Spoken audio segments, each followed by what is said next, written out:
We kindly ask you to pay attention to this very important information for everyone. You are in a building built under the most stringent security conditions. In case of an emergency, we kindly ask you to please take into consideration the following. Stay calm at every moment. Find the emergency exits, which are duly indicated. In every case, follow directions of our crew members who are also well identified. If you need medical care, we kindly ask you to please talk to our staff so that our staff can help you. We also remind you to please keep your cell phone in mute during this event. Tecnológico de Monterrey, thanks your attention. Hi, good morning. We're gonna start later, but here we are. We're gonna have the last session of 2:30. No, at 2 p.m. we will have lunch. So at 1 we finish one panel and then Oscar, and then we will have the afternoon free to do something in this beautiful city. We have a panel with two distinguished presenters on artificial intelligence, regulatory perspectives, and technological.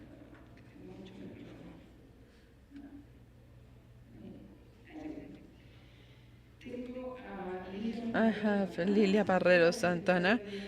She works for the Secretary of Education, Science and Technology from Mexico City. Welcome, Lilia. The Secretary sends his greetings. And then Jorge Beira from Madrid, Spain. He's an expert in technology and society. Lilia, you have the floor. Welcome. Thanks for being here with us. And please convey our greetings. Hi, I am very pleased to salute you, to greet you. As Olga said, I convey greetings of the Minister of Education, Science and Technology, Pablo Llanes Rizo. He was not able to be with us, and this is why I am here. This is why I invite you to be in a place like this, where I bring this proposal of dialogue to talk about some elements, some very important elements related to this challenge of the regulation and the construction of a social governance mechanism applicable to AI-based technologies. And if being a coordinate, we will have a horizontal and a vertical coordinates with two things that we see in regulation, speaking about artificial intelligence. Something you've been speaking about what you have read in the literature. It has to do with this apparent contradiction, the need and the necessary condition in economic terms, and if the regulation can contribute this apparent contradiction between this breakage, break to development. This would be the first pillar, and the other one has to do with the temporal, the urgency. And I believe in these days that I've been speaking to many professors, researchers, experts on these topics. We all share anxiety with respect to the regulation. We're always listening that in Latin America we're having some delays, that we need to have a more robust regulation, etc., etc. And on the other hand, what we have is a strategic projection in the long term, speaking about regulation. So what I wanted to do with this two-pillar proposal is to explain and to make a cartography of where we are and what we understand, what is the object, the aim of the regulation, what is the regulation universe that is precisely related to AI. And with this in mind, I will be developing only a few ideas, and I will be presenting some fundamental scenarios so that we can see some of the key concepts, and at the end, if it's okay, I will tell you what we do in the Ministry of Science, Technology and Innovation in Mexico City to contribute and to continue. It is the right moment of openness. We're opening concepts, we're opening capacities, opportunities to then do partial closings and to have the response capacity. One first proposal that I have, and I think you've been speaking about what is artificial intelligence. Each time you talk to someone, we all have a very specific concept. I do not want to repeat concepts, but I would like to share with you some traits from the social perspective from Argentinian authors. Flavia Costa, they've been working in a project at the University of Buenos Aires to think about these processes, and they are proposing five fundamental aspects of artificial intelligence that I would like to share with you. First, to understand artificial intelligence as a technological goal. And another concept that we see is disruption. We can be speaking about disruptive meta technology because we're speaking about complex settings where we establish social relationships, speaking about human collectives and mechanic collectives. We are not speaking about only one technology. We are not speaking about only one process. When we speak about artificial intelligence, we are rather speaking about technological complex hybrid assemblies. This is establishing a remarkable complexity when thinking in terms of regulation. We're speaking about technologies that enable the existence of other technologies, and these are all technological sets that enable and promote new ways to generate knowledge, things we didn't have before. This is the very first trait, so that we can characterize what is what we want to regulate and what is what we are regulating. A second trait has to do with the social condition necessary of this process is this look at the social. And when we speak about artificial intelligence, they want to generate an environment where we are. It is not only tools that we use, it is an environment where we live. They are proposing the term the environment world. We are here. There are other terms like the one proposed by Edgar Gómez Cruz. He speaks about the viral technologies or a vitalization of technology. It is nothing that we see in specific moments. It is rather in what we see every day, what we use.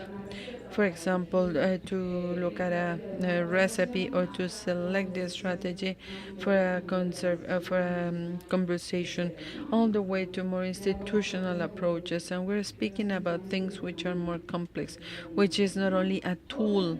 Another important element that we see with these authors, and something that I want to share with you, has to do with the idea based on generative AI, the artificial society, what is being processed, all this information we speak about, things to be regulated, to defend, to take care of traceability, etc., etc.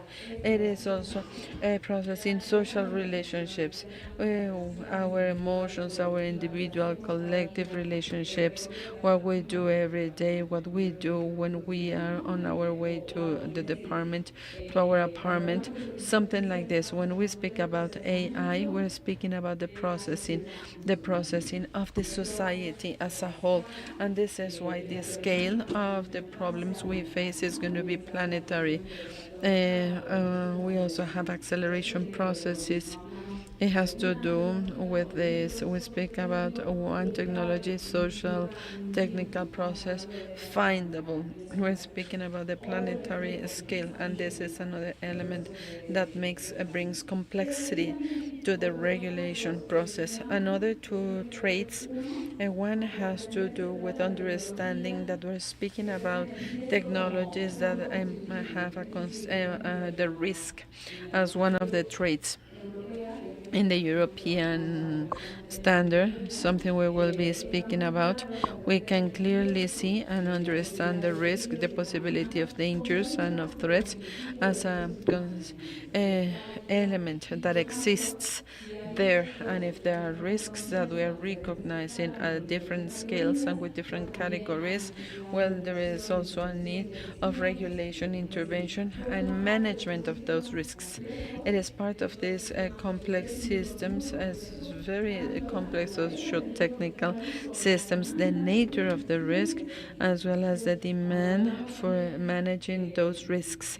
So when we speak about the object of the regulation, what is the object of the universe of this governance we've been speaking about during this week and us as well, it is important that we are speaking about the regulating a social, technical, complex, planetary scale aspect that will necessarily need the recognition and then the comprehensive management of risks associated to that. I will not stop in opportunities. We all know what happens and we know what is the positive potential, of course, of all the systems. And of course, in light of these five traits, and we can speak many more, then the thing is what is being regulated and how we regulate it. Surely you know and you have seen the most recent report of the United Nations speaking about governance of artificial intelligence, and one of the first statements is the need to have global governance of artificial intelligence. We go back to the topic of a scale. If it is a planetary problem, where the minerals are located and the materials used to build this, all the way to geopolitical and geoeconomic, and the impact of all these systems based on AI, then necessarily governance has to be done at the planetary scale. This is the first element we take into consideration when thinking, and the academia. In companies speaking about regulation. So here we have the first element that I believe I should share with you. And in this report, where governance is recognized as a undisputable demand, imperative. Here we have several guiding principles, and I would like to mention some of them because these are the different pillars and coordinates we need to take into consideration. First, it should be inclusive. Governance should be for the benefit of everyone. Here we have the first mandate that is closely related to the enforcement of digital and human rights. So I believe it is important not to lose sight of this. Governance should also be there to serve public interest, and that is one of the pillars that we see. These are some of the initiatives at the Ministry of Education, Science, Technology, and Innovation in Mexico City. We need to think about these processes. We need to speak about these processes, taking into consideration the public elements. We have the context, we have this projection, we have this and global access, but we need to also see how this is reflected, how tensions are established with the micro and medium scales, what happens at the local level, and I believe it is relevant on this regard. There's no data governance, and here we're going to be speaking about discussions that you have seen as part of this forum.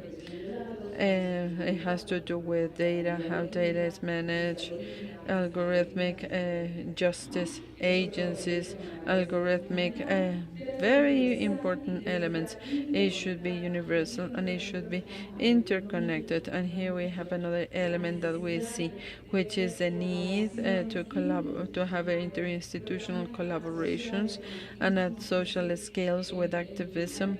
In other words, it is a global scale, and the demand will be intermodal and transdisciplinary. It is not only the developers, it is not only the social scientists, and it is not only activists and governments or the states or the institutional aspect here, and it is one of the fundamental recommendations by the United Nations in governance, the global scale, the need of collaboration among multiple disciplines to deal with a governance and the construction of a fair governance of artificial intelligence, and of course, as I said at the beginning, to respect the United Nations and human rights and to contribute to the development of objectives of sustainable growth.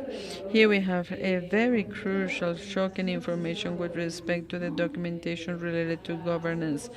Until recently, there was a very little documentation on this, and we have not only international documents by international organizations, ISO standards.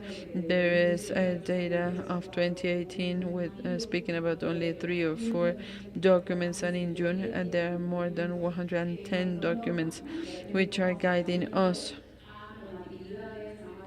regulatory frames which are associated to artificial intelligence. And where is the problem today? In this diagnosis, these documents are isolated many times. There is no relationship. They have a concept. What is artificial intelligence? How the systems are being understood? And then we need to see the roles, activities, and all the factors involved. And so there is a type of contradiction between the diagnosis and the need of global skills and there is documentation, but sometimes it is non-articulated, and this is another element that we will have in this type of map or diagnosis related to these topics. And there is another piece of information that is very revealing. There is a document in the regulatory document of several countries. We know there are several regulations at the regional level and a state nation, but there are more than 110 countries subglobally that do not yet have documentation in terms of regulation and construction of governance and AI. So in this context of those north-south asymmetries, countries in the south that belong to the global south are the ones which are more in disadvantage, and they do not yet have better production in regulatory terms. So I believe this is another topic we need to take into consideration when asking what are we regulating and how and who is producing what we have today, speaking about regulation. So as you can see, and these are only questions because I believe this is the moment to ask questions, to then be able to have access to the answers. And in this report by the United Nations, there are some recommendations that I will not mention all, but only a few related to things that happen in Mexico and Latin America, things that we have said in the ministry. How do we deal with this challenge and how we contribute to a significant, meaningful dialogue so that we can guide the public policy to then have the AI-based technological systems, and we want to create a group of experts in AI. It has to do with what I said before. We need to have inter, multi, transdiscipline, and we also need collaboration, and we need to also have difficult dialogues. I do not know what is your experience. Here I see many young students, but there are very, very interesting discussions between an engineer, a male or a female, and a philosopher and an anthropologist speaking about artificial intelligence. I've been part of some of those discussions, and that is not finished. It is very complex. It's been this way, and we also share the need, and we know that speaking in these terms, the scale we move around and jump into the planetary scale, the levels of hyperacceleration of the technological development processes, it is mandatory now to establish these dialogues in between disciplines and among experts, and globally this is a requirement. We need to sit down and talk, and we have another requirement, which is to speak about this systematically. We need to have a constant dialogue. We need to make exchanges in terms of regulation and to create a type of group to establish these dialogues and to produce reports twice a year. This is one of the proposals because here we have another challenge. We are speaking about regulatory frameworks and the construction of governance that needs to be flexible necessarily. I do not know if you share this with me, but when we speak about the regulatory framework, the production and the technological development is making progress, and they exceed the limits and the scope of the regulation. And this is why I was speaking about urgency, anxiety, and the need, as Fernando Broncano says, to have a strategic projection. In other words, what type of regulation do we want? Do we want a regulation now or proper, correct? And this is an important question that governments, local governments, and national governments face. How do we generate a regulation that is going to be flexible enough to deal with all these challenges? And I believe this is another very important element in these recommendations by the United Nations. There are many more, but I will stop in those. So let's think that we have two big scenarios, two models. I'm sure you know some of those. I will not stop. I will simply tell you some of the characteristics. A year ago and recently, we have the regulation of the European Union. There is a frame that is becoming a point of reference because it is very complete, and I will only give you two characteristics. It is proactive, it has a strategic projection, it is not reactive to, it establishes risk categories, and this is another characteristic.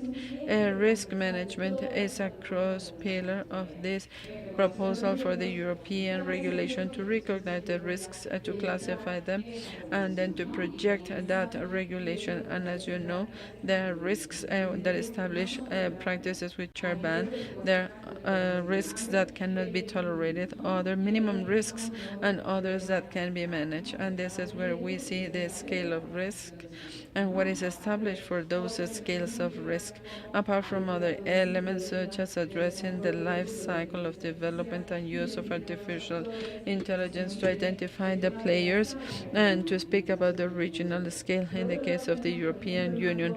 On the other hand, we have the US framework, which is reactive. In the case of risk regulation, it is more open, it is not binding, it is associated to the self-regulation of the AI developers, and the goal is to maintain leadership. Speaking about a development related to AI, this is a very quick summary of two models, of two scenarios that we necessarily need to look at. And then we have our context, the Latin American context, which is obviously very complex. Here we have contradictions, and first, our countries are producers of raw material. As Fernando Filgueira would say from Brazil, what we do is to produce hard data when we speak about all these terms. And in most of the cases, we come from countries with technological dependence without sound data infrastructure, and the flow of information in the world is in the hands of only a few countries: the United Kingdom, the United States. We know who they are. In Latin America, only some countries, Brazil, Argentina, and Chile. They are the ones with a data infrastructure, and we do not have enough data infrastructure.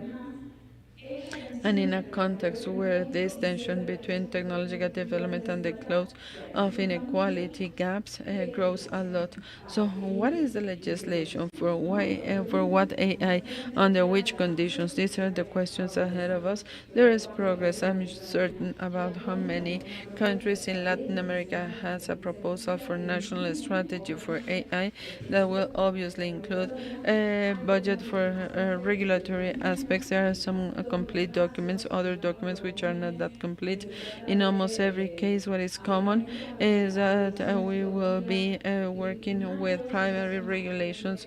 We're speaking about situations where we need to have more comprehensive approaches, and in many cases there is no regional collaboration. In other words, each country has proposed its standards many times, taking into consideration recommendations by OECD, by the United Nations, by international organizations, but they do not see the regional scale that we have in the case of the European Union.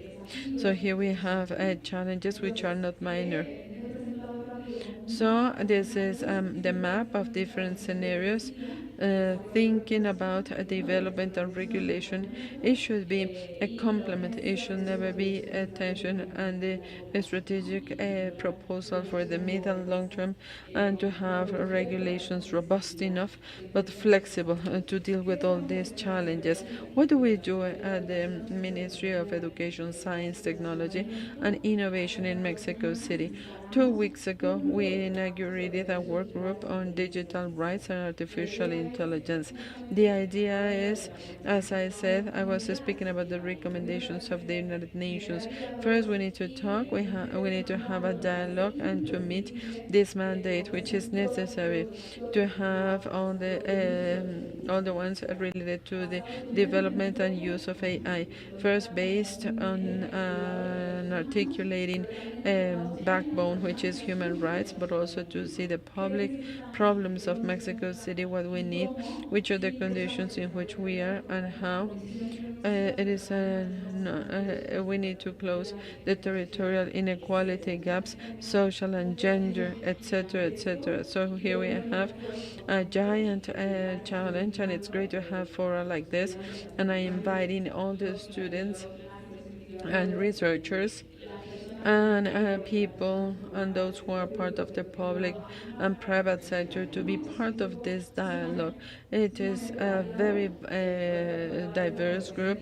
I was speaking about difficult conversations because we have philosophers, anthropologists, we also have developers, we have engineers, we have people who come from the world of art, of aesthetics, we have the social technologists, activists. Of course, we need to have the private and the public sector, Center. And this group, which is being coordinated by the Ministry of Education, Science, Technology and Innovation, as well as the Public Innovation Digital Agency. This is another new element. We are talking to all the government agencies that are willing to sit, and there is a lot of willingness. And we also ask the priorities of agencies, speaking about technology and artificial intelligence, and all people have needs and priorities.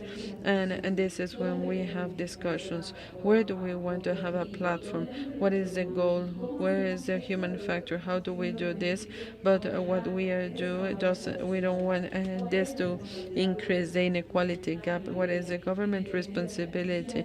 Speaking about AI, and how do we contribute to propose and to promote the dialogue as proposed by the United Nations organization in order to make an agenda and to contribute.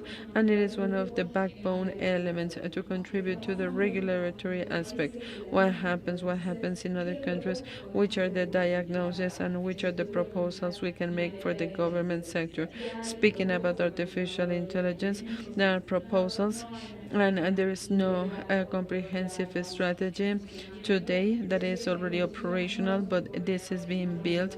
There are new groups created even at the federal level, and this is what we are proposing.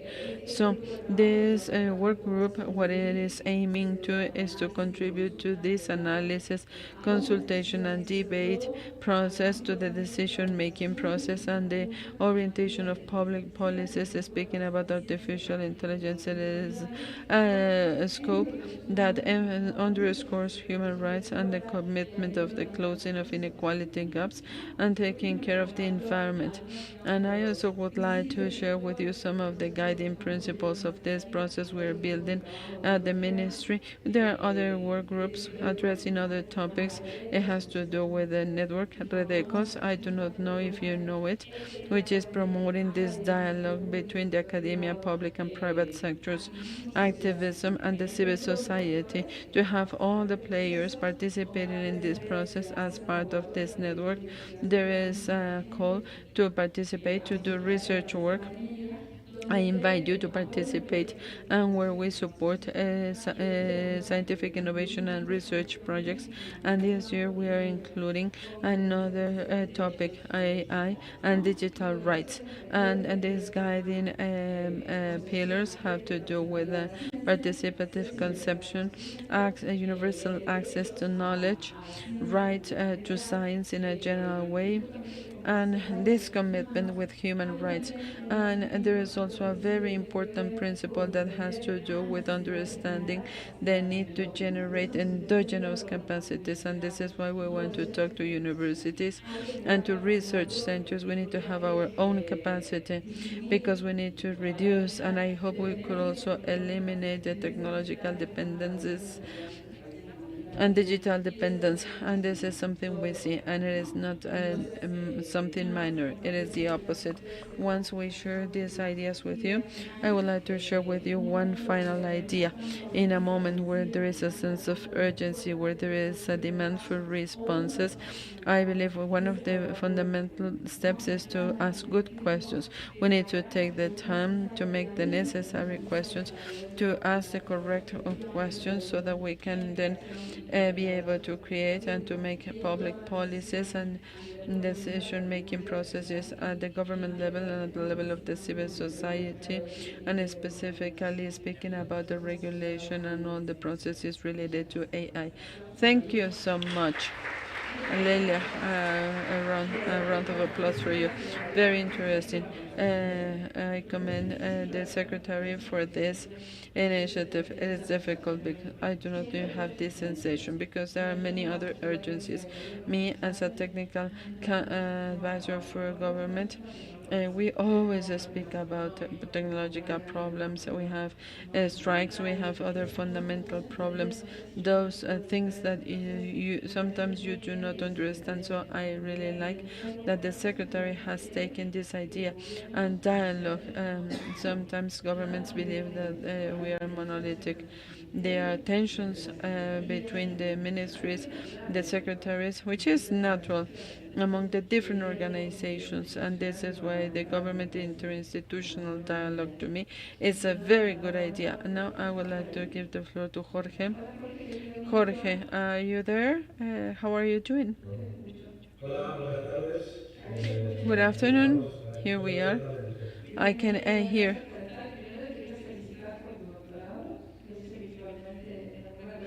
I have done it virtually in a social media. Una muy buena clase, hace falta recordarlo todavía, ¿eh? Yo creo que esto se queda grabado. I know you will be doing Toda la well. semana estoy habiendo novedades And básicamente I have some delays. I have some escritos en un delays, entorno and I para hope hacerlo it is going to be a good merit for that assessment. Adrian, Oscar, and all of us send you our greetings. We listen to you, and we clearly see you. Bueno, buenas tardes. Good afternoon, good Primero day. agradecer por I estar would like to thank. It is always my pleasure to work aquí with con the school, toda la and doctora, la doctora Mónica Santana. as the doctor, the Están previous haciendo presenter said, they are doing the correct things. They are asking the correct questions, sería and it is a type organizar. of dialogue. Y esta es la primera definición. Estamos And this is ahora the first definition. We're speaking about governance. Governance in this case of AI. I have a very long presentation. para volver a Olga, repetirlo. Esencial do I para have 20 minutes or less? I will give you 20 minutes, and then we will have a hard stop because our next presenter has limited time. I do not know if we will have time for questions, but if you give me your contact information, I will share with you the questions. hacer una presentación más breve. No vamos a estar 12 horas I will try to make a 15-minute presentation. I love to answer questions. y yo participo And me, as always, I will be sharing the presentation because it has lots of content, and it would be a shame if people do not have this type of primer about regulation. vamos a hacer eso. So we're gonna do it like this. Bueno, les sigo I muy, have muy de cerca la followed presentación anterior the y creo previous que presentation, una and the vez first hicida thing that una I would like radiografía to y present analizar is ya this que estamos hablando de photograph. regulación y un impacto Lots of tiene que impact, darse and it has to a do. en este caso no tenemos tiempo In this case, we do not y have requiere time. esta fotografía. Y esta fotografía lo que In dice, this bueno, photograph, you un see a tsunami tsunami, tsunami, para los que and conocen utilizan this is what I saw in the magazine Nexus about AI in Mexico. And AI, it's a tsunami. Tsunami. It is like a microcosmos as well. It is a polyedric phenomenon etcétera. as well, etc., etc., etc. But why is it a tsunami?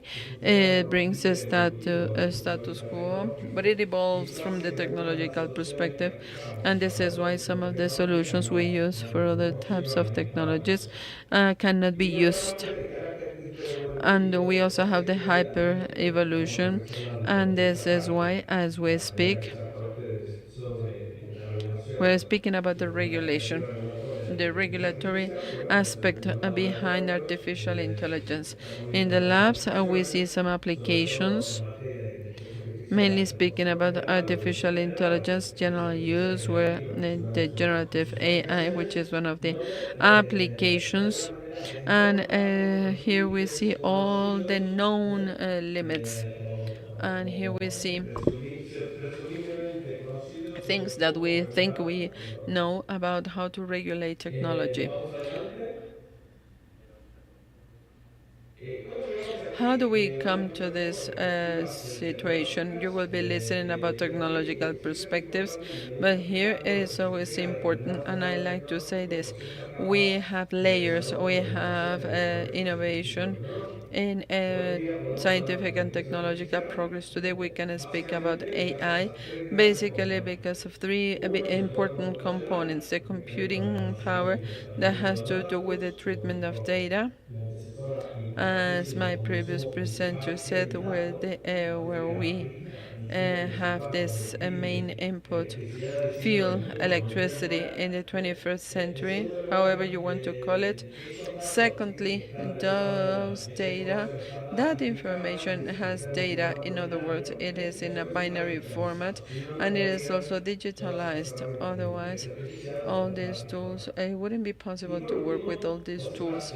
And last otras but not formas least, we have matemáticas this que tenemos en mathematical programación, que son formula otra cosa que that a veces in no programming persiguen esa terms it is only the cooking book or recipe, which are algorithms.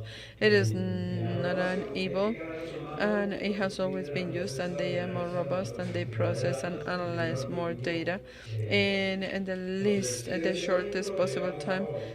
Stay with this. Today we will be speaking about artificial intelligence, but it is thanks to these three important factors. Los desafíos, como cualquier nueva tecnología, Challenges as other llevan technologies.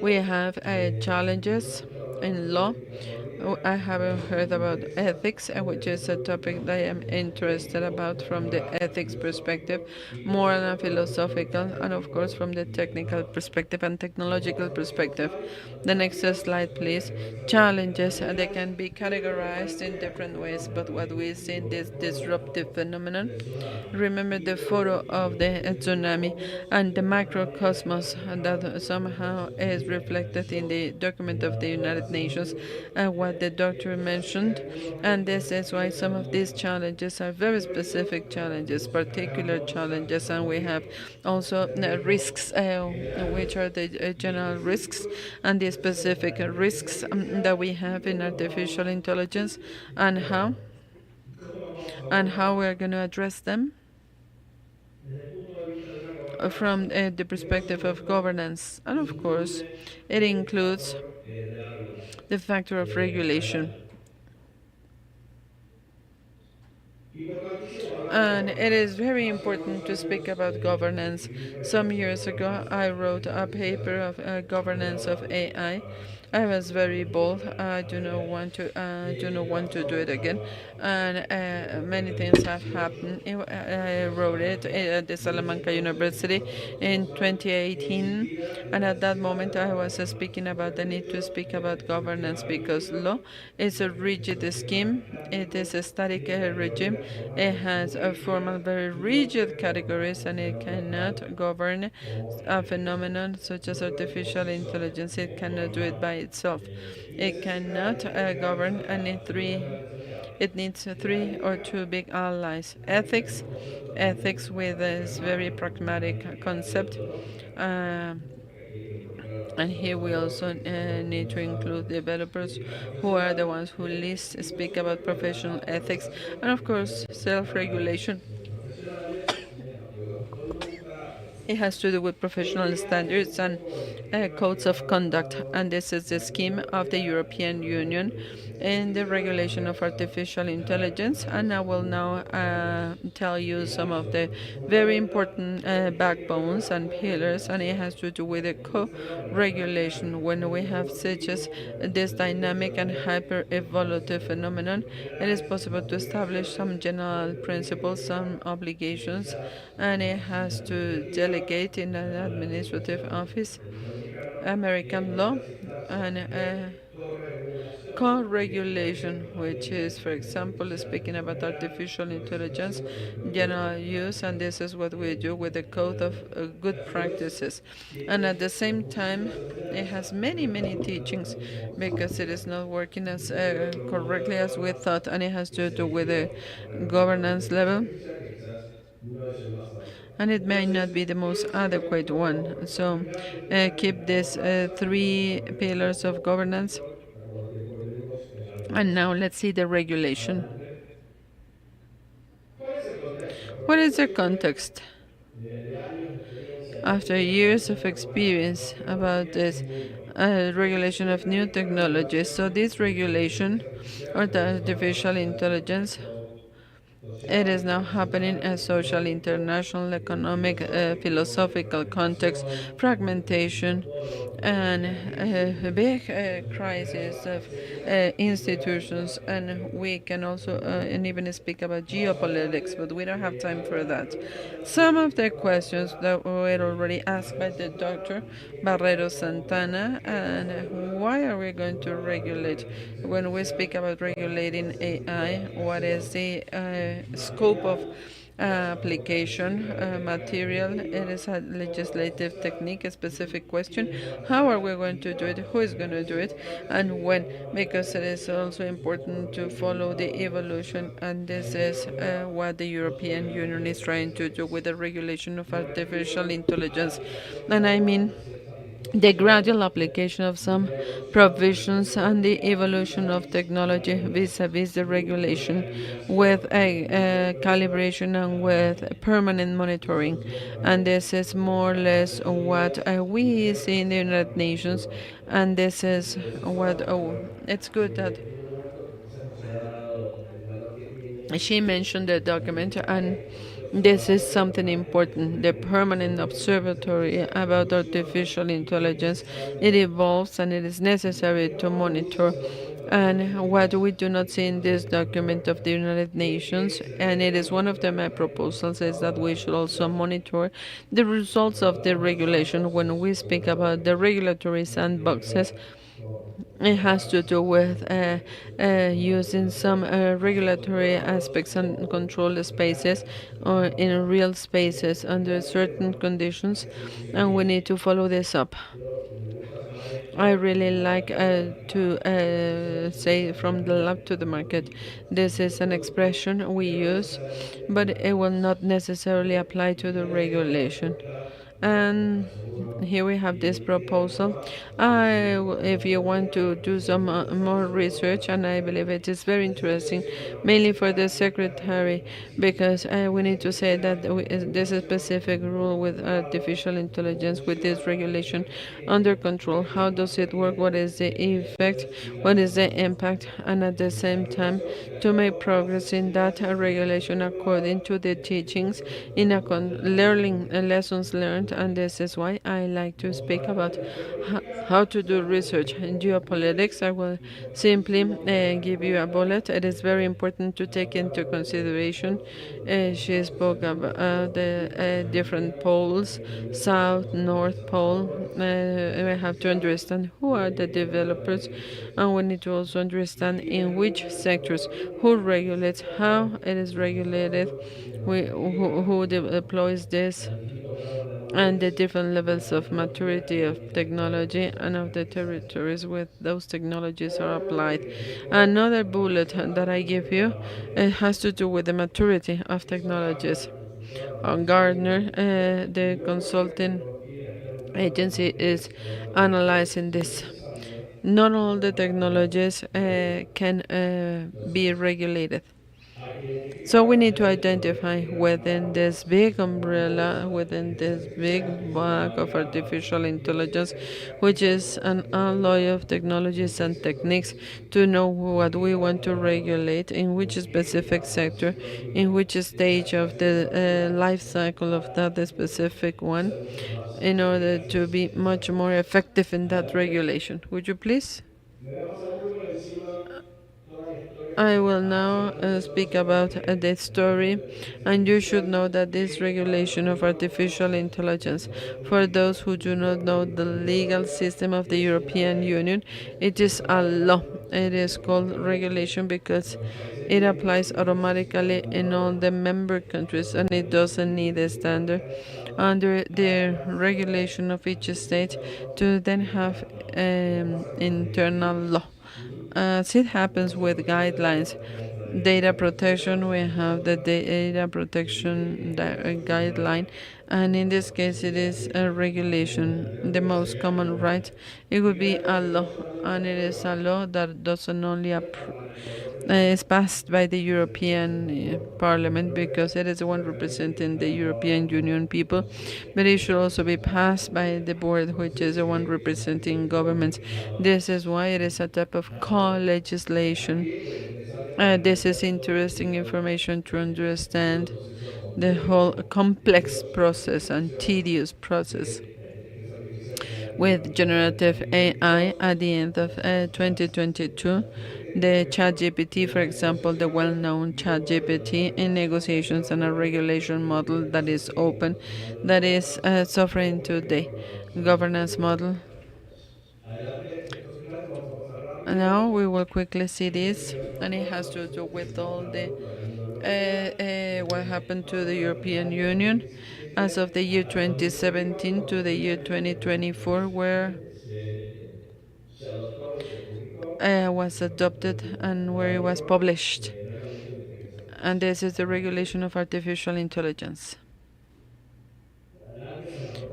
This is a proposal by the committee, and I am giving you all this information. It is interesting to know more about the European law. What is the information process of laws?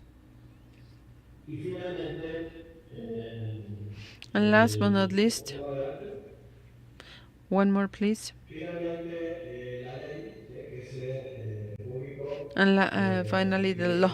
fue obligatoria, entró en vigor el 1 de It enero was del mandatory. It was 2024 implemented in August 2024, y que a su vez tiene una aplicación gradual, lo que and it implica has que a entre gradual el año vigente, application. es decir, febrero de It was 2024, August pueda ser efectiva 2024, inmediatamente. and then En este some caso, provisions la were aplicación implemented, gradual and there is a fue gradual en febrero application. de este año, In del February this year, 2025, entraron 2025, en vigor todas las disposiciones que tienen que all ver the con la protección provisions de that have to ciertas do with aplicaciones. some Como applications ven, es una was ley implemented, muy larga, was put muy in force. compleja, In force, it is a very long, desde la teoría complex aplicativa bastante uh, engorroso, uh, por no decir text, complejo, difícil de and seguir, it is porque se difficult to aplica y no es una práctica bastante understand this text. compleja. And this is one of the Vamos big adelante. challenges behind this law. Voy a dar tres pinceladas sobre los temas más I importantes. El will tema de be riesgos speaking about lo dijo risks, todo la doctora Mariana Santana.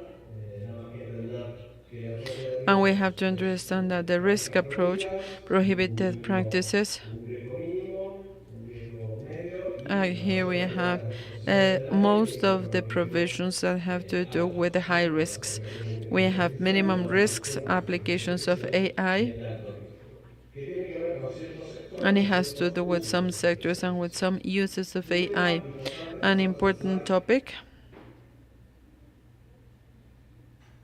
Un tema importante para entender An es que important topic that we have to regulación understand de is inteligencia the artificial relationship en general, between los sistemas de artificial inteligencia artificial intelligence, en la Unión AI Europea se systems in the hacen bajo un European determinado Union. prisma y Everything is determinada done óptica through y a una legislación specific sobre seguridad prisma or perdón, optics, which is legislación sobre accuracies, la seguridad security of products. ya estamos There is an prácticamente X con la number of seguridad de standards productos. that Están have to do cambiando with the tanto de security of the cosas products. This is the first simétricas, question we should mismo la ask. seguridad de los Should it productos. be done Naturalmente, considering la the inteligencia lens of artificial está security of actuando en products? la AI is the same. fase. Entonces, el So, punto the para point aplicar la norma to es el tema apply this territorial, standard vamos is the adelante. territorial aspect, Igual que el Reglamento General de Protección de Datos, unlike the nada más. regulation of data protection. Solamente la And I definición only would de like la to inteligencia speak about the artificial ha definition estado of 3 años AI en estudio. systems. This has been Solo para discussed for refrescar 3 years, la during falta de three acuerdo years, entre and el this is mundo just to común. show you the Fíjense lack of que es agreement. fragmentado. And see, this is a Entonces, ¿qué technological es un sistema de aspect. inteligencia What artificial? is an AI system? Si está preparada a escucharla, hay un nuevo documento Here we de have the inteligencia documents. artificial. This is Este interpreta documents. mayores y capítulo 3 Here we have incorpora these instalaciones new de entender versions lo que of what could significa be un sistema de inteligencia a artificial. system of AI, Uno, por artificial ejemplo, intelligence. esto hay que leerlo como We need to comisión, read por it si lean todo together eso, porque with da un others, impulso a la with other legislación de la Unión perspectives, Europea because a here la the política European de Union protección. legislation Se dio adopted a en una flexible movida que criteria, so that it was not estática, possible to rígida, have a porque los static, sistemas de inteligencia rigid artificial definition of what is an incluyen la AI protección, system. So pero here we como have the conocedor definition, sabrán but conmigo que podría, then dada una cuestión técnica, que podría through modificarlos, technical la aspects, Comisión Europea the podría European aplicación y Committee seguir modificando could esta modify legislación. this Ya version. hay modificaciones e There are interpretaciones. modifications and Pasemos al interpretations. slide. Let's go to the next Estaba slide, please. comentando, lo pasamos desde el punto de vista de la Here we protección have the territorial, la teoría de extraterritorial protección de la aspect. seguridad de Since productos, this is a es legislation on cualquiera de las security of aplicaciones de products, inteligencia artificial que tienen all the territorio europeo y applications que se AI utilicen European o se pongan a applications which disposición are en used el territorio or de los países are used in the beneficiarios. territory. Pasamos el slide. The next slide, please. ¿Cómo lo regula desde el punto de vista How de is la, it de la regulated aplicación from the material? material Tenemos inteligencia application, artificial, regulation, frontera, artificial intelligence, extraterritorial, territorial, y estamos con extraterritorial, fronteras the y well-known está Brussels abierto, y algunos autores aspect, llaman aterritorial. Some people call it a-territorial, regardless of the technologies. That what has to do with artificial intelligence, the unique market has to meet all these provisions. All these provisions have to be met. We also have the different participants of the value chain, and to me this is not enough, and it is not possible to understand the technology that is regulated. There are big categories, and for you to have a clear idea, um, here here we need to work with the vendor of AI systems, or the one who is responsible for the implementation.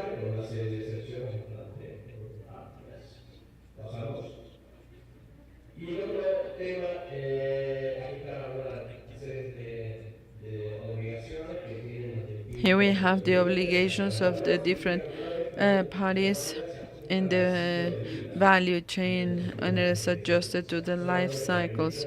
Just for you to understand, this is a concept, the design of the application or the system, all the way to the implementation, the monitoring, and the control. And the post commercialization is a long life cycle with different obligations for the different elements of the value chain, depending on the moment in its life cycle.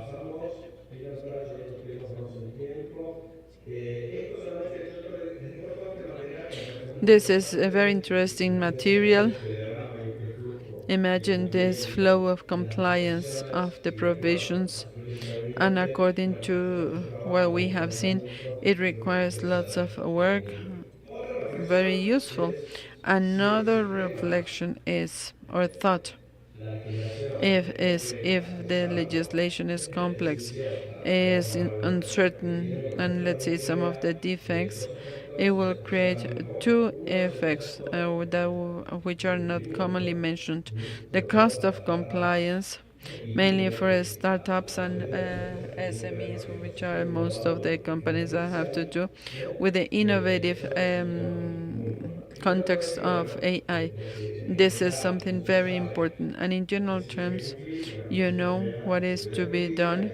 We have a legal uncertainty that is not good for innovation. You know, and the statements by Meta and Apple with relationship to artificial intelligence in Europe. They are the most innovative ones. They do not want to implement it in the European Union because the legal setting is uncertain.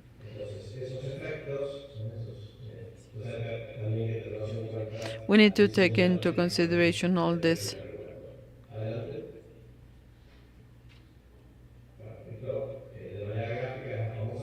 This is the well-known pyramid with the different risks.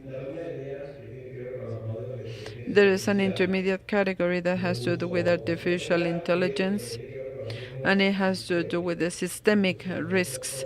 This is a concept taken from the law of digital services, and it introduces a new risk category, and these are some of the first definitions of this pyramid. This is something that has been discussed. It is a topic to be regulated through this co-regulation effort with the Code of Good Practices that is still being discussed after several months of conversations. This is the importance of dialogues, and this is what others have said. Interdisciplinarity, when there is no understanding of common objectives, it is difficult. It is important to have this dialogue and to have certain results and to reflect this regulation, which is a challenge. The only one that can moderate is governments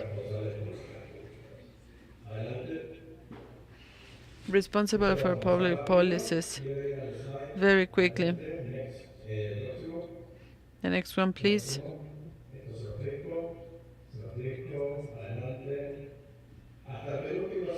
all the way to this almost the last slide. mi agradecimiento, ¿verdad?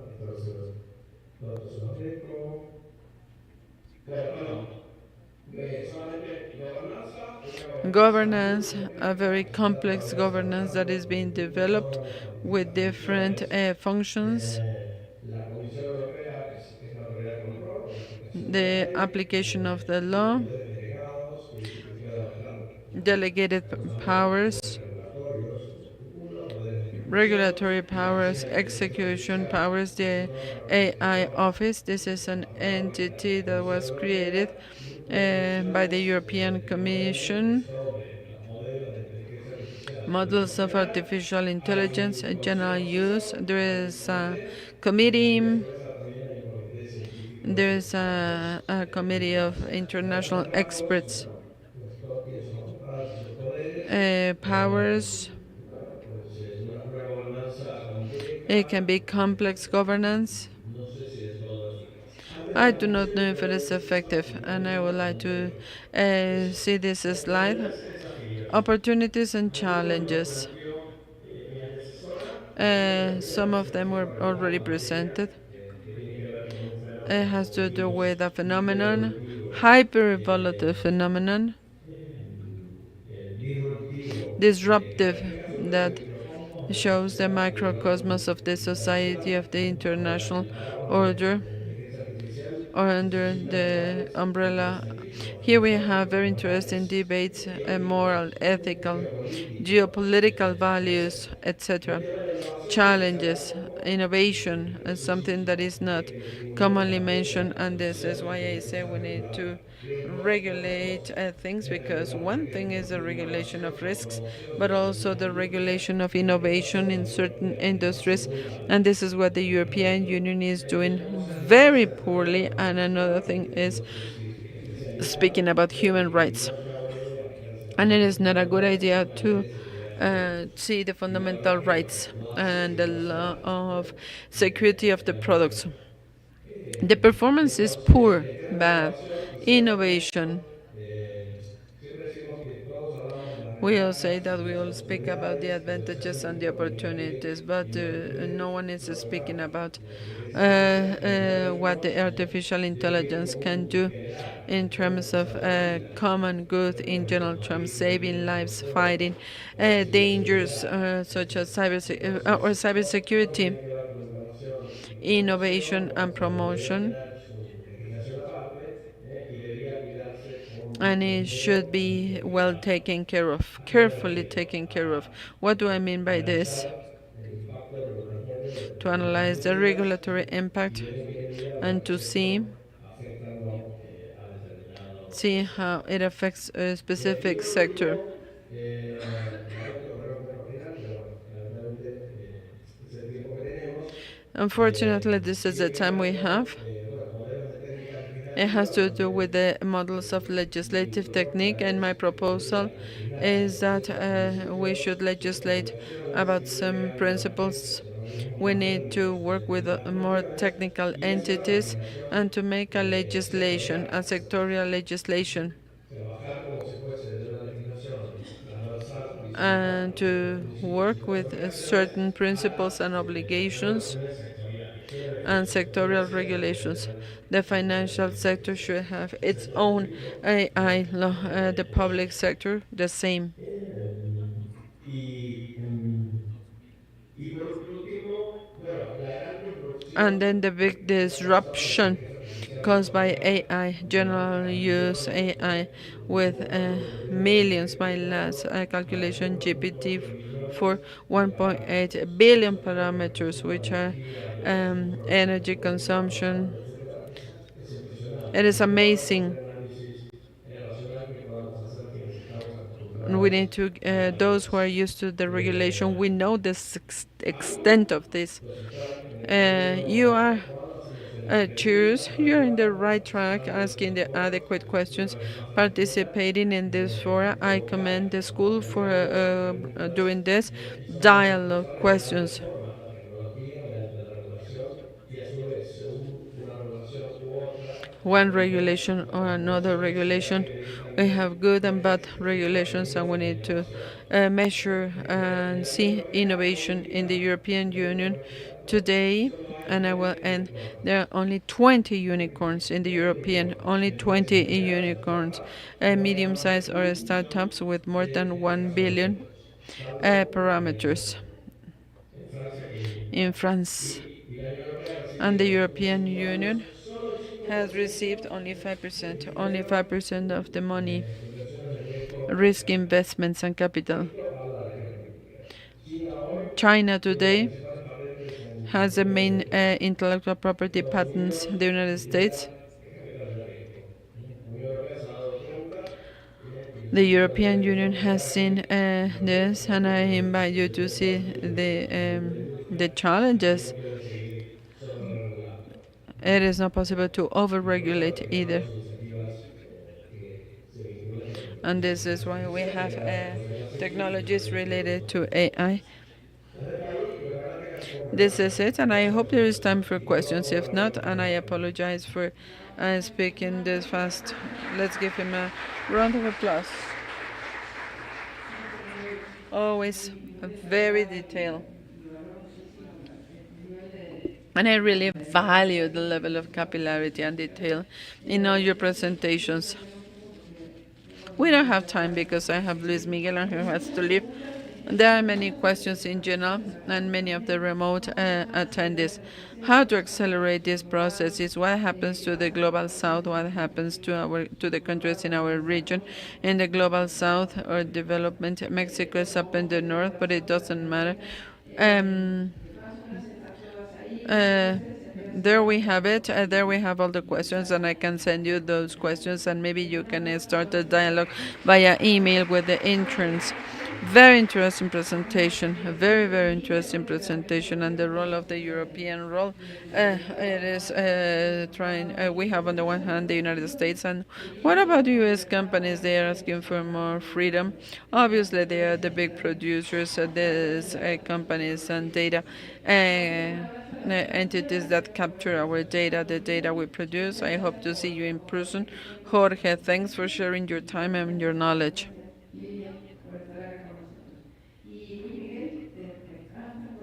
Luis Miguel, where are you?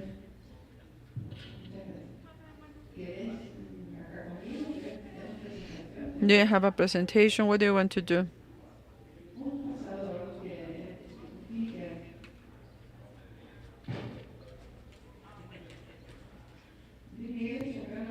Luis Miguel is a good friend of mine. I met him more than 10 years ago.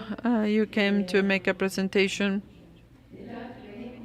You came as ISOC Mexico. Nos No, conocimos we met en in 1990 2011 in Cartagena en un evento de in an icon event. This is where I was introduced to Olga Cavalli, and I was told she is an engineer and she really likes internet. entonces ya hace muchos años.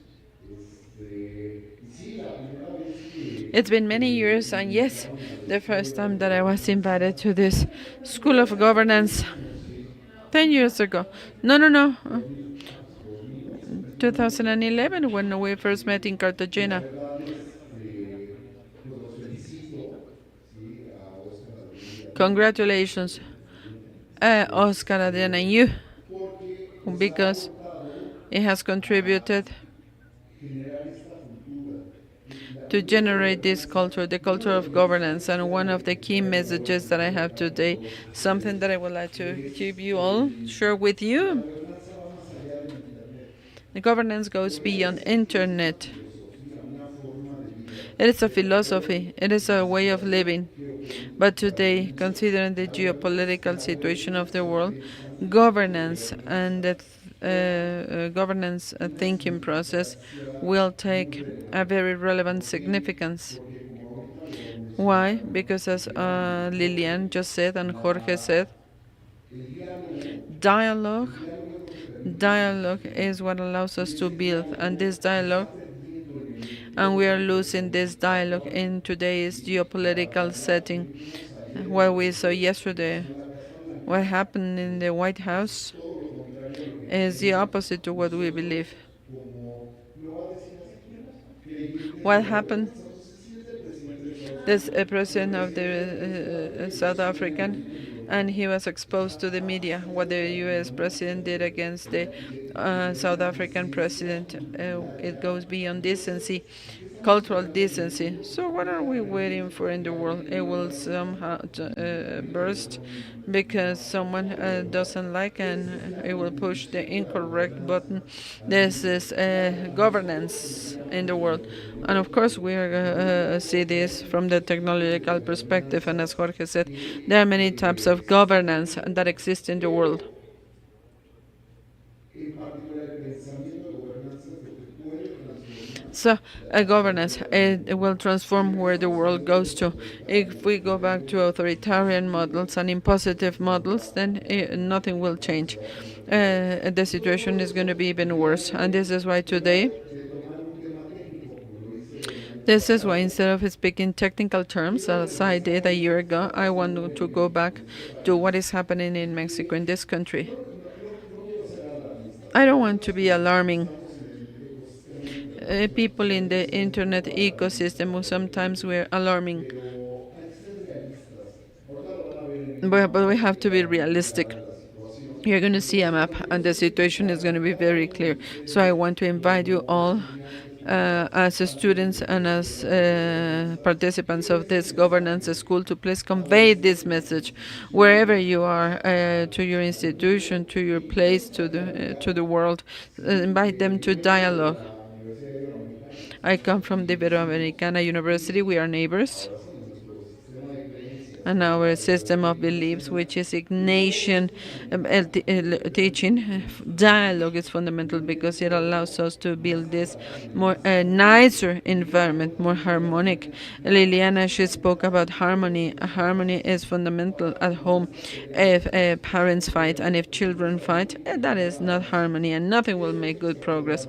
And we need to extrapolate it in the world, to the world. I am maybe in a very academic role, but after 35 years of being an academician, this is my daily discourse. voy a empezar y si alguien tiene una pregunta y me quiere interrumpir, If you have questions and if you want to interrupt me, I can, um, I can stop. I have the clicker. I will tell you. Olga told me, here you have the clicker. But they are speaking about pasador. a las mujeres que tienen el And pelo women hold their hair with an hair clip. We call it, there are different names used for the clicker, and it has been misunderstood by the name hair clip. denomina el caso. Y la otra, pues es And so he's sharing this story about Olga giving him the pasador, that in Mexico or in Spanish we call it the hair clip, but she calls it pasador, but we know it by clicker. usamos la palabra corte. So we use this Quiere decir que es una incorrect word, an Anglicism that we take from English. Clicker, we use it as clicker in Spanish. puedes poner con Q o con doble T, no importa. You can use spell it differently. Digo, hablamos de el regreso a la primera generación de regulación. So, Recuerdan, the generation of regulation. If you remember, Jorge, it's stop, dice que and he said gobernanza y pone al lado la palabra regulación. where he spoke about governance and then the word regulation. Que haya Why? Because in order to have regulation, contemporary and modern regulation, then we should have governance. entonces, les voy a platicar lo que está pasando en este So I will país tell you what is happening in this country, a ver qué concluimos. Lo and let's see primero, what we conclude. de hablar de esta relación Let's gobernanza-regulación speak about this relationship, governance and regulation. significa regulación. And then we have to remember what is the meaning of regulation. Regulation is only rules. En el caso de las telecomunicaciones, And in the case of telecommunications, those are the standards and laws. no quiero usar palabras fuertes como I do not want to use strong words such as controlling and moderating, como lo define but el Instituto Federal the Federal Institute of Telecommunications, it is the set of standards and that regulate information through electronic means. In this case, we're speaking about internet, telephone, radio, and television. This is the global system of telecommunications nowadays. de la perspectiva del regulador, uno And the garantizar perspective of the regulator is to la guarantee there is competencia equal justa, access, la protección fair de los derechos de las competitiveness, a audiencias o protection de of los rights of usuarios y de los users, and the clientes de la red. efficiency of the ¿Sí? network. Ahora, las reglas And then the rules las tienes que analizar, are depende to de be dónde analyzed estés, depending porque on en where esta you consulta are, podemos ser proveedores, because one day we can be comercializadores, y en la operators, tarde somos vendors, or usuarios. concessionaires, Y and in the tenemos afternoon una we're going to be perspectiva users, diferente. and we will have a Ahora different bien, perspective. como lo voy a tocar en la ley, dicen, va a haber una prohibición o cuando There tú is eres going to be extranjero, tú prohibition dices como usuario, ¿qué to va a foreign pasar content, and then you as a con mi user will partido de ask, fútbol what en is going to España? happen to my Me van a soccer censurar. game from Spain? Is it Pues si going to no be tienes censored? conocimiento, If pues you no have vas a no poder, te van knowledge, a the censurar, ya first no va a haber thing YouTube, that will come ya to no your van a mind is poder that ver there's going to be cosas censorship, porque there's no going to lo be van a YouTube. censurar. Ese I es will un not be able sistema. to see things because it Toda there's operación de going to be spot, government perdón, como en el censorship, caso del and spot. everything Y del comes otro from the lado spot. es And que I will tell manejan you lo the que case of a quieran. spot. And on the other hand, También all los people can sistemas do whatever digitales they pueden want to hacer lo do, que and quieren. those systems where all people No do what lleva they want más to que a do, un total relajo para que and it alguna is going to be persona a pueda mess. So manejar that significado. Adrian Y en esta learns regla another completamente Mexican diferente, context pues word, and in this mess, ya no hay derechos, ya there are no going hay to be obligaciones, no ya no hay un rights, no marco obligations. regulatorio. There is no Entonces, regulatory el framework. mejor estado es So the cuando best los state sistemas se is when autorregulan. systems Ahora, self-regulate. ahí les encargo. ¿Qué pasa con las grandes empresas cuando les dicen, ahora todo se va a regular? Now, Los when chiquitos people will huyen. regulate, Los grandes que dicen, the pues es que small la ones will oportunidad de comply, and the controlar el big ones will mercado. say, this is my Entonces, opportunity to nunca, control the market. cuando hablamos de gobernanza y regulación, nunca When we speak debemos about governance dejar and de regulation, dedo we should never forget que hay por lo menos tres intereses en todo there are sistema three regulado. interests in Hay un every interés regulated system. There económico, is an economic interest, ahora sí que el dinero habla. money Hay un speaks. interés There is a político, political poder interest, habla. power Y hay un speaks, interés and there social, is a el social interés de interest, la gente and que this is también what people are necesita de algo interested on, que a final de which is the cuentas es market. de lo que se And nutre at la the end of the day, política. this is where the Entonces, politics is esas tres fed with. cosas So these es lo three que hay que elements considerar cuando hay is un what we need to sistema consider when there regulatorio. is a regulatory Ahora, system. ¿qué es lo que pasa en el caso de las telecomunicaciones? En el caso de las What happens in telecomunicaciones, telecommunications? desde el In año telecommunications, 2017, as of the year la Unión 2007, the Internacional International de Union of Telecomunicaciones, Telecommunications, you listen to the RIN. Dorin, de The hecho, tiene que RIN, ver con streaming, she con esto is de la involved in medición de the la effort to regulación. measure the ¿Por qué? regulation. Porque ella Why? está Because she señalada was in por el charge of the desarrollo de las development sector of telecomunicaciones. telecommunications. Y entonces, pues la que atiende la parte So she is social in charge of the y social aspect, se mide en todos los and it is países. measured in En every qué nivel country. de regulación está. El We nivel más determine the level alto of en los regulation. The Estados most basic and americanos es la essential generación level, número as you uno. can see there, Y is la generation es number el one, and the total characteristic control. is the command ¿Qué and quiere control. decir? El What does it mean? Estado es dueño The de los state sistemas de owns telecomunicación telecommunication y es el systems, proveedor and único it de is the only one sistemas de vendor of telecomunicaciones. telecommunication Piensen en systems. Latinoamérica, Think about Latin habrá America. que ser There justos are y several todo, examples, pero and ningún despite país of all de that, Latinoamérica no Latin está American en la country primera is in the generación. first generation. ¿Sí? La segunda habla de una apertura de The mercado. second ¿Por qué? one's, Porque hay the una second serie de speaks about the openness of the neoliberales que market dicen because que of the hay que habilitar neoliberal las current that telecomunicaciones says that we a need to partir de open the los telecommunications 70, market. 80, As of las the 70s neoliberales and asumen 80s, el there was Estado less y participation of the empiezan state, a nacer and las then grandes cadenas de we start to televisión see the big y de chains, comunicaciones, television chains in this country, Televisa Televisa Globo or Globo in y las Brazil, gigantes and this is how it los grows. gigantes en Estados You ABC, NBC, have the CBS, giants NBC, y todo CBS, esto pues abre y nos indica la apertura and del it mercado speaks de las about the telecomunicaciones openness a la of the inversión telecommunications privada. market to private investment. La tercera generación de And then the regulación, third generation of pues es en la regulation. que la mayoría de los países estamos. En esa tercera And then in the generación, third pues se generation, fomenta we have la inversión y el acceso, investment and access. se diversifica, ¿sí? La televisión ha It diversifies. diversificado, There is la convergence, televisión ya so no solamente tiene television will cable, not only come cable through tiene air or cable, internet, it will rather y come eso via internet. le permite a and it allows the user to have many possibilities. And now we have a lot to choose from, and since there is a lot, there is saturation of media. There is a very complex overview, and it is difficult to regulate. Los reguladores de tercera And then what generación happens to third generation regulators, en México o en IFT el in pasado Mexico till now? es el, el regulador And the actúa regulator como mediador is entre like a las fuerzas del mediator mercado, between the market funge forces.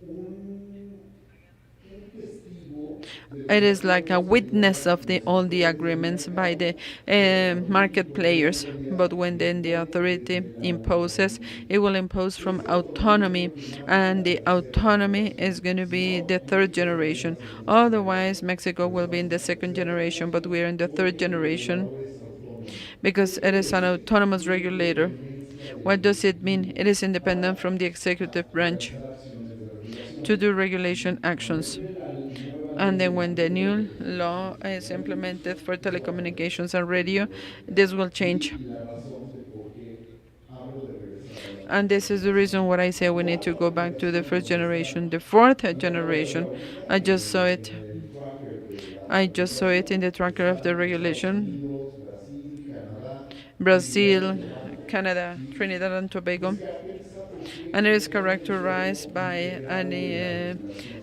the ¿Qué quiere regulation is decir esto? integrated. What does it mean? El mercado está The integrado al market regulador y el is usuario está integrated integrado into al the regulator, regulador. and the user is Hay integrated diálogo, into hay the regulator. conversación, There is hay dialogue, una there are commissions, regulación there colaborativa. is a collaborative Sin llegar regulation todavía a la quinta generación, without porque reaching the hasta aquí fifth sí tenemos generation, una because the generación de characteristic of the regulación fifth generation is the colaborativa. Y la collaborative última, regulation que and the se, ILO. se confunde, pero la quinta But generación the fifth es la regulación generation is a colaborativa. El collaborative regulador regulation. The regulator inmediatamente se convierte en un testigo will become a y witness, todo el mercado se autorregula o se regula por and los the actores. market is Estamos en self-regulated or regulated by desacuerdo the players. que se siga Agreements will be regulando por established, esto que and this estamos is the hablando. result of the dialogue, and this is why we go back to the Hay term dialogue. nivel G5 limitado A hasta limited nivel G5 level all G5 the way to líder, leader avanzado. G5 No hay ningún level, país pretty advanced. en el nivel No G5 country in the y world más will reach avanzado G5. todavía The most en advanced ones América, in Estados Unidos y America Canadá, is the United States, Canada, Trinidad y Brazil, Tobago Trinidad and y Tobago. si And if I Costa remember Rica well, también Costa está Rica is very close as well. G2, G4. G4. Ok, ahí está el mapa, ¿no? Y en el mapa estamos There we have the viendo map. rojo, We entonces see estamos red, en el nivel más básico the de most basic regulación, level of regulation. que sería generación 1. It will En be este caso, generation 1. yo por lo que veo, no acabo de identificar quién, pero es una de I cannot tell who, but I believe it is one of the Guyanas. la favorita. And choose your Sí. favorite Guyana. Luego tenemos los que están en transición, que Then we es have in un pedazo de transition, Centroamérica, which is a Venezuela, chunk of Central America, Venezuela, Ecuador, Paraguay, Paraguay, Bolivia, Paraguay, Bolivia, Cuba. Cuba, en lo que acabo de ver, based on what I just read, is the one below the table, 27 points. Mexico has 72 points. Brasil aparece con 97. Brazil 97. But look, there is a trap in these numbers. Why? Because the numbers of ILO is not a set of researchers to determine the state. A local consulting service will be hired, and it will study, and it will say, this is what I found. And most of the times what the ILO does, it says, yes, we pay this much, and it should be very well done. So it is not strange, and I respect the Brazilians. So the consulting company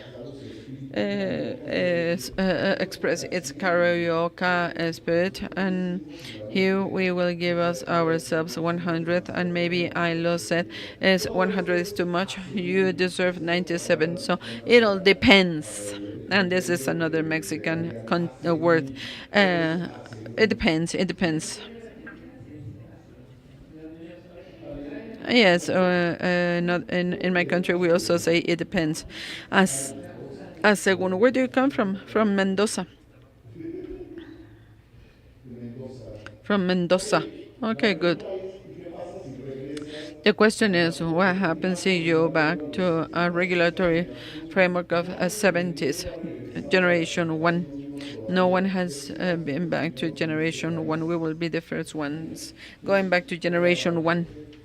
bueno, para que se den una idea, por ejemplo, la And moda, just for you to have an si la idea, moda regresa a los fashion, if 70, we cuando go todos back estos to the diseños 70s, women will be wearing this type of dress, a long la sleeves or postura three-fourth, equilibrada por la and a rodilla, dress below todo muy the knee. Everything ¿Y qué is going to pasa be si se regresa 70s en style. términos And de what will happen if we telecomunicaciones? go back in terms of Porque vean, telecommunications? yo me la pasé acá, ahí está. La mujer regresaría de la vestimenta actual a la vestimenta de los 70, We nada will de go grandes back from today cuadros, fashion to the algo 70s fashion. This que high, sepa these la heels, rodilla, your skirt below the knee. etcétera. Pero en las telecomunicaciones es peor, But in regresaría telecommunications, it no even worse. de We will go iniciales back como to from modem, which is our cell phone, al módem de los to 70. the modem of the La mayoría de 70s. ustedes no lo vivieron, pero tomabas el auricular y lo But ponías we en un used to botón take the y por un lado handheld comunicaba device y por otro and lado then connect it, ponían and cosas it al was oído. possible to receive information.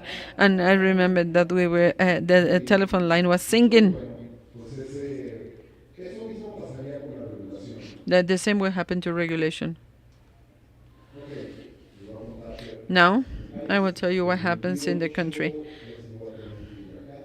El 28 de diciembre On se envió una 28 December, iniciativa de an reforma initiative constitucional constitutional en pos de reform la was sent simplificación orgánica para cumplir for un organic deseo simplification, que and se this is tenía to meet a previo de desire of buscar a que haya previous eliminado administration, cualquier tipo de where it was said institución that autónoma. autonomous ¿Sí? institutions were to ¿Por qué be autonomous? Porque eliminated.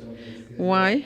There are ¿sí? reasons. Evidentemente hay razones Evidently, políticas, there are económicas, political, etcétera. economic reasons, Pero among lo más others. importante es que But se what extingue la matters the most autonomía. is that Al there is no extinguir la autonomía, autonomy. automáticamente bajamos del ranking del 4 al And then 3. we will go from ¿Sí? fourth level to Por el the puro third hecho de que level. no haya otra autonomía. Se abroga la ley, And se then the abroga la law reforma is política. Yo lo cancelled, vino a and abrogar, lawyers abrogar, porque si told abroga, me that se cancellation is acabó la different from ley y todo lo que derogation, está relacionado because a if esa you ley. cancel, Es the law is el going to be término eliminated. in extremis And it del is an derecho in para extremis acabar con term of in law in order to una finish with regulación a tan de regulation, primor. with a Se law, with a acaba, porque standard. hoy en día una de las dudas es, como se abroga la ley, se acaban las normas técnicas que están al amparo de la We ley. have the Nadie technical lo ha podido. standards. No one Mañana has lo been able to sacaron say y this, but pues mañana el que quiera transmita porque ya no va a and haber whoever normas wants to técnicas err will para do so, manejar el espectro because there will be no technical radioeléctrico. standards to use the Lo único radioelectric que nos queda spectrum. es el tratado internacional que está The a only nivel thing de la is the Constitución international treaty. y la Unión Internacional de And the Telecomunicaciones dice International que hay Union of frecuencias que son Telecommunications says diferentes FM y from otro. 88 to 101. Pues sí, pero pues, quedamos al amparo de un tratado internacional. It Es como si is nos an tocara el international amparo del treaty. libre It is comercio just like with o the el amparo de los Estados SMUC, Unidos y Canadá. a free ¿Y trade qué nos agreement. quedan? Las reglas de la Organización Mundial de What Comercio, else do we que have? es The el rules of the acuerdo de los World países que Trade integran la Organization, OMC.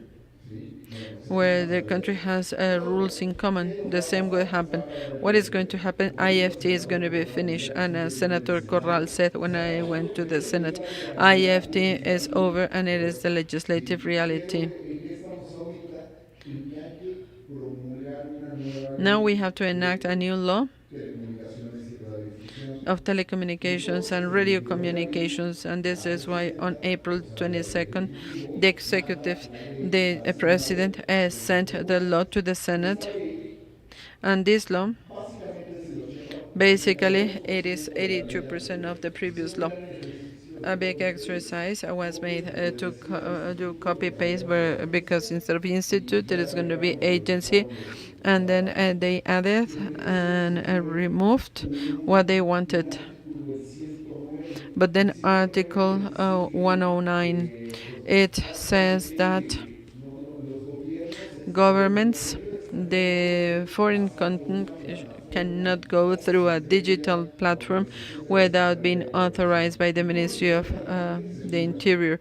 And Y how is it translated by people? As censorship. eso And then we acabó have con la censura a y big problem algunas because of algunas censorship. de las And I cosas will que send you decían. some of the things that were said, Era ugly terrible. things. It is No es not censurado. no censorship as such. But we have to remember to remind all Mexican people and those who are not Mexican people that in this country we have Article 2nd, 6, and 7 of the Constitution, and it hinders, prohibits censorship in the Constitution.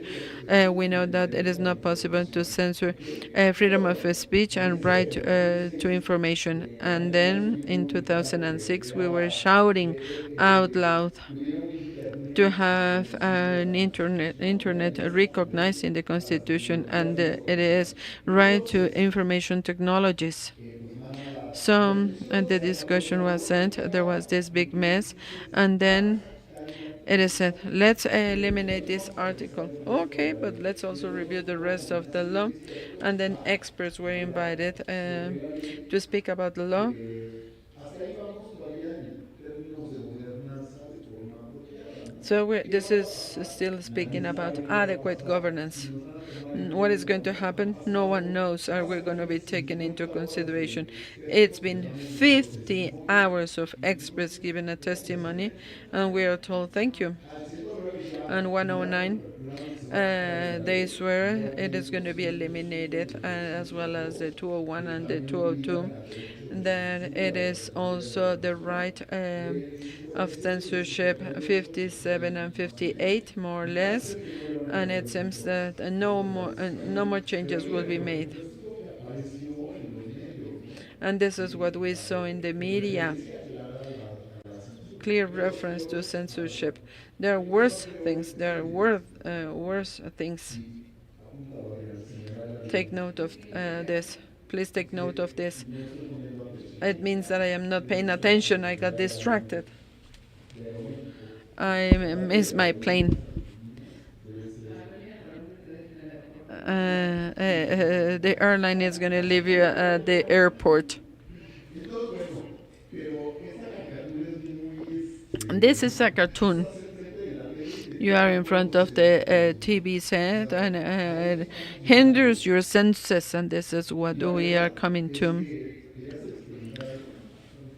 Pero la verdad es que The truth is that it is not a censorship setting or context. We live in a modern democracy with left and right hues. hablamos de censura, como dicen los chavos, But if we speak about censorship, as kids say today, then you are calling them, and no Latin American country wants censorship. We've seen it during the 70s, all the way to the year 2000. Internet was a huge relief valve for these. Internet was a huge relief valve. ok, en el cambio de paradigma, lo que hay que considerar es que hay un factor In the paradigm change, we need to consider geopolitical factor. What you see in red and in pink is government left or central left. Government in Mexico is central left. Left. We're speaking about Bolivia, Venezuela, Cuba, Nicaragua, declared left wings. Even Canada is central left wing. el hemisferio de este lado del mundo está dividido en dos. But this hemisphere is divided into two. There is no centralistic trend. If you know a country that thinks of itself as central, it will be interesting. Nos está llevando a ideas de centralizar And this is why we are decentralizing towards this new democracy. During the 70s, we were speaking about the new Latin American democracy. Now we will go back to the same, maybe to the new Latin American democracy that will impact the communication means, because during the 70s there was not internet. We had newspapers, and now we have internet, which is a new democratic regime con apoyo de los medios de comunicación masivos, incluidos with massive ways of talking, internet trends, and the market competition. Why? Because the powerful market forces are represented in blue, or in what we see in green. In blue, this is where we have the market forces. en conclusión les cuento, si ya estoy hablando, les decía, ya voy a concluir, no, ya iba a concluir. ¿Qué es lo que Then what happens? The next law is going to be similar to the previous one by 80%.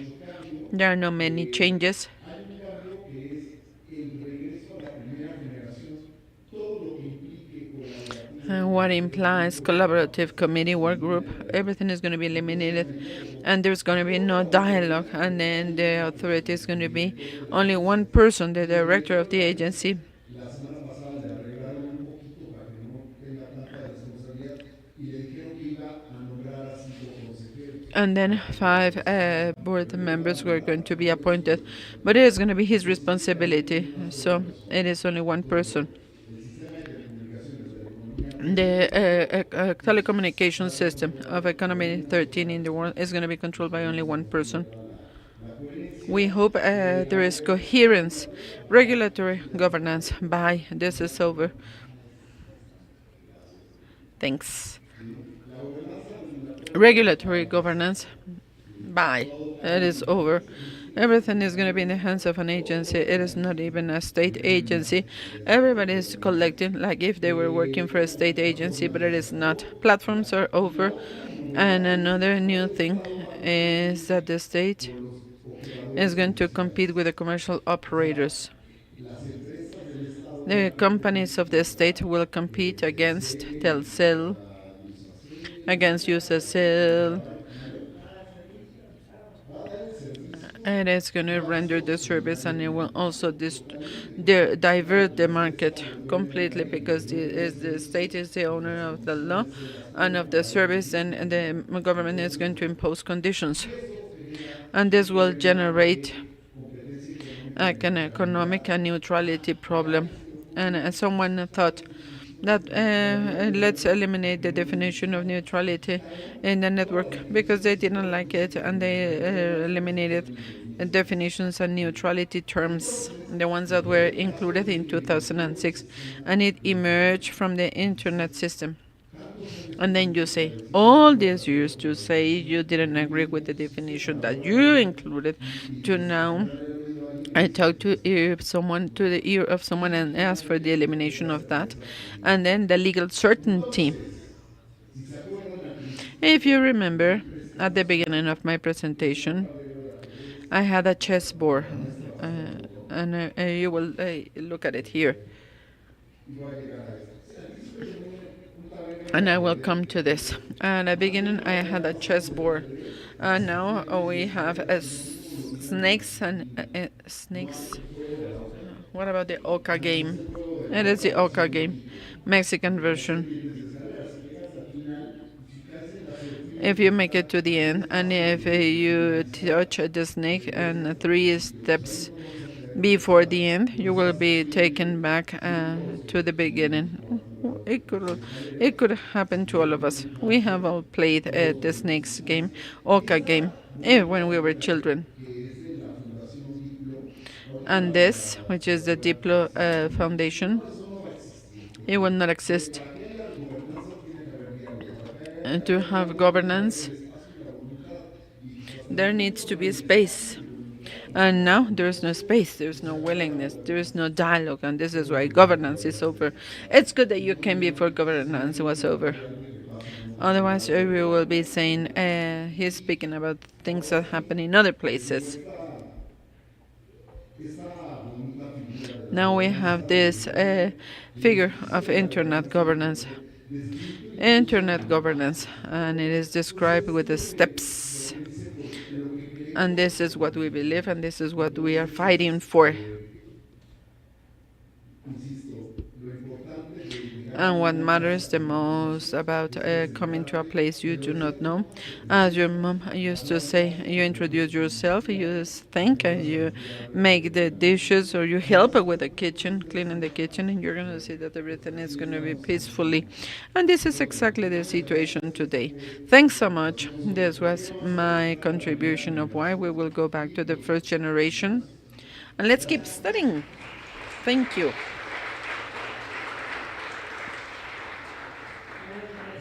Very interesting, very interesting. You have to leave. If there are questions, I will send them later. Thanks so much.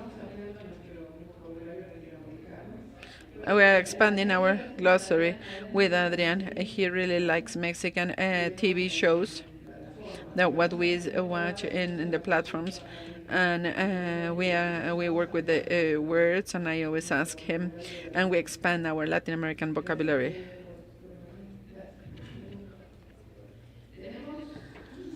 We have 15 minutes.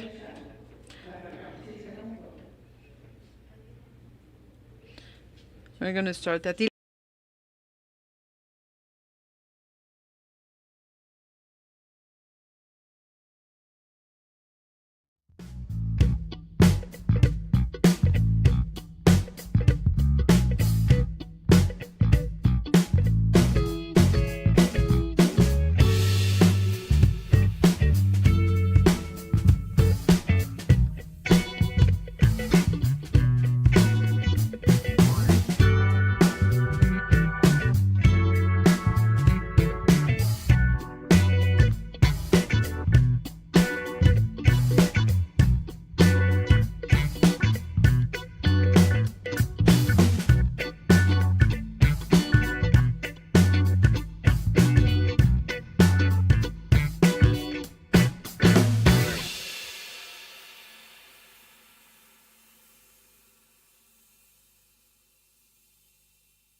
going to finish at 2.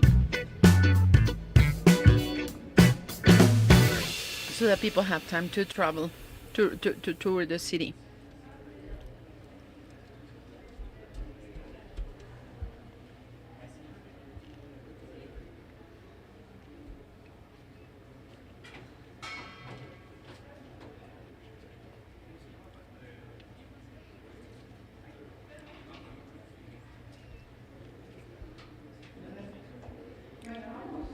Let's go. Let's. I need my computer. Julissa.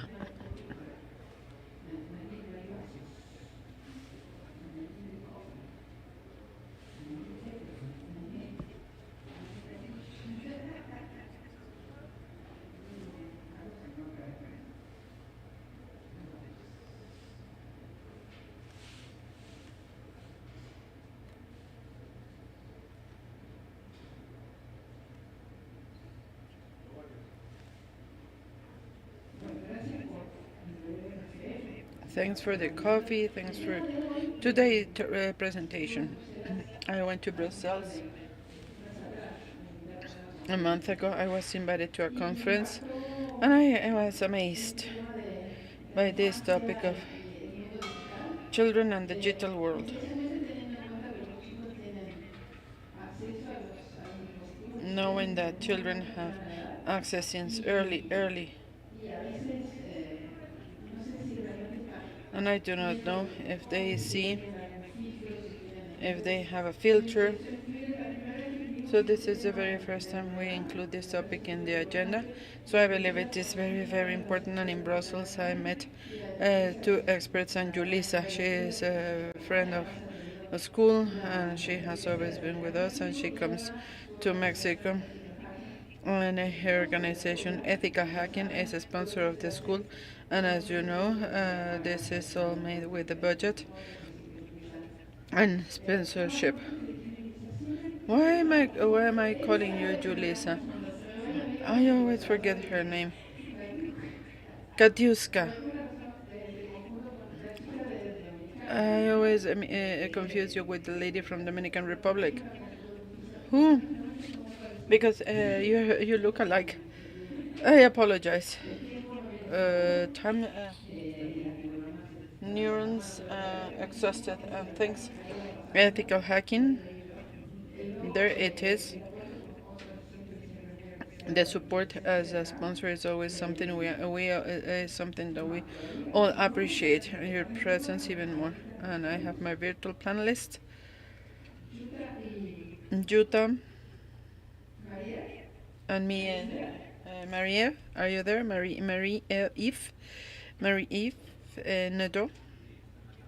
Are you there? Hola. ¿Nos ven? ¿Nos ven? ¿Cómo están?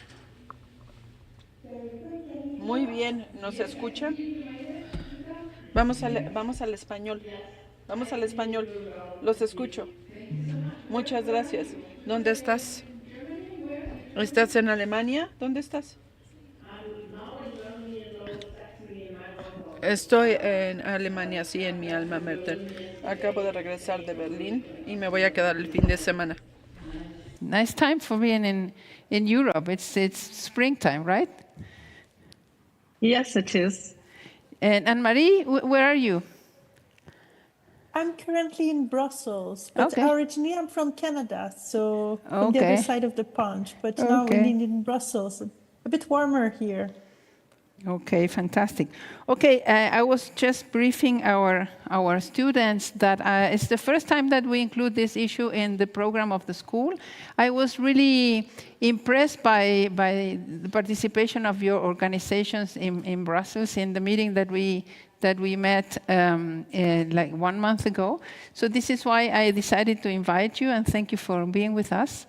And I decided to include this the issue in the program. So I have some questions. Maria, do you speak Spanish? Do you want me to do the questions in Spanish? Oh, eso es fantástico.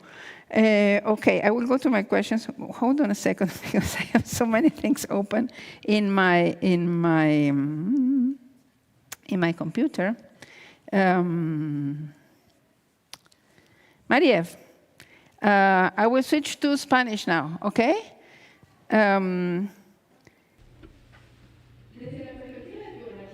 From the perspective of your organization, and I would like you to please speak about your organization, what they do, which are the 5 main rights about children, what we would like to see enforced as a priority, and the digital environment, and which are now present, and which are the future challenges in relationship to these rights.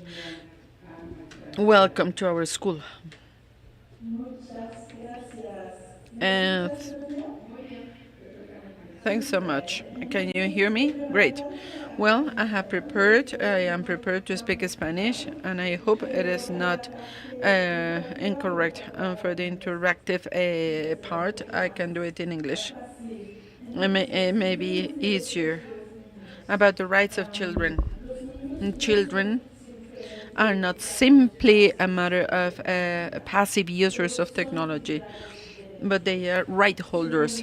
They have the same human rights that we have, we as adults, but to their different needs, vulnerabilities, and capacities, they also have additional rights.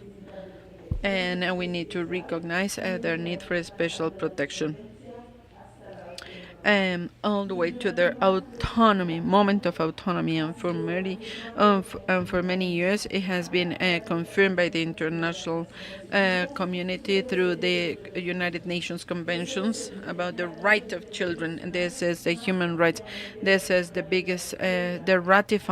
most ratified agreement adopted by 193 member states, all of them except the United States. And the rights of children apply everywhere, in every point in life of children. And this is why, as children develop rights, will not end when they are in front of a screen. But for years, the digital environment has been as something outside of the laws that protect the high childhood in the physical world. But it's changed in 2021 thanks to the General Observation number 25 of the Convention about Rights of Children, that clearly sets forth that rights are fully enforced without exceptions in the digital world. And in order to implement the convention, the General Observation underscores the responsibilities of governments to make sure the digital environment is helping instead of going in detriment of this light.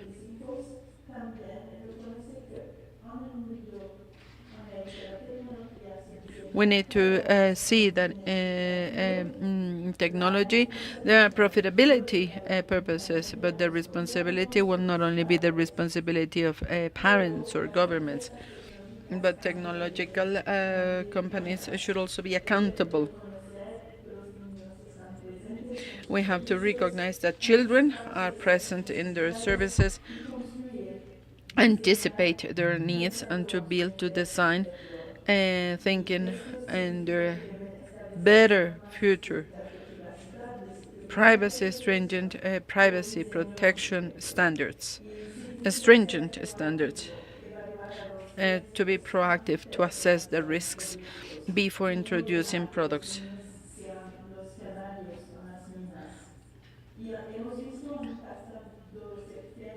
We saw last September in the future of the United Nations, world leaders reaffirmed the Digital Pact and the commitment to protect children and rights of the digital world. And now is the moment to comply, because children deserve the digital world, to respect rights and not only on paper, but also platform products and systems of artificial intelligence affect their lives. And this is what we've been doing for the last 3 years in this fair rights, with and for children all over the world, in order to take into consideration children with the design and governance of technology. And despite of the fact that children are the first ones to use new technology, AI, and educational platforms, we see that many digital products are designed as if children didn't exist, or even worse, with awareness of the possible damages, but without taking measures to prevent them. And if we speak about rights of children, indivisible rights and interdependent rights, and everything applies to the digital world. But we see that some are especially compromised.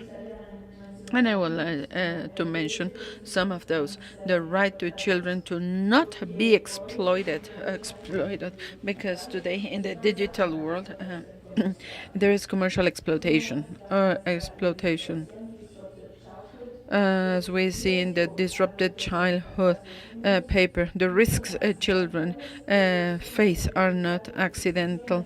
This is design decisions, deliberate decisions, and the technology companies put benefits of them first on top of rights of children. And the more interaction of children, more personal data are compiled and then sold to feed advertising and to make money. And this exploitation represents the violation of privacy rights, because in the digital economy, data is what it matters the most, and children, and this is used to keep them connected for a longer time and to take them to specific content, and it is a risk. It can be a risk.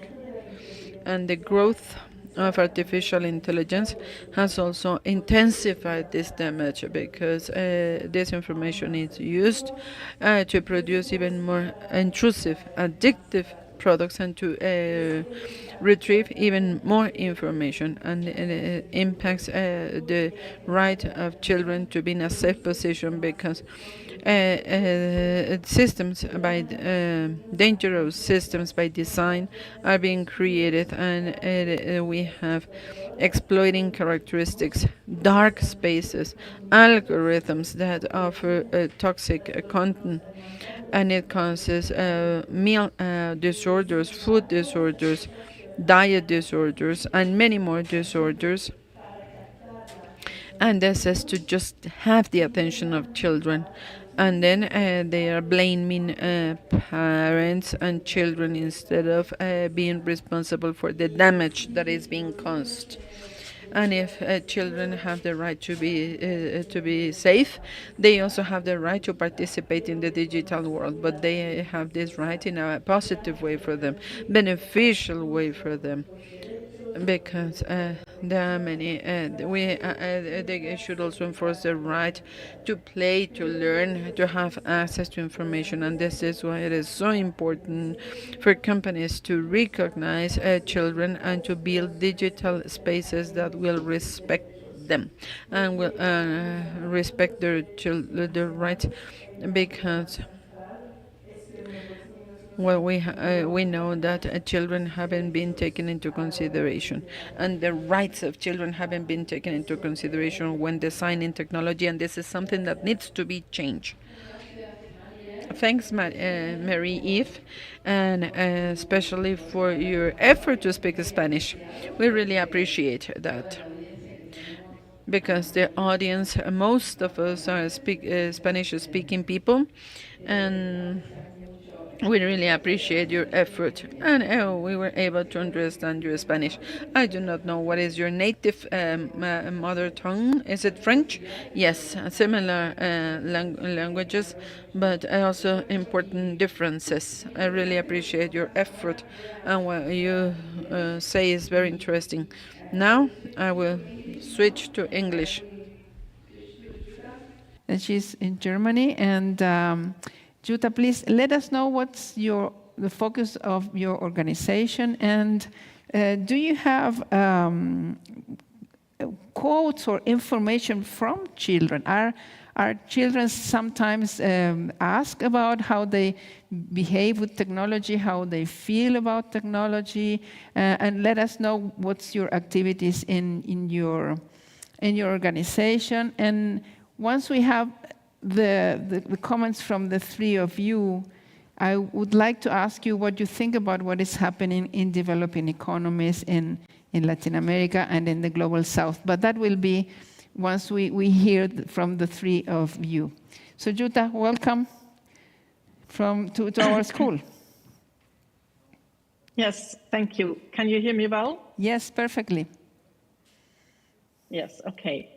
So thank you for switching to English language, although I can understand Spanish language, but not as much, and I cannot speak Spanish language. So thank you for switching to English.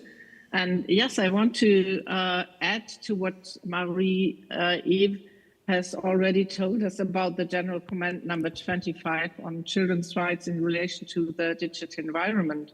Because when the whole comment was elaborated with the UN Committee on the Rights of the Child, also a huge child participation took place in a lot of countries around the world. We had 69 workshops held in 19 different languages with teenagers, and they all created their own, the issues they wanted to talk about in these workshops. And they came out with really interesting positions in regard of what they think is beneficial for the well-being in the digital environment. They all agreed we are growing up with digital media. There is more or less no difference for us between what the adults call the analog world and them growing up in a digitized world. So, for example, a girl aged only 12 years from Croatia said technology is very important and it will continue to be in the future. It is hard to communicate without technology. Everything is here on my cell phone. I can find information about almost anything. I can talk to my friends whenever and wherever I want. The world is moving forward, so we must do the same. I do think that is a very straightforward thing to say for a 12-year-old, and we have to move with the world forward, I think. So it's important to have these talks like we do today. I have another quote from a boy aged 15 from Kenya who said, "Many parents and adults worry too much about kids being exposed to technology as they worry for our safety." Well, I don't disagree with them for that, but just want them to at least be informed that children are educated concerning technology in schools and they know how to deal with that. It's only one person that I quote here, and I'm pretty sure others will also disagree, because we know so far that not all children are well educated in regard of capacity building, digital literacy in schools, so we need to strengthen our efforts. What was really impressing me was that many groups of these children in the workshops were aware of the digital divide, of the differences children are facing in different parts of the world, that they not all have the same access to digital technology, and they wanted governments to do something to overcome that. They also were aware of the gender digital divide. A group of children from Jordan said, girls seem to have less access to the internet than boys. there is discrimination in access based on gender. Girls do not actually own their own phone and have limited access to the internet compared to boys, who might access it through the internet cafes that are generally only for boys. It might also be related to restricting girls' access to the internet by family members like parents or a husband. And interestingly, when we confronted the German group that took part in these workshops, they were really astonished that there are parts in the world where there is such a huge difference between boys and girls. So we also need to pay attention to the different situations. Children said several things about the role of the parents, and mainly this was focused on having their privacy. They were aware that parents are concerned about their safety, but still they didn't want their parents to know, for example, their passwords or to post photos or some information of their children without asking their children. And eventually coming to what did they say about the role of the government. And there I have a quote from a boy, which age is unknown, from the Philippines, who said, right to information is one of the most important in the digital age because the internet really helps us to access information easier. But we all need to keep in mind that not all information on social media is true and reliable. And that was addressed also from children from Ghana who said, we would like the government, technology companies and teachers to help us manage untrustworthy information. And a New Zealand boy aged 17 said governments and businesses need to be much more transparent about data use and collection, why collected, how it is being collected. So you've heard many concerns, but also the young people are all aware of the benefits that the internet, the digital environment provides to them. And here comes into play the organization I'm working for, the Digital Opportunities Foundation in Germany, which you already see from the name. We are focusing on the opportunities that the internet provides to children and young people. And we know that the opportunities and the benefits come along with risks and challenges that children are facing. So our work is mainly based on finding out how we can address this on the government level with certain regulation for youth protection in the media, but also with strategies that concentrate on parents and the social environment of young people, support them with the information they need to educate their children well and to guide them through the digital environment. We think that is very important. And if you ask me what we are currently doing, in Europe, we have the Digital Services Act, which most of you will have heard of because it's a huge first framework for governing digital media platforms that have users that are accessible in European countries and that have users in European countries. And it was a big achievement that there is a paragraph in that legislation that is addressing directly the protection of minors.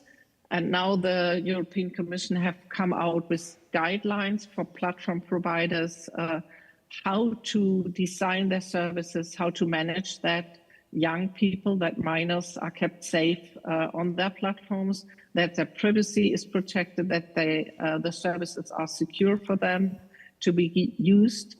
And we are just in the process of consulting on these guidelines. Probably Marie can also tell us a little bit what Five Rights is doing in this regard.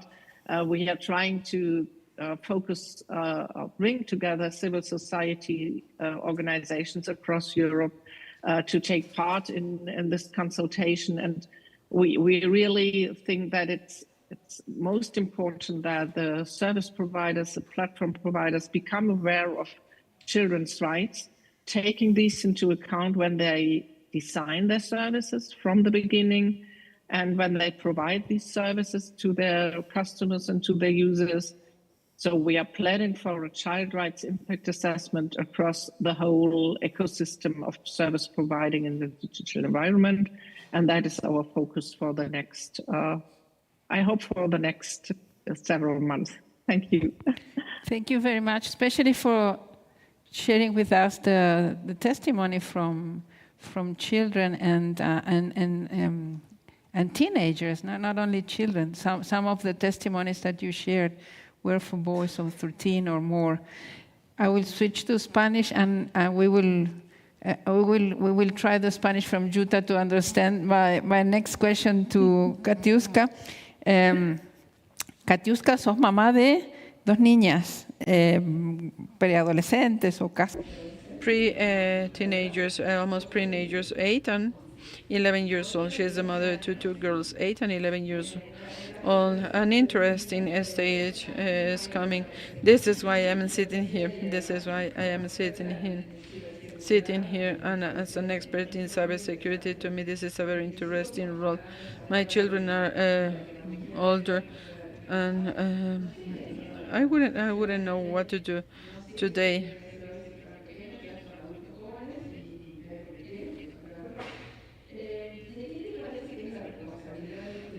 Who is responsible for the well-being of children in a virtual world? Anne-Marie and Jutta, you spoke about Anne-Marie. She spoke about the role of companies, those who design platforms and software, and which are the actions to be taken so that what children see is going to be safer. And then I have a question for the three. And what happens in Latin America? How effective is this activity of company to respect rights of children? You have the floor. Thanks so much. And I apologize. First, I would like to thank you, Olga, Adriana, and SSIG, for giving me the opportunity to be in this panel this morning. As you said, I am a lawyer and I belong to the Panama Association, which is an NGO where we address training, consensus on all these topics of technology, internet governance, and we also support the legislative system with the experts and the development of standards that have to do with technology. And apart from that, I also work in cybersecurity companies. So if we see this trilogy, I see the monster from the inside. And this is why I can sit with a panel of experts, in this panel of experts, and to speak about these topics from every perspective. And when you ask me who is responsible, remember that Jean-Marie, she speaks Spanish, but she is not Latin American. And Jutta understands. And we have translation. So who is responsible? How come children today are in the safer virtual world? And there's something that Mary Eve said. These children were born in technology. This is what they know. Unlike us as parents, we are in this world, and the first responsibility is the responsibility of parents. We get educated so that we can transfer that education into the virtual setting to our children. I remember when I was a child, I used to go to the street, and she was always asking me, "Be careful when crossing the street. Do not talk to strangers."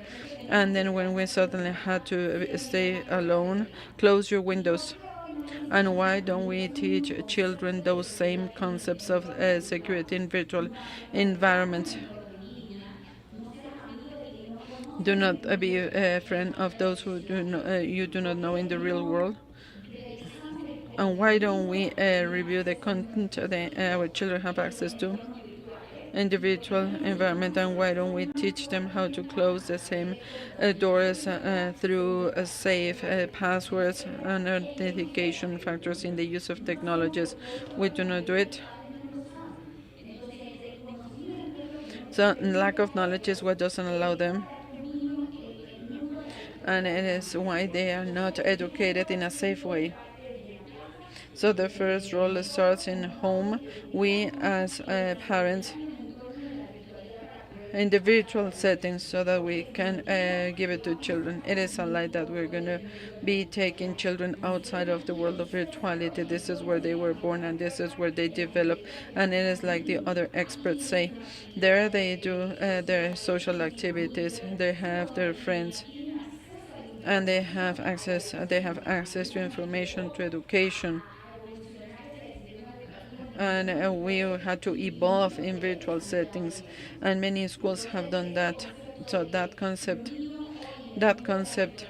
the world today, the world in virtuality, the physical environment. Another leg is security. It has to be the educational sector. In the schools, we see how in technology children are taught robotics, programming, how to use technology tools, Canva, Word, etc. And I said in Panama, we are fighting a lot for this to do the schools and to teach cybersecurity. We need to teach children. We need to teach children how to develop in the technology setting, but knowing the risks, the crimes they are victims of, and even those situations where they can be victimizers, to give them a cell phone. It is a tool to attack another person, taking pictures where they show, expose other children. Lack of sharing with adults, suffering damages in virtual environments, and this is why those children commit a suicide acts. So the fact of giving a cell phone to a child is knowing that we are giving them a tool where they could be the victimizers and victims, and we need to teach children all this from home and then at school. And then the third leg of this leg, and this is what the experts have said. Big technology companies, they have a big responsibility. They have to understand that even if the child is not the one with money to buy the tools, they are consumers, because parents buy technology. They are users of technology in school, so we need to start by designing to protect these minors. There is important progress in speaking about data protection, privacy, but we need to work and design the design of tools in policies that keep children safer in virtual environments, and last but not least, the state. We need to take this as a policy. Unfortunately, in our countries, in our Latin American countries, there are crimes which are not classified in our standard. And I take the example of Panama because it is a country that I represent today in the panel. We haven't classified crimes such as grooming when an adult plays the role of a minor in line in order to be trusted by the minor, and then the minor is going to be sharing materials and even sexual type of pornographic materials, and then those materials are used to threat the child after being trusted by the minor, and the person says, I know what you do, I know your family. So this is what happens in the virtual settings when playing the role of being a minor. I am taking a lot of information from you, and then it is requested to ask for more, and then this is the content that we see in the dark web, pedophily. So the fact of not having this established criminal types as established in our Latin American standards, this is why today those minors are going to be victims, because the criminal sanctions or the criminal types that can be analogic when these situations happen will not sanction seriously, because the size of the damage caused by a minor in line when he is re-victimized, when uh, when he was 18 or 20. And this is why it is necessary to protect this security in line. So here we're speaking about a four-leg table, what is governance, and internet, where parents, the educational community, NGOs, and private companies and the states have to work. In Latin America, we are not that bad. There are NGOs, and in the case of Europe, working in these projects, I belong to Pandetec in Panama, and we have a network of collaborators at the Ibero-American level. And we have other organizations in Uruguay, in Argentina, here in Mexico, where we develop awareness campaigns, not only for minors, but also for parents and for the educational sector. Campaigns such as Take Care of Your Click or I Am the Data. We can look for this in the social media, and first we want to say that we were the first security factor. Do not overexpose him or her in the social media, because we have parenting, because parents are very proud. And when children go to ex school and football schools, they were taking photographs, and we are taking all this without being aware of the digital footprint of our children. And this is why the awareness campaigns we do in our NGO. This is the aim. We call the attention of parents and minors, and to educate them in the cybersecurity policy.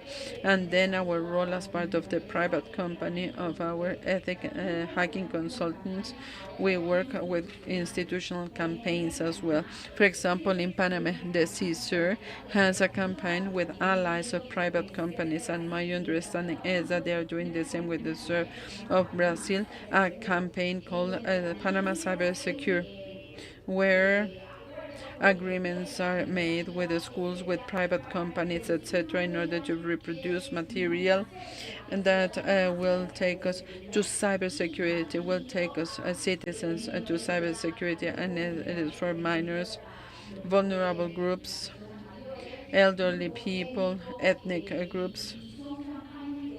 And these are campaigns that look for this, to educate the population in general, users of internet in general terms, about the tools we could have in order to be safer in the internet and not to be vulnerable.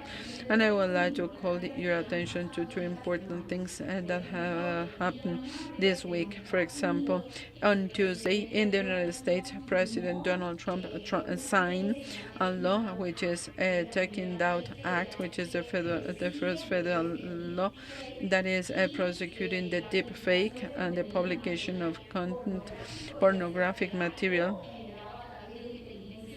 are generated by artificial intelligence. And for the first time, it is mandatory to technology companies and platforms, and in less than 48 hours those photographs are going to be taken down when there is a valid complaint by a victim. This is something we see for the first time in a U.S. government, because as others have said, we are always looking for self-regulation of technological companies. So I believe it is a success for civil society organizations.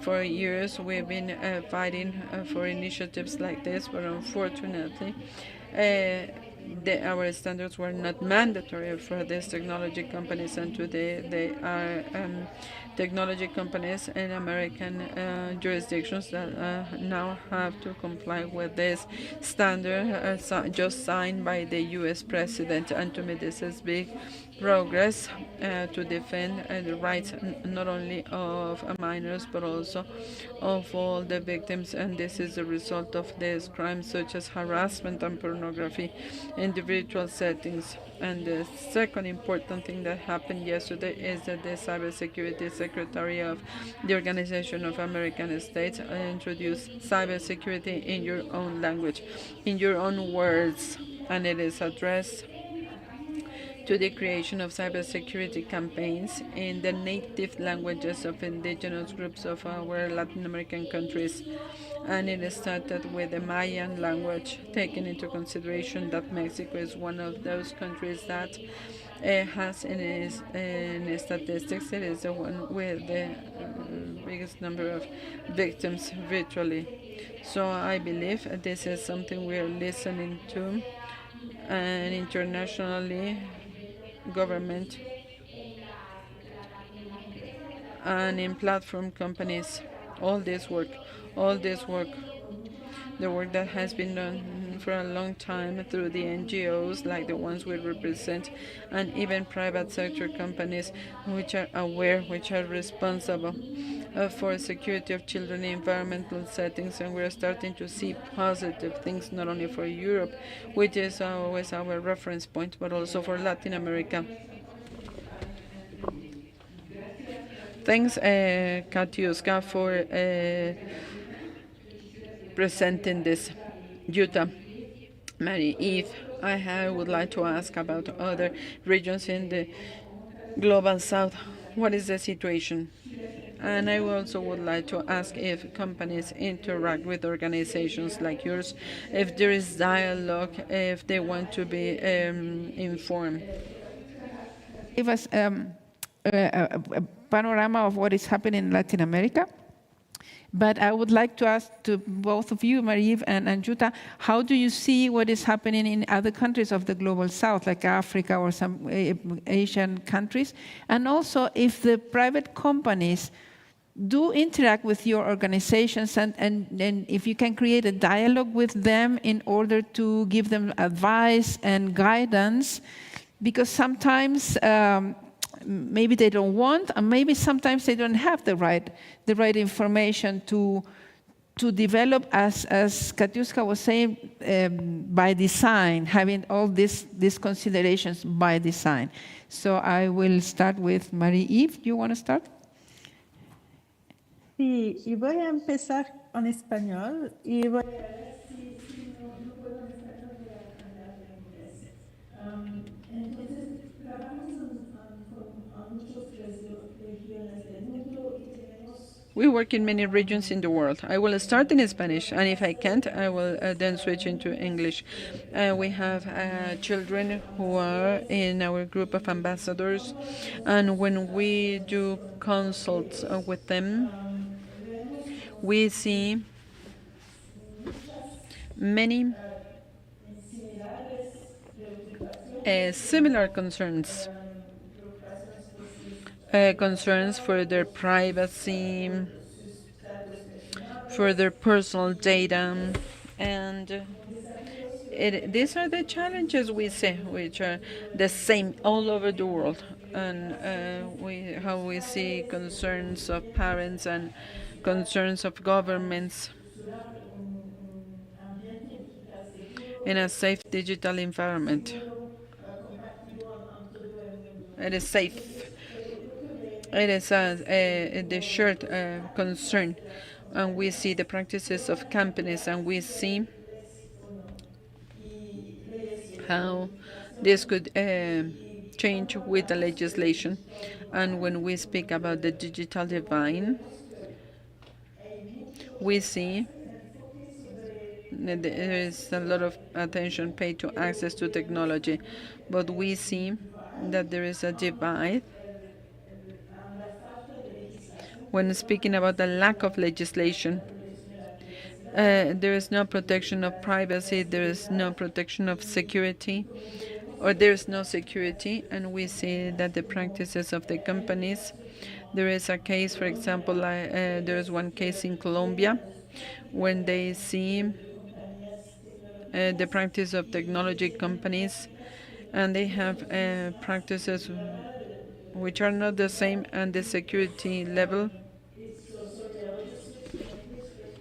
we see is really that the practices of companies would have a much lower bar when there is no legislation. Yeah, of course. And there are some Of course. cases, of course, because they are not held accountable. So that's one of the major things we see, especially is those gaps in practices. And even in some cases, like in Mexico, there is the app TikTok Lite that is very, very addictive for kids. And this app has been banned in the EU. Because it's too addictive for children, but we're seeing still in many of the global south countries, these apps are still rolled out and for kids to use. So that's one of our big concerns actually when we are working in countries, especially in the global south, and especially when we're talking about access to vulnerable children. Usually giving access might also amplify the vulnerabilities. So that's also something that may be of concerns. Then regarding our engagement with companies, that is a very good and important question. So I think Five Rights, our work started as we were talking with a lot of tech designers, and it's true, a lot of them didn't know. They don't know what the products they are doing. They don't think know about it. So we did a lot of work with industry standards and working really, so what good tech design would look like? What would you do differently if you would design specifically for a child? And then we work specifically with industry standards, so to show really a product safety process. So what question do you ask when you are designing for children? So we work on industry standards with Institute of Electronic Engineer for the development of standards. And then just recently we launched an AI code, indeed, to ask those same questions. When you're developing an AI that is likely to impact on children, what should you think about? Like, what are the questions that you should ask? And then on that basis, indeed, we engage with companies and we provide them what's the North Star should look like. Thank you, Marie. Jutta, any comments?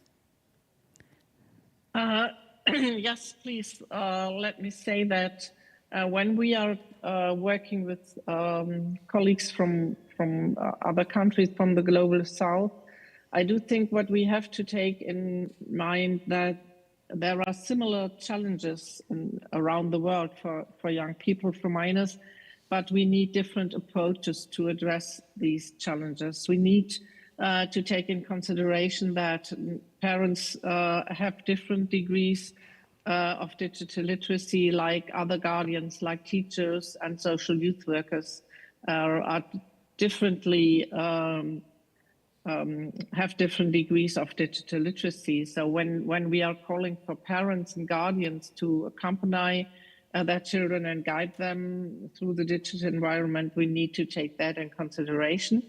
Also we see that we have different educational systems and we have already different legislation in the different countries. When we did a review of the legislation in regard of youth protection some years ago, what we found out very interesting is that those countries, like many in Europe, that have a long-standing tradition, I would say, in having like youth protection legislation, they are now lagging behind because they had this legislation already before the internet came into place and to play such an important role in children's life. While we see in other countries, they are now moving faster, establishing new legislation on youth protection, and they are much more closer to the challenges with their legislation, to the challenges that the digital environment poses on children.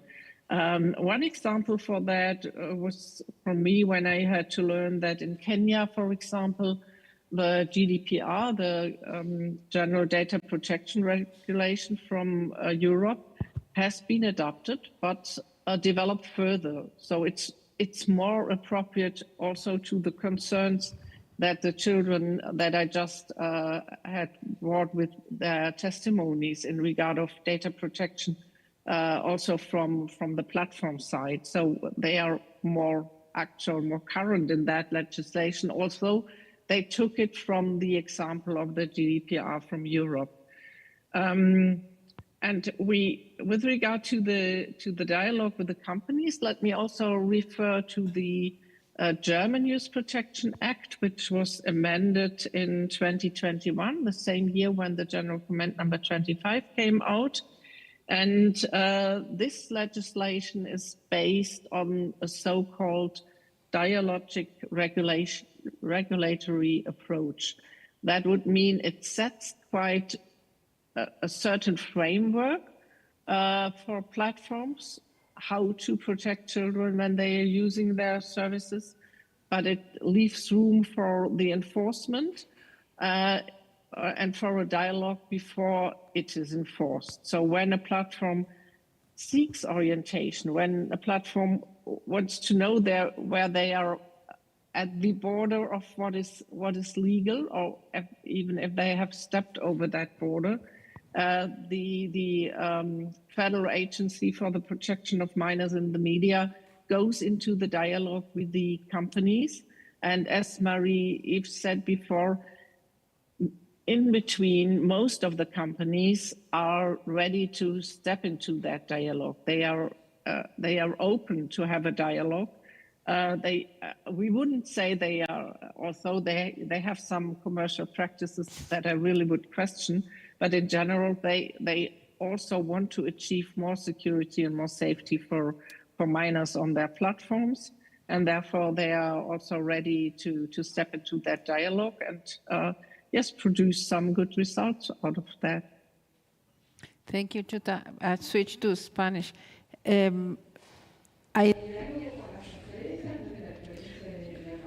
Is there a dialogue with companies from your experience? Do you think there is impact in the information you can give? And something important that you mentioned, something you mentioned first, and then Jutta, and then Marie, the fact of having or not regulations in the countries, it will impact the performance and the behavior of companies because Marie, she mentioned an example of a game. I didn't take the name. In Europe, it is very addictive. And in Europe, it is prohibited. Maybe there is no regulation. Once, some time ago, I was asked about the online betting because in many countries in Argentina it is a problem with the minors, and the first thing I said is that advertising should be banned. It is just like the smoking. It is just like smoking. Yes, those who want to play it, as long as they are an adult. But advertising with very well-known personalities to the eyes of children and young people and sports people promoting or advertising online betting, it is pretty confusing. And or whether or not companies are authorized. So I said, let's ban those. But it was not possible. It was not possible to have a regulation to prohibit this in the legislature, to prohibit advertising. I am very sorry for that. What do you think about interaction with companies? Do you have it in Apandetec? Well, as you said, interaction with companies goes hand by hand with how mandatory and the standards that exist. This is why I see this new standard of the United States is so good to me, because now companies will be addressing this internally from our practice in Apandetec. We have always worked with the big technology companies with which we have worked. But the positive answer is when we work together with other organizations of other countries, because it is a small market, but sometimes our voice is not being heard. But when we worked with NGOs from Uruguay, from Argentina, from Mexico, from Spain, we can have a big impact, and we can as an association in Panama, we've been working with technology companies that all work on in this field, and it's been very important when speaking about the legal training, because here and something we have said, it is difficult to sit as a developer with a lawyer, and for them to understand where the line is. So this is the work we do, and this is why our association includes experts in technology, and we also work with lawyers because we try to work hand by hand with development, and we want to work at the legislative level. We do training, and we want to like together. But I do agree with what has been said in the panel, the fact of having a state policy addressing this, and to make a government to develop standards that will make developers and the big companies, technology companies, to see what is the safety and security of minors, not only the economic aspect. And this is how we're going to come to more positive results and faster results. And let's give them a round of applause. We have a few more minutes for questions or comments. Who can help me with the microphone? There, Adrian. We don't have a lot of time, so can we have 2 or 3 questions at once? Because we will have another expert at 12:30.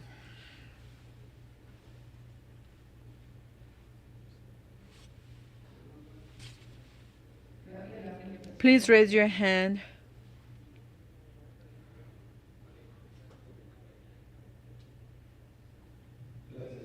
Thanks. Good morning. First of all, I would like to commend the 3 presenters. The effort you make from your different areas is something something to admire. And we need lots of organizations and lots of people in charge of addressing this type of evil things in internet. I was just talking to friend, and we're not considering this cybersecurity system from the perspective of justice or from the areas in charge of doing this research. Speaking about governance, I would like to say that in this country, in Mexico, there are 46 cyber police units. And if we consider the number of complaints that we receive on a yearly basis to this country, it is not enough to take care of these types of incidents. It has to do with sexual child abuse. So it would be convenient for you, these associations, to work with the authorities, with law enforcement, to be able to address this. I know that you do preventive work.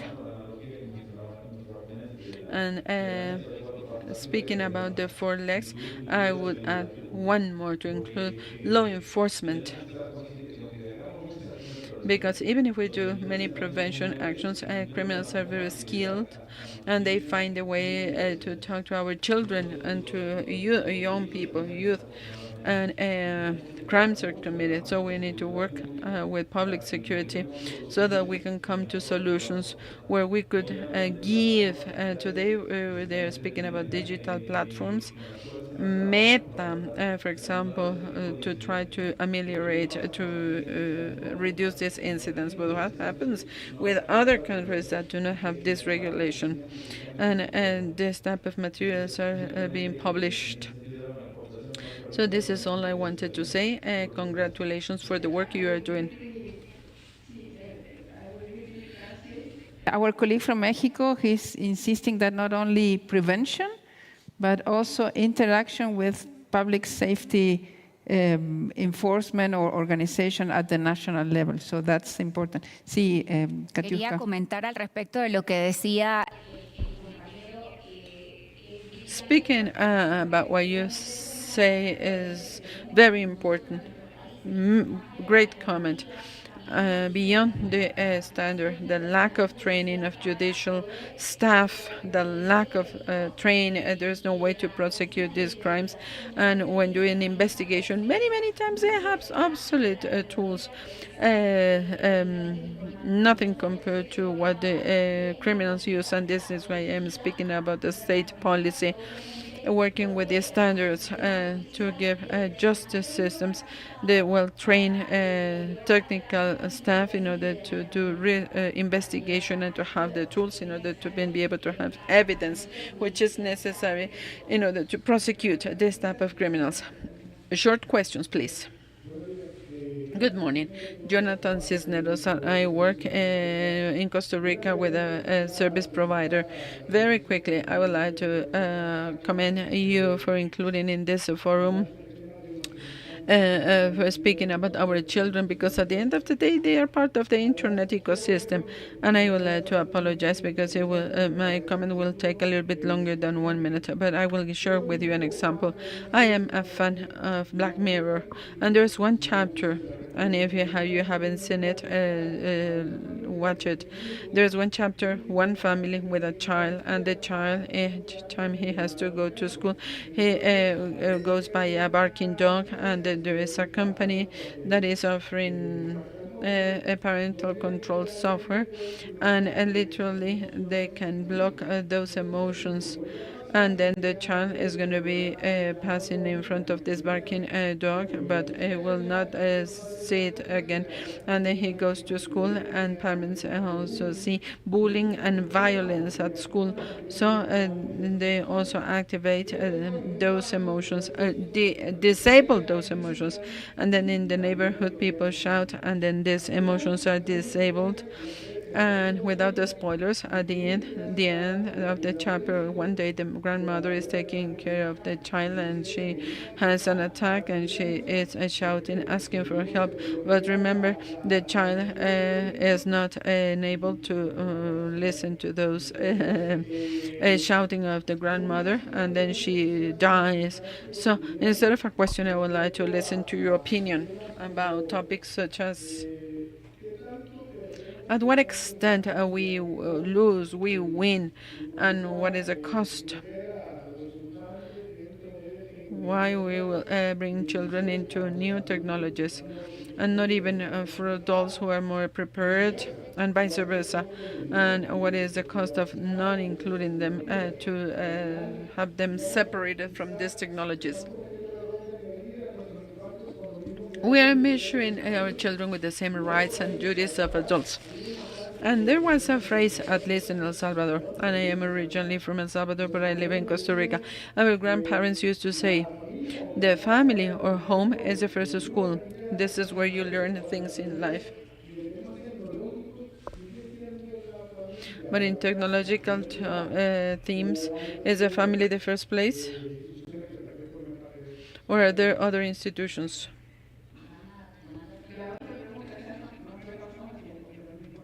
Another question. It is not a question. It is just a thought. I am originally from Brazil. I am a lawyer in Brazil. Gender violence and LGBTQ. And one of the backbones is to understand, we need to understand the regulation for internet for children and for teenagers. It is not as a regulation only to limit, because in contexts where there is lots of violence, internet is seen as a refuge, as a network of support, and this is a means for children look for support. And they look for people similar to you. And what we see in this regard, speaking about the defense of the LGBTQ community, so the regulation is to impose means to limit access to education, especially when speaking about gender diversity and sexuality. My intervention is to look, to propose to look at it because there is a need to regulate. We need to have the sense to regulate and to impose limits. But there is also the education, and it will not necessarily comply with this direct regulation. Gender diversity exists. It is necessary, and sometimes internet is the only way teenagers have. I am not necessarily speaking about children because they haven't developed, but the youth are looking for this shelter when their homes are not that receptive, and this is a way they have to be seen, and for their development. So regulation not as a censorship, but how to give access to whoever needs it. It is necessary, and I believe it is a complement. It is not a question, but it would be necessary to look at it like this. Yes, you are right. And we only spoke about the well-being of the childhood, but in our groups, we also work with vulnerable groups, with minority groups in our communities and LGBTQ communities. And this is training, as you said. It is related to the answers like that. I do believe the family is the first security, and this is why at the beginning I started by saying, parents, we were not born in technology. Let's get educated so that we can educate our children. Our training is not just for children. We talk to parents, we talk to schools, we talk to teachers, and we talk to tutors. The first ring of security, because this is a way for them to develop in this technological world where they were born. Where Comments, sorry, about different views of how to use the regulation, how if it's too much, too few, and to be more open in relation with all the different groups that should not be apart from all the regulations related with children. We don't have much time. Otro aplauso, another good applause for our students.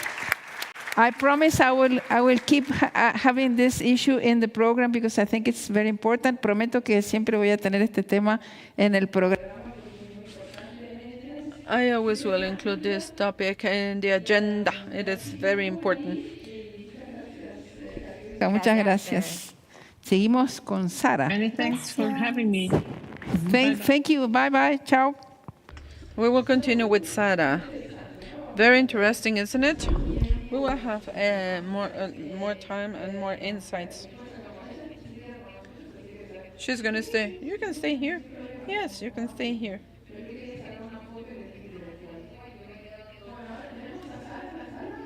Is Sara in the room?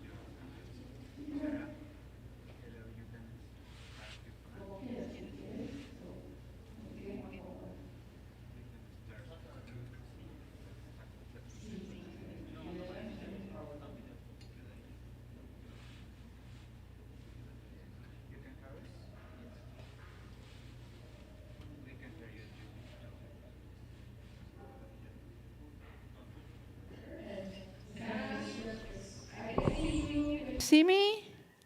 I can't see you, Olga. I can see the room. I see you, but I will appear. Can you hear me? I can hear you. Okay. Can you hear me? Yes, I can hear you, and we can see you very well. Thank you very much.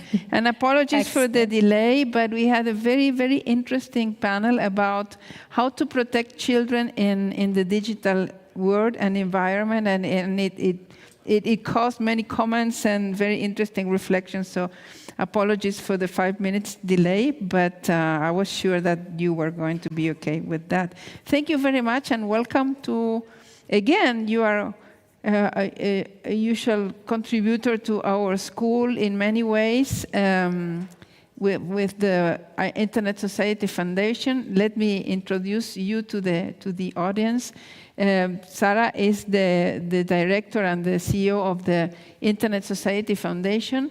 You know Internet Society. We had a very nice opening session with Sally Wentworth on Monday, and she's explained about Internet Society, but apart from the Internet Society itself, there is a foundation that helps the development with funds of several types of internet projects. So this is why we have here Sarah, that she's a very good friend of us and mine, and she will explain to us which is the role of the foundation and which are the different projects that they can finance and how can you get to know them and how to get information and perhaps funding for your internet projects. And welcome to the school, Sarah, again.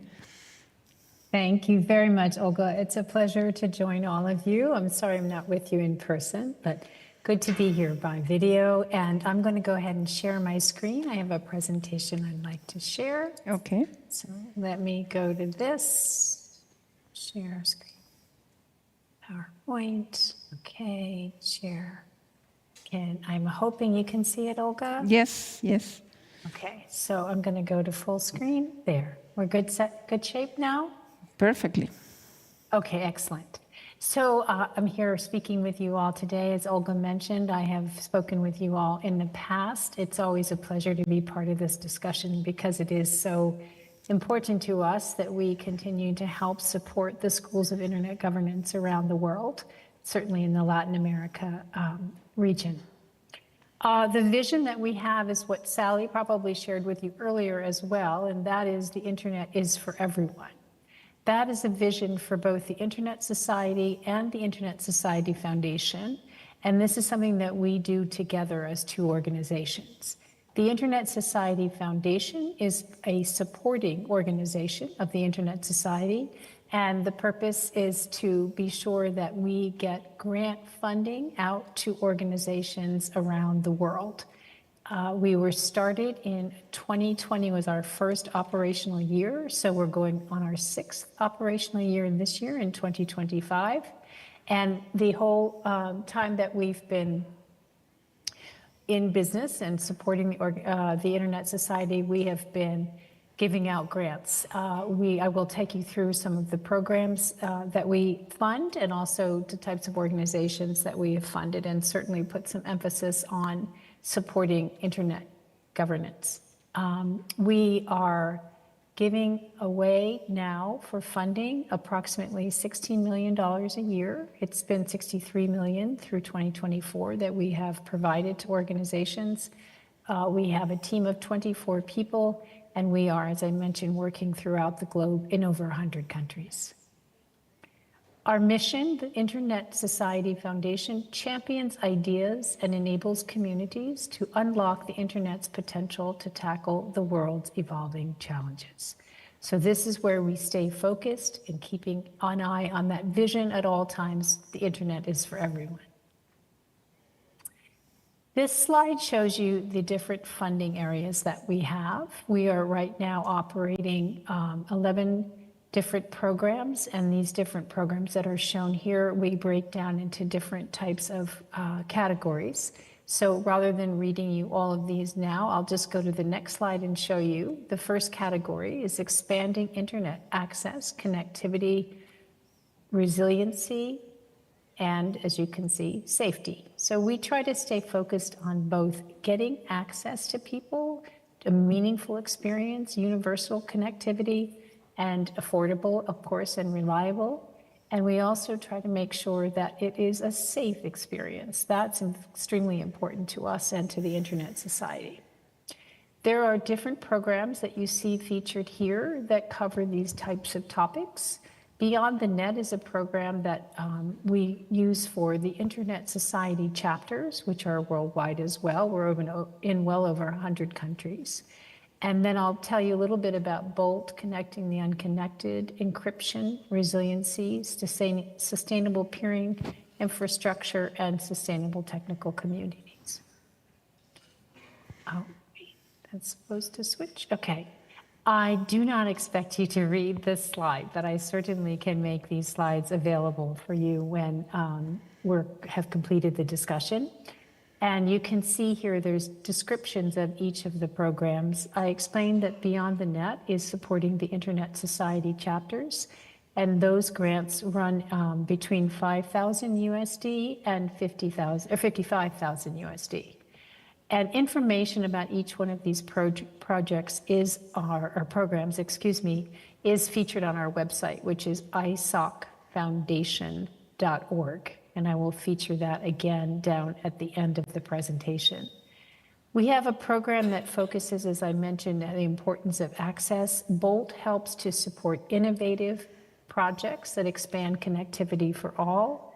These grants are much larger than Beyond the Net, and they tend to be longer in scope. So often we'll be giving somewhere between 250 and 500,000, and the idea is that we provide these grants for no less than a year and possibly for 2 years.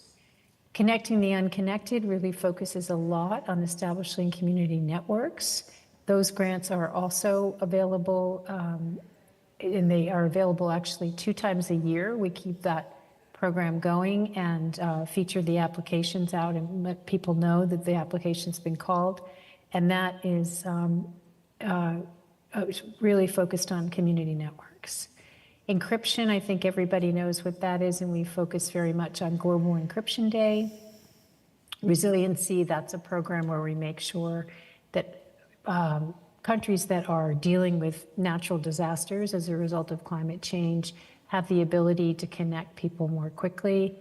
And then sustainable peering infrastructure focuses on IXPs, and sustainable technical communities supports the organization of technical events in order to have a sustainable technical community. And these are all, as I mentioned, global programs. They range in different dollar amounts, up to as much as $500,000 USD. And then as the Global Encryption Day grants are quite a bit smaller, they're at about 1,440 USD. So another category that we have for our grants is promoting digital inclusion. So I know these are the programs I'm describing now are not specifically about governance, but I think because of the audience and the fact that you are all so dedicated to seeing the internet thrive, I know that it's important that you see the different things that we do, because there may be opportunities for other work that you're taking on that you might want to try to match up with the funding that's available. This program on this slide is Skills, Strengthening Communities, Improving Lives and Livelihoods. And the purpose of this program is to help build digital literacy. So while we all know access is extremely important, what's also extremely important is to be sure that people understand, excuse me, the benefits to being connected. And that's what this program focuses on, economic opportunities as well as educational opportunities. And then we do a research program. This one is very much focused on global research that can be applied, and it's all about looking at the future challenges of the internet and ways in which they can be addressed. But this is the program you're probably the most interested in, and this is our internet governance. We have a program we call IGF, and it covers both internet governance forums and schools of internet governance, such as the South School of Internet Governance.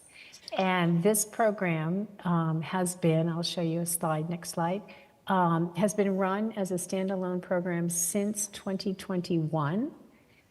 The Internet Society did support and has been engaged in internet governance support for a long time, but in terms of having a formal grant program, this was launched in 2021. We encourage open and inclusive multi-stakeholder dialogues on internet policy in these events that we fund. And funding is available to IGF Secretariat recognized national and regional initiatives, so NRIs, as well as national and regional schools on internet governance. So we make sure that we check with the Secretariat to see that the organizations that are applying to us for the SIG or the NRI that they are planning to fund or looking for funding for are in fact recognized. In 2024, so the numbers that we have from last year, and of course we're continuing to move this year and adding to all this, but last year we had a 59% increase in the number of sponsorships that we made. So we secured additional funding from our Board of Trustees, and we're able to increase the number of sponsorships that we applied. We also had 67 sponsorships valued at a total of 537,000 USD. You can see that there were 40 NRIs and 26 SIGs that were sponsored worldwide.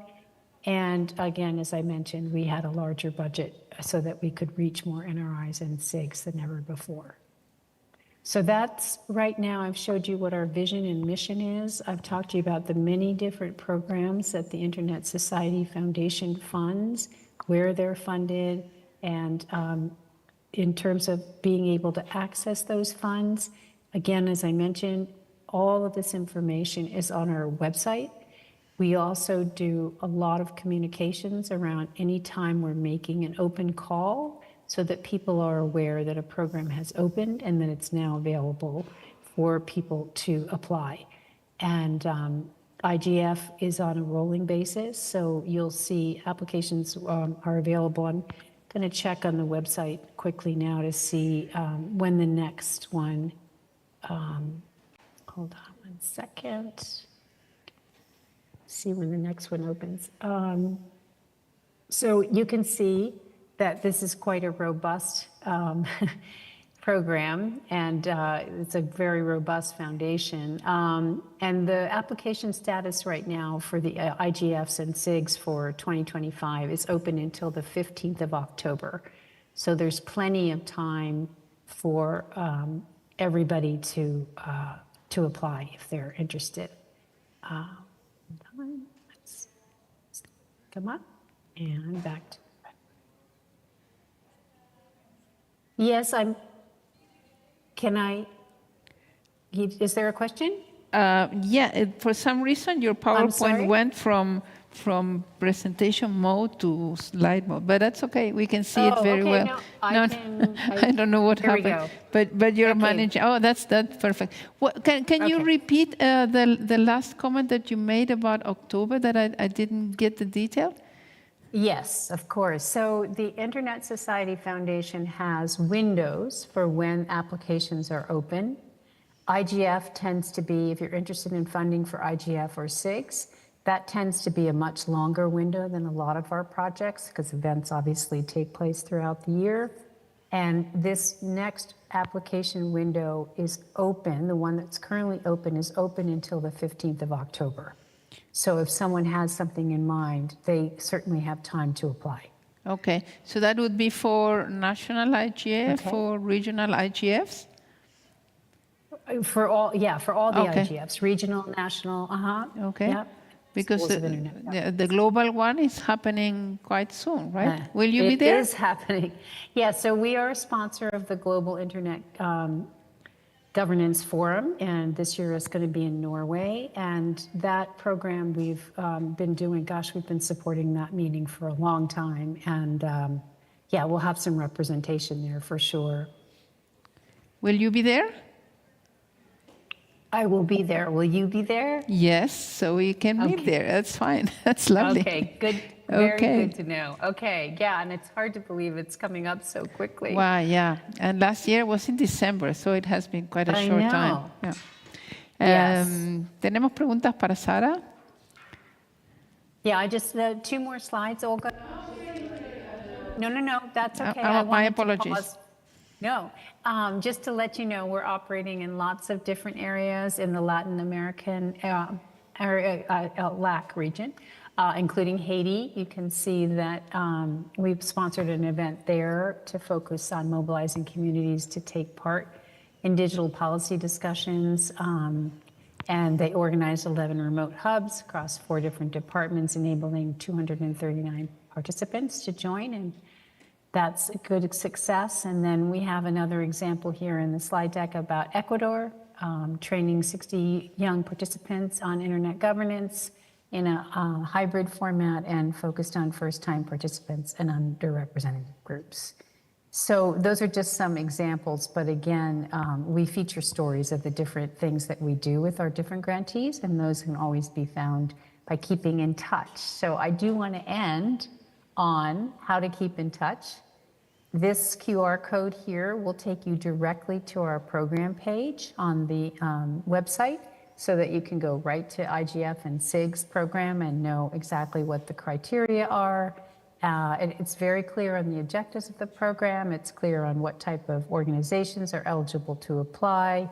Again, the window is clear that it's open now till the 15th of October. All that will be information available on that page.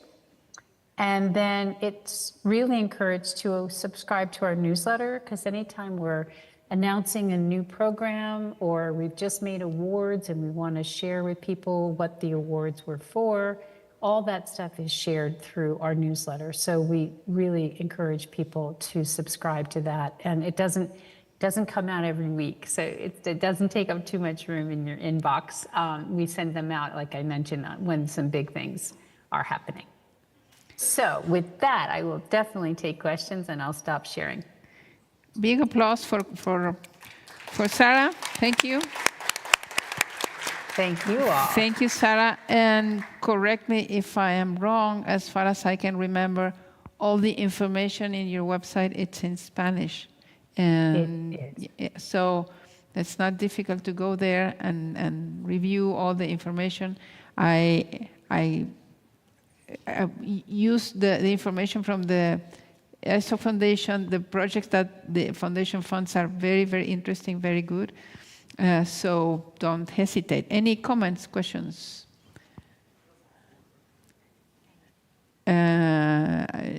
There, 1 second. Hi, I'm gonna say in English. My name is Camila. I'm from Brazil. I work for the UK government for the digital access program in Brazil, so I give support to them. So your presentation was really connected with what we do there, and I saw some synergy between both programs and everything. Congratulations. I saw also a project with NUPEF in Brazil, and that is really interesting. But I do have a question on how you maintain the sustainability of the projects, or how you stay connected with the communities after, the projects, all the communities that the Internet Society Foundation impact. If you can talk a little bit about it, could it be perfect? Thank you. Of course. Yeah, thank you for the question. So we strongly believe in a community of grantees. We feel it's critical that our grantees learn, not just continuing to learn from us, but also from one another. So when we put a cohort together of different grantees, we make sure that those people get to know who each other is. We pull together, in fact, there was just not too long ago, there was a gathering in Brazil, and we try to get people together for different programs so that they have an opportunity to share knowledge, best practices, that type of thing. So one of the ways in which we connect is we build those networks, and then we try, to stay in touch. And that's the response to how we build a community among our grantees with us and with each other. And then in terms of sustainability of programs, it really depends on the program. So some of them will seek funding from other organizations and secure that. Some of them will be, will be able to get partners to help them implement the programs. So it depends on the type of program. Now, for an event that we're sponsoring, like an IGF or a SIG, that has a beginning and end, obviously. But what we do hope is that different IGFs are able to get to know each other through the whole process of being part of the foundation family. Thank you very much. Yeah, okay. Is that okay? Good. Thank you. More questions? Okay, it's lunchtime, so this is why I don't want to stand in the way of that. Again to Sarah. Thank you, Sarah. Thank you very much, everyone. I wish you a wonderful conference. See you soon in Oslo, in Norway. Yeah, I will. Terrific. Okay. Yeah. Thank you very much. Okay. See you. Have a nice rest of the day. Ciao. Thank you. Bye. Okay, hora de almuerzo.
like to ask a round of applause to Laura, our translator.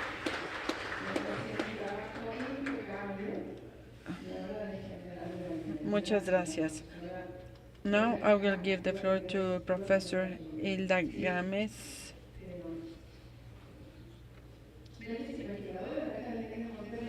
She is a researcher at Tec de Monterrey, ethical aspects of emerging technologies. This morning we had a very interesting talk about the regulation of AI in Latin America and in Europe, and we also had a panel about the children in the virtual world. And I believe your presentation is going to align to what we've seen today. And we started with more technical aspects, and then more human aspects, and then more social aspects. Welcome for being with us. Thanks so much. Thanks so much. We're going to be speaking about, I am saying that we will speak because I do not want to be a one-side, one-direction conversation. We're going to be speaking about the ethical aspects in emerging technologies where human has to stop power. To be able to do things is not necessarily what we should do. You are going to say that ethics is pretty boring. I know you have always learned about ethics, but in order to understand what happens in the cyber world, for example, I am a cyber victimologist, and in order to understand why people do what they do, they will need to start by the context in which we were created, in which we were raised. We have listened, and all people have listened, that there are algorithmic biases, and it is because of the number of men who are programming and in the digital world versus the number of women.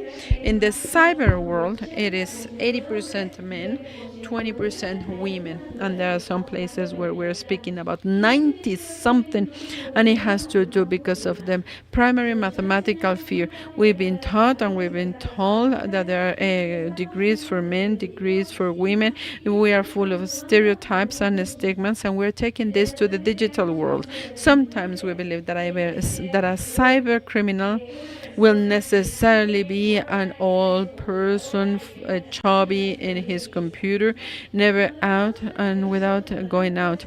And then we see that it can be a 14-year-old kid and will not necessarily be a programmer. He will simply take an open code and will be able to modify that code. Well, it is destroying many of our paradigms. We are the digital life is growing, and it can be very interesting, very good. We are complying with the right to digitalization, but in fact, we are not doing that. Digitalization is giving rise to a double illiteracy and other gaps. It is not only illiterate, the one who doesn't know how to write and read. We have digital illiterate people, those who do not know how to use a computer. And sometimes we say that there are digital native people.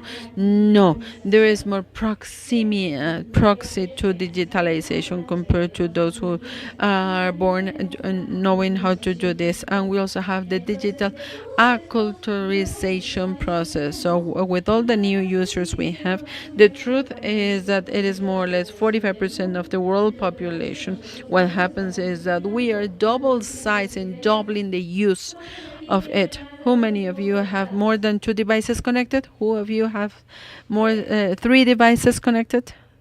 4 devices connected? How many of you have work with 2 cell phones? And it would be correct. That is the correct thing. The correct is not to allow them to come into my the labor to come into my private life. I need to learn how to separate. Otherwise, I will be contaminating my private life. But there is a cost behind this. I wouldn't be paying for 2 phones unless I get one from the company. So these beautiful numbers. The truth is that it is tricky. How many people are actually connected? Have you seen this image? You are my contemporary. I'm sure you saw this, you watched this movie. Someone said yes. Can someone tell me what is this movie? Well, I will have you go, and this is Alia. I know that it comes from terror movies, but supposedly they are sleeping in a craft, and it is a humanoid, the one that is taking care of you. And then when he wakes up, when it wakes up, its creator, and it's like in God style, and he it asks something very interesting: Can machines produce art? Can machines produce? Can machines make art? Art is one of the most human expressions we have. Let's say that in stricto sensu, yes, they can, because they can copy, they can mix, they can do. Then, what is the aim of art? Because this is what machines cannot do, not yet, at least, to generate emotions. There is nothing more human than emotions. Consequently, when we speak about neural rights, we're also speaking about this part of the brain, this tiny part of the brain, hypothalamus, that is generating every emotion. This is why we can find people anchored in pornography and internet, because an emotion is being generated, or they're anchored to some TikTok videos because they feel an emotion. Or one of the most interesting and nonsense for me, with millions and millions of followers, are those who make a white noise during the night. You have your phone, and you're going to be listening to how someone is crashing a bottle, and it is pretty profitable. But at what extent can humans, or are humans allowing our emotions to anchor us in this digital life, to this digital life? Because when we do victimological studies and criminological studies, the very last place where we come to is emotionality. The etiology of all things is our emotions. Do you remember your trigonometry class? Do you remember your trigonometry lesson? Only one. And what about the others? We were asking to finish with it. We felt nothing. But once we learn, once we get hooked, is when there is an emotion, good or bad, because the primary part of our brain will not be telling the difference between good or bad. It will simply make me feel something. So we have heard about this displeasing pleasures. I am watching a video that I hate, but I am there, and I am monetizing, and I give it more and more. Why? Because it is producing something in me. So technology should allow us and take us to be more human, because it is a tool. It is not a conversation of people. It is not that the judge is going to say, please do this. It should be a matter of asking how verdict is going to be made and produced, and at the end the human has to make the final study. We need the human eye. But what do you think? The human eye is biased. All of us, even if we do not like it, we have one or another type of bias with women, which we have lived. I love this. The biggest danger of behind AI is that people conclude too fast that it is understanding. All people use it, but it doesn't mean we use it correctly. And each time we ask a converter, each time we ask for a 16th century drawing, the question is what for? To go back to emotionality, I need to feel okay. I need to feel good, and this is why we are anchored to likes. I need people to see what I am doing, and I want others to see that I exist. I am trespassing the fourth barrier of reality. I need the world to know what I am. And when we speak about public policies, we do not understand that a cyber childhood has a different construct of reality compared to what we had when we were children. And I apologize, but when I first started to use internet, it was the time of and do not hang up the telephone. because this is how we were used to work. But today, in this world, in this very fast world, I want to have and listen everything. And now we have this cloud of information that is making our understanding unclear. So we need to be able to produce good critical thinking, and in order to have good thinkers, we need to start from the base.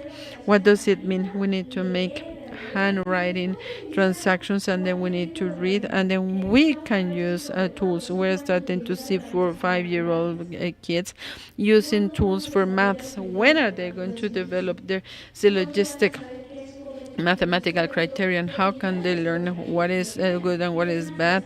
Because they already have the answer. And we are not sea lions, we do not seals, and we don't need to have an applause. The DSM-5 has some social media disorders. People who take 60 selfies a day and they have to document their lives. If they didn't, if they do not do this, they haven't existed. What is the emotional lack? It is a mi zona segura. ¿Qué quiere decir? Que papá close to my safe place. It means that I was given the telephone when I was very young. Do you know how dangerous it is at children when they scroll the internet? Even if you have parental safety features, there is always a way to violate those. If I can modify. So we are becoming a data society. Data society. I have many data, and this goes against the personalism we're trying to build. And we say cyber rights should be pro person, and the person comes first. And the very last thing we do is to think about the person. We think about the surroundings of the person, statistics, data, how old, what it is, but we leave the construct of people for someone else. We are leaving the construction of children for the schools in the hands of the schools. And I apologize, it is one elementary professor with 50 students. And the childhood will never be built because of the bureaucratic world. And what is the consequence of all this? There is corporatization. It is not that we are living in two separate worlds. The digital and the physical world are the same. I am the same person. I will be scrolling and down and scrolling out, and what happens there will not affect you. Yes, of course, there is hate, and you will see how it affects you. We have seen people how they get suicide, and we've seen suicides in line. Why? There is so much aggression, and when I am behind the screen, I am very brave when I am behind the screen. And the clear rule is what you cannot say in front of others is something you will not type. If I cannot back up this saying, I shouldn't be saying this, but the massive attack against a person is cathartic. I feel included in a society. I am within. I am in the group of the winners, and this is why I am more powerful. This is a very dichotomic thinking, and it is very primary. Are you the winner or are you the loser? So if I see everyone is attacking others, then I will also attack others and them, because I don't want to be the loser. So we start to corporate, and there is a point in time when there is physical dysmorphia, intellectual dysmorphia, and you do not even understand yourself if it is not through the lens of a camera.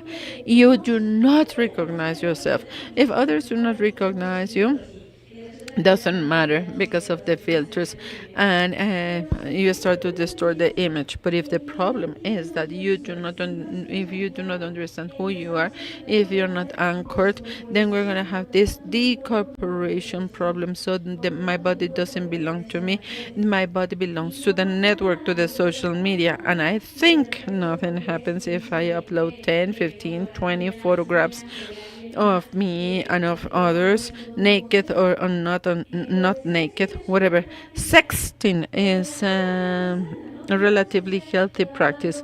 We will need to assess what and who for. And we just saw in the United States that there is a law against porn revenge. What is going to happen? I thought it was mine. And this utilitarian idea that your body belongs to me, that your entity as a person belongs to me. Those who are married, I do not say it, but review your wedding ring. You have the date, isn't it like a sense of belonging? So if I belong to myself, why is someone else deciding on my behalf? And this someone is going to become thousands of others who tell me what is good, what is correct, what is incorrect, what is bad. And what is the most dangerous part of all this? We can have a algorithm, a funnel reality. When you are scrolling, when you are in TikTok, you like a cat doing like this, and then all the others will be cats doing the same.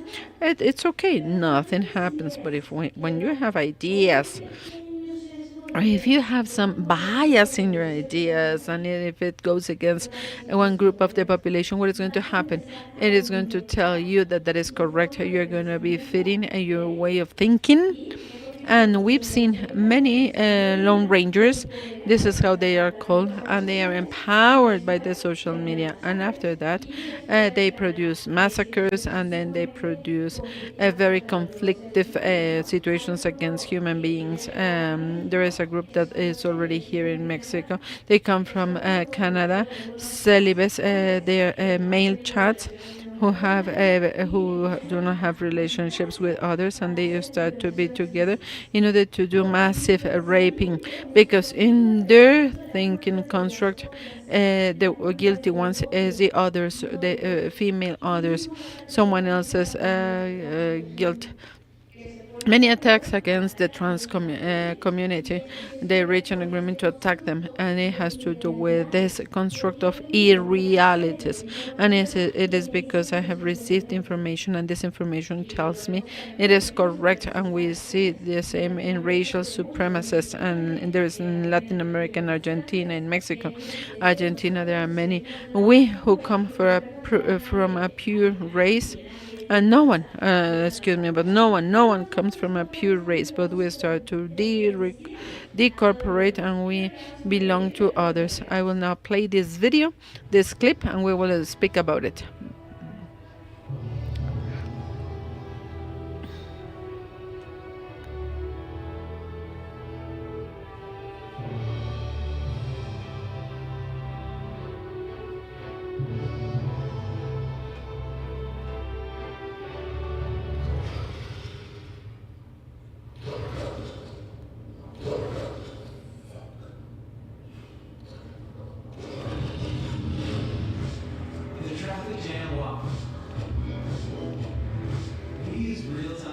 Utilizamos traffic jam to offer them a Whopper and deliver on the moon. Fernanda, buenos días. Señor Eduardo, buenas tardes. ¡Ay, qué bello! Llegaste en chinga, cabrón. Me cagaba de hambre. Our media was 100% dynamic, promoting our service only in high congestion zones. By leveraging traffic and drivers' real-time data, we adjusted our billboards' location and content. The messages displayed information about the remaining time in traffic to order and personalized updates about deliveries in progress.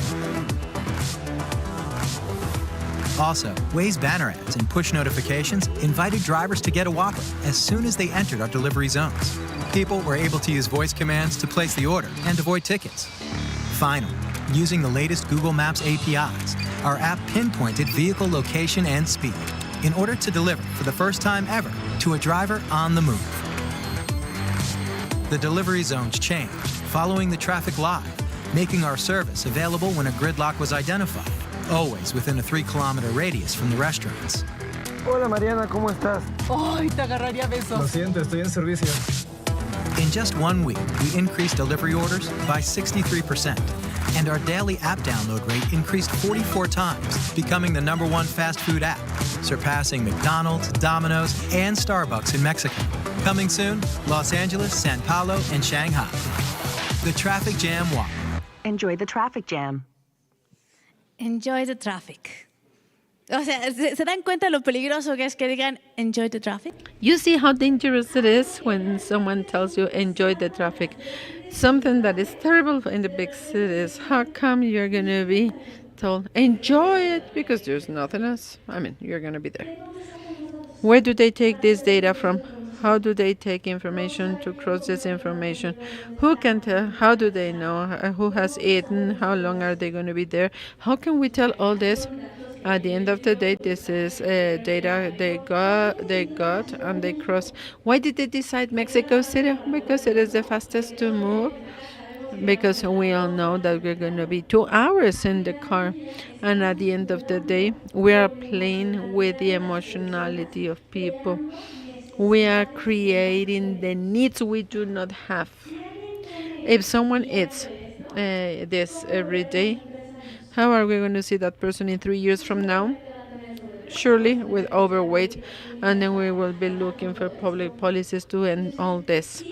So yes, it sounds wonderful. Yes, it sounds super cool. But those who consume Starbucks know that in every coffee station they will be eating 500 calories, more or less. Technology should make us more human. We should not take the parts of human pain and to give a palliative, because this is not a solution. This is just a commercial palliative, and those who are taking advantage of all this data are these commercial companies, and we are becoming prosumers. I am not only a consumer, as at that moment I will become a statistical datum in order to sell. So if we believe we are the consumers, no, we are also being consumed by this huge data we are generating, and this is going to generate the statistics, and you're going to see apart from neural rights, what is what we believe in many of the things.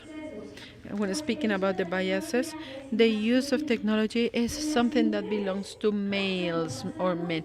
Women spend more times online, but we do not generate content for others. What we generate is visual content. We are doing a female commercial activity. There is a study by LinkedIn 3 years ago, and it says that active 75% of men versus 20 something percent of women who are actually active. So we're expanding the labor gap, and this is going to be generating hindrances for the democratic processes. Democracy is highly affected. Democracy is highly affected by technologies, and it doesn't mean it is bad. There always an impact by every type of technology, but we need to be able to tell at what extent we should allow this. And is it going to be a gag law? Because in Mexico, the federal telecommunications law just collapsed, and I believe there's going to be a gag law, and one person is going to decide what we see, what we do not see, under which criteria, who gave all this power. You are the expert to do this. So we started to generate all these imbalances with respect to the decisions made by technology. Who is using AI? How is this being used? And how are we doing with it? Why? Because while using it, then we are feeding who we are and what we are. So we spend more time in line than any other generation. And what is even more funny is that there are prospective studies that tell us that young people will spend less time than those who go from 30 to 40 years.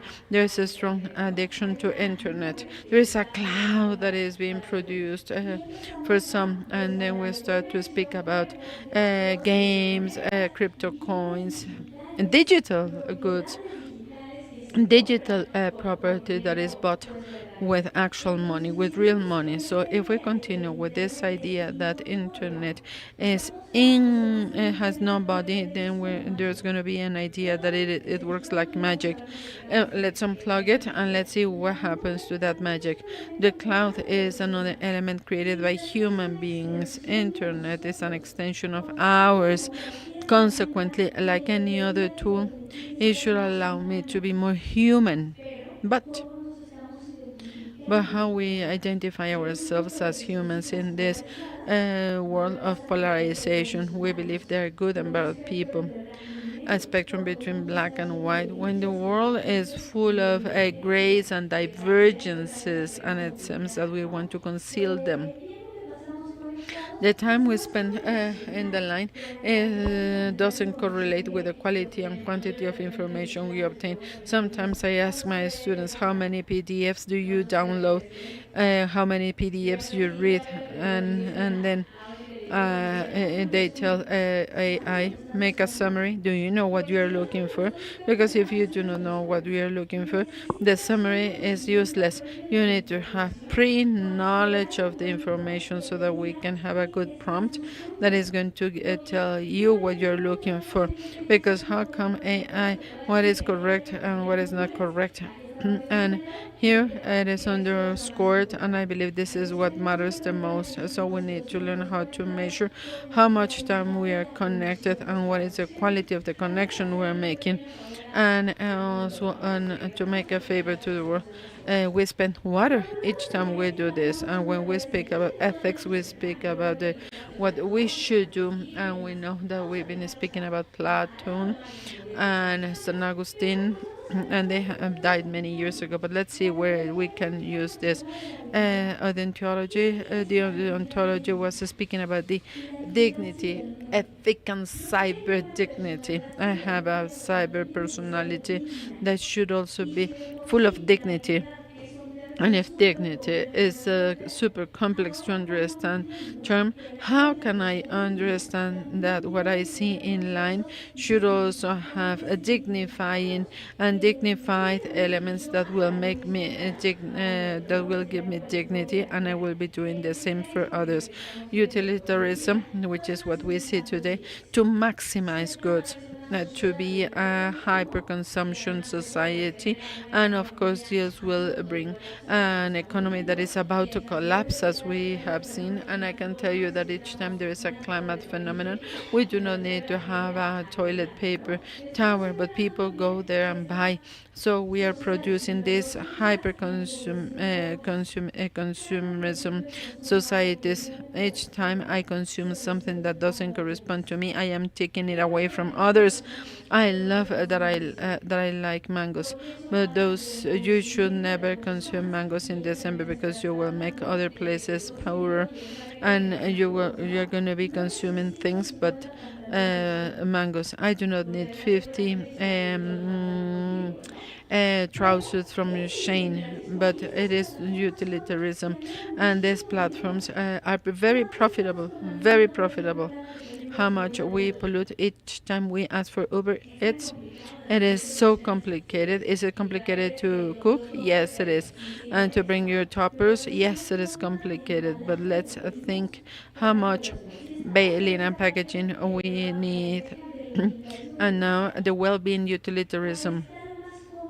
In order for me to be more comfortable, I will be compromising the comfort of others, so societies will not make progress. My hyperconsumption is going to consume myself. We have never seen societies with this overweight of some of our societies. This is the first time we see kids going to college without knowing how to read and how to write, and they blame the schools. It is utilitarianism, and this is because I always ask others. So we're going to be generating a different type of education where maybe the title is not what we need. We need to generate a different type of thinking, ethics behind taking care, and this is where we would be going to.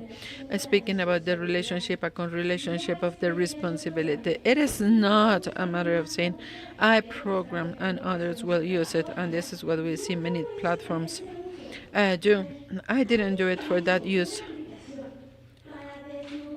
Someone who is doing an app to make others, what is the use? A couch? No, they are looking for an impact against others. So to be able to do something doesn't mean we need to do it.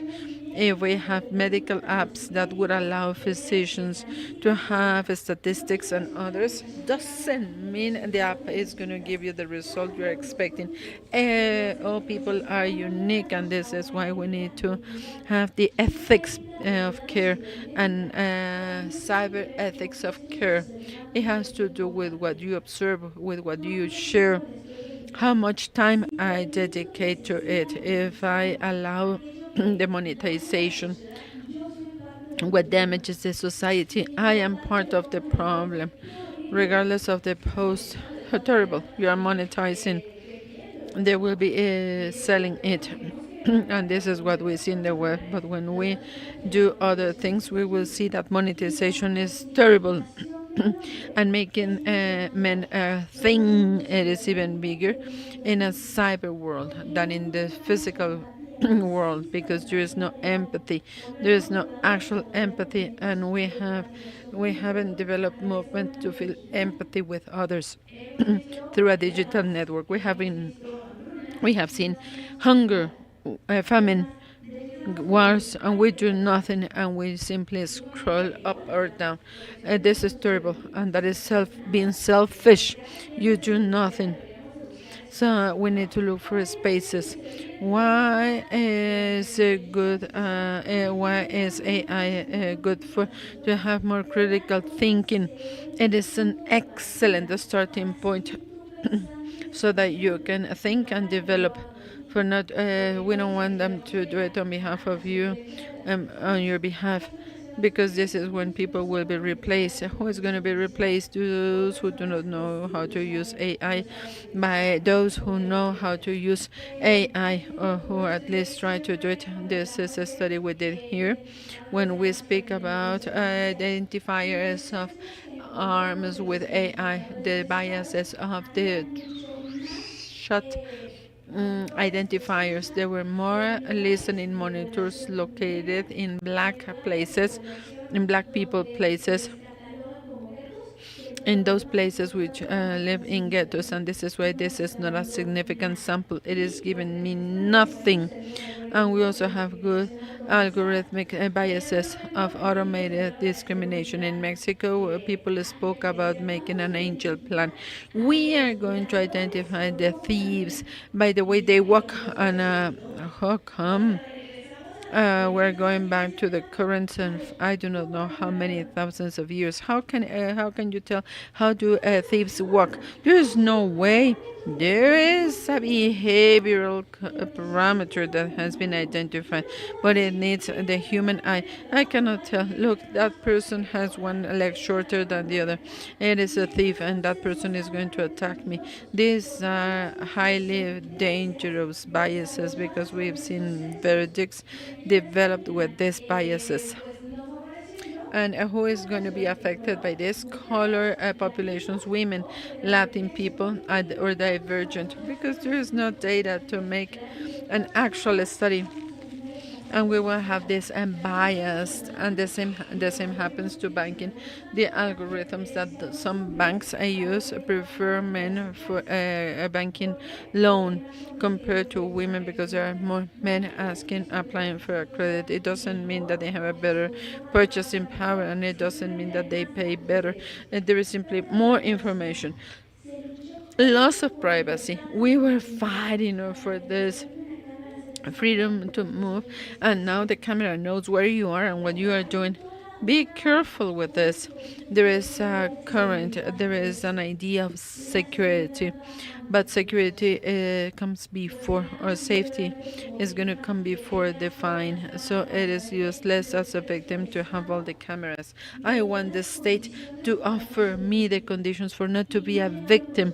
I do not want to come to a judicial process, because there we could be speaking about actual freedom. Otherwise, we're going to be losing the privacy. There are some studies that were performed in China to measure how tired people are with microchips, and they will be also measuring all other emotions. Why do you want to know if they are happy, if they are sleepy, when they are with their couples? At the end of the day, we're going to be completely losing the privacy. Which state has proven that the criminality index declines. There's no way we have a bunch of cameras and they do not even work, and people do not know how they work and how to use them, and we start to dehumanize decisions in health, in justice, in security. And the phenomenon that we will need to stick to is the mini Taurus phenomenon. You remember? Have you seen this legend? The upper part is a person and an animal, and technology should be doing this. The final decision should be ours. The physician, the judge, the lawyer, the police officer, the engineer needs to endorse and back up what she is going to present. And this is where we have the legal accountability or liability, because if you presented something under your name without even reading it, you are responsible. So you are so with the Minotaurus phenomenon, me as a lawyer, it will not take me 6 days to read a file. I can ask to diversify and to find what I am looking for, and I will have the possible verdict. The ideal situation will be to ask several types of possible verdicts to make a comparison, and we need to have very well-fed intelligence with the legislation we are working with, because I've seen that according to the Peruvian code. But if we're in Mexico, so how come you're working with the Peruvian code? You wanted to save time, and if you take the shortcut, you will be working twice. So this phenomenon is to how to use it as a tool, and in order to, I need to have a good enough critical thinking to know where I am and where I am not standing at that specific moment. What happens to biotechnology and genetics? Well, we have a tampering of manipulation of genome, and the ethical question is, according to who? Who is going to tell me at what extent I can go, because it does exist. Otherwise, we wouldn't have this branch of bioethical people being this worried when speaking about the genetic manipulation that can be dangerous for human beings. Why? Because we haven't worked it enough to bring it out to the world. 2 weeks ago, someone said a wolf that was extinct was revived. It was genetic manipulation. And how? What about the females? Did they have good quality, or was it utilitarian? They also have right to dignity. We have places with civil rights and everything that feels, and which are the moral limits to modify human species. What for? Aren't we perfect the way we are? What am I looking for? Because we will have the Superman, big, strong. What for? Do we want to have a stronger human species? Let's mix the better, the stronger, the more gene combination, eugenesia, and genetic inequality. If not all countries can make these improvements, then other nations are going to be in a disadvantaged position. And who decides what is the life that is going to be improved? When are we going to say, yes, you can, you cannot? We have seen organ transplants, and it is 100% created in the lab. Are we going to all have this access? Because if we say yes, go ahead, let's do it. But it is not that true. Who is going to have this access? As always, those who can pay for this, and it will create a black market at the end of the day. And how long would that organ offer or last with good quality? There is a debate about the personal memories in artificial intelligence. I can make a bank of who I am, and I can leave it to my offspring when I die. Would it be ethically correct? Am I telling the human race that we are finite, or are we going to, or am I going to allow her to keep talking to me? And we can see this, for example, when one person dies, what happens to the former, what happens to her, his ex, or Facebook? There are lots of people who are still there, and they are going to be there endlessly. It is very dangerous for people when there is no emotional stability. How come people keep interacting with people who died? There is a QR in some cemeteries, and you see how people smile. Is that correct? Using a QR in the cemeteries.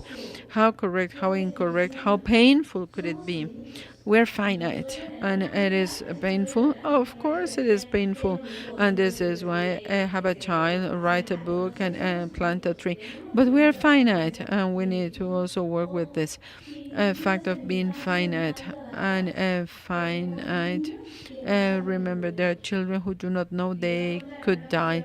I remember once I was with a tiny one, a kid. He was in the fifth floor, and he was a follower of Superman, and he had a personality dysmorphia, and he thought he was going to fly, and he didn't fly.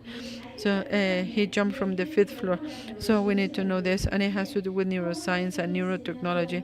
How am I teaching others what the others are, and how am I going to give them freedom of thought when you're always told that you need something?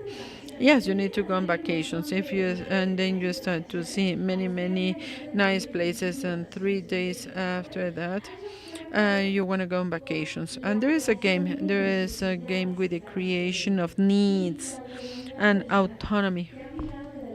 Have you ever seen that? Sometimes we look like the others. We look, so at what moment am I going to be autonomous? To make a decision, I need to be in silence. And we live in a world where there is no silence, where we are hyper connected. In fact, I know lots of people who make it to the digital disintoxication centers, and they say, I cannot sleep without my phone in my hand. What is your need? Or I cannot sleep if I do not watch a TV show, and it will take you 3 months because you will always fall asleep in the same chapter. So you're going to be anchored to that chapter. Brain and machine interface. We are seeing this. Is it an invasion or is it progress? Where do data go to? Who is taking? Who is generating this? So there could be an invasion into my reality as a person, and there could be an invasion to my perception of my decision making process, which is very complicated. Mental control, privacy of the mind. Are we free? Each decision you make, are you free when making your decisions, or are you anchored to something? I studied because I should, or I did this because I was told, or is it because it's been told to me all this many times? And it happens to images in politics. The more progress of a runner, you see him or her more frequently, and then they come to power. Look, remember Obama? He was with Gary Hers, and after 2 days he was dancing in live with black hair.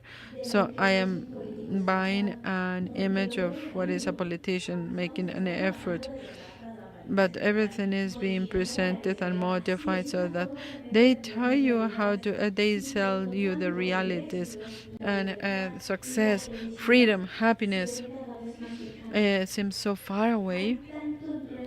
There are so many things in social media telling us how we should be happy, success, happiness. It should be our own decision.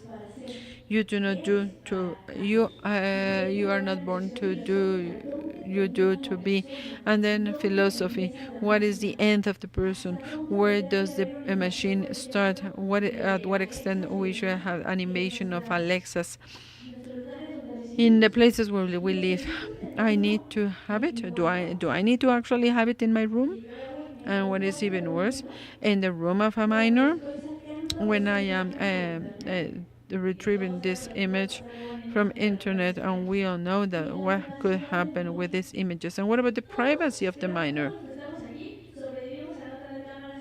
We all survive to not having cameras in our rooms, but we survive.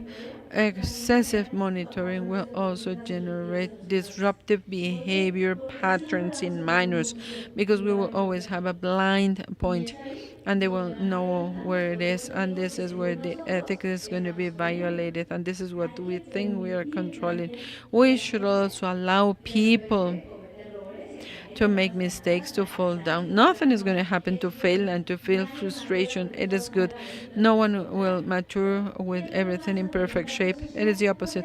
Then what happens to social impact? There is a massive surveillance of governments and of corporations that will tell which are the social movements where a population will go to. And is it possible to change the direction? No consent. We know databases which are sold, and then banks are calling us, and sometimes we do not even know, and I do not know where my phone number is. And we have to think about the digital existence of men. Of man, we need to feel dignity in our digital worlds. And to close, we need to also speak about cyber hygiene, connection time, time of disconnection. It is very, very interesting. In pandemic, we were speaking about the human right of connectivity, then a human right to disconnectivity. Let me alone, because the world is within our homes, because the office is in my bedroom, because all people knew what is behind me, and this is highly dangerous. And there are identifiers in your bedrooms and things like this. Right to privacy, right to freedom of speech. Look, freedom of speech doesn't give me the right to hate. There is no right to hate. It doesn't exist. I need to have freedom of speech, but my freedom is going to end where someone else's freedom starts. We should never say, I hope something will happen to this person. And there are lots of people who hate, thinking it is freedom of speech. And then a transfer of data. I can decide where my data is going to be and what is going to happen to it. We need to have a laws strong enough that will actually sanction data traffic. Now, what do I mean? Sometimes there are sanctions of 2 or 3 years, and it is not generating any type of fear. How can we conclude? Digital spaces need to be spaces of everyone, and this is why we need to keep working in digitalization, massive digitalization. If I have a computer, it doesn't mean I am on the other side. I have to fight for everyone to have it, because we still see places where there is not even electrical power, there is no connectivity, and we're going to leave it left behind easy. Safe use where freedom is allowed. Now, which are the ethics recommended? Interdisciplinary bioethic committees, technoethics, where technologists as well as non-technologists will have a joint dialogue. We're going to include ethics from its design, ethics by design. We need to know why we do things. Mandatory ethics lessons for all the decision makers and human digital rights. And I will include one more. Those who do technology should know it and manage it, because we see legislators who do not understand technology, and what they legislate is not practical. A non-practical right is a death right, so we need to look for it. Thanks so much, and I finish in safe. That's it. There you have my social media. If you have questions or comments, I will be here. Vela, thanks so much for your presentation. Very interesting. All the topics you presented, I believe those are all essential points in this type of analysis. Personally speaking, I would like to invite you to think only about one thing. I invite you to think about the following. Many of your examples speak about chubby people, and I want to tell you that one of the stigmas and biases of AI is precisely on chubby people. Not all chubby people are fat because we eat all day long. We are not lazy. We are not. I say it respectfully.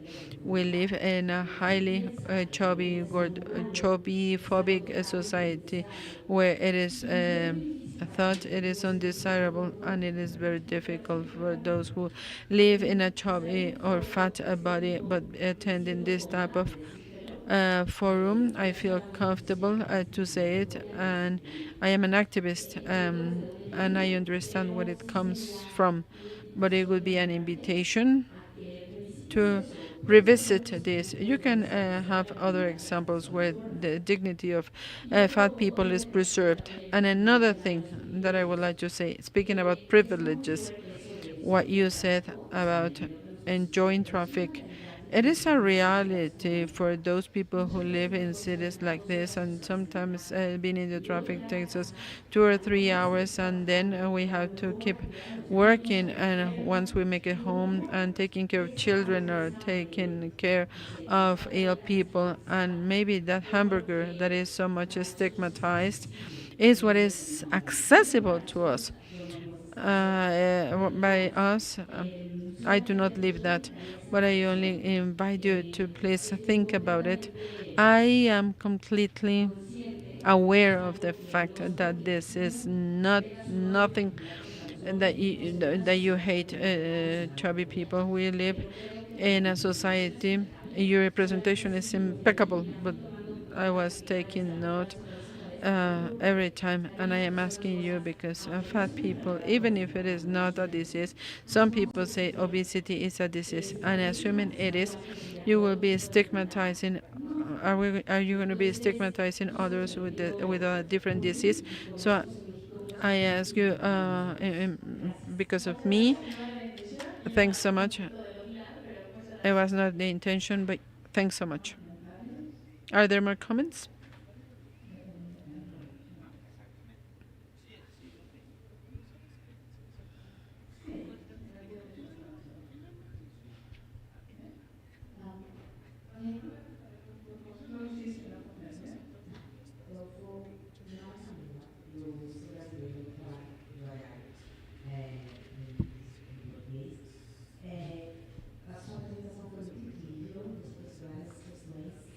The interpreter apologizes, but she's speaking Portuguese. Se você realmente acredita que tecnologias digitais e inteligência artificial a gente pode utilizar para criar pensamento crítico na população, considerando que essas tecnologias digitais elas são impactadas pelas estruturas sociais que a gente tem, né? Pensando supremacia branca, pensando patriarcado, e que as pessoas que criam essas tecnologias elas também vêm com essas estruturas, reproduzindo essas estruturas, né? Upholding todas essas estruturas também. Se você realmente acredita nisso.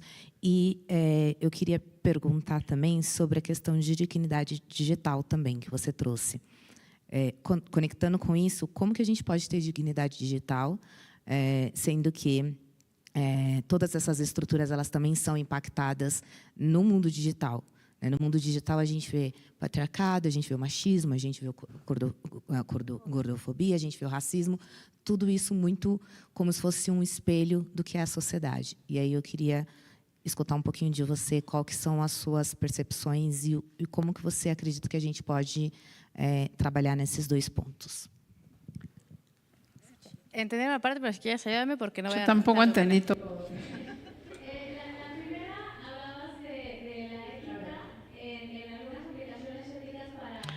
First, you were speaking about some ethical things to not have very focal points. Many of the things we need to do is to first make minorities be part of the feeders, because even if I say I will be feeding with this information, I do not belong. I cannot say, for example, And original people, I do not belong to an original people, so I should not be the one fitting this. So we will need to bring original people to do this, and many of the things we need to do in academic places. What is the artificial intelligence you are working? And here in tech, we are working in our own feeding process to try to take as much academy as possible. It doesn't mean it will be free of a bias. We need to try to reduce these biases, and they will be present. This is why we need to cross intelligence so that you are the one who at the end decides how can we generate critical thinking through maths. The correct mathematical thinking is going to give me a good critical perception. What would be the recommendation? Let's remove apps from children. Let's them do it by hand, as we have done, because they will be able to have this double thought. When I write, I rethink. If I use a computer, I do not have this muscle brain contact that is necessary. There are some places without Kindle, and no one should learn how to write and read before 6. When people say my 3 or 4-year-old boy is speaking other languages, it is not good. So children should be children. And in many countries, we are not giving them the certainty, something we were expected to do. And for example, to wear no shoes, it would allow you to have this connection. It is like with there are cartoons that do not give me space. So I am not telling where is the ceiling, where is the floor, and if I create all this, it could be dangerous.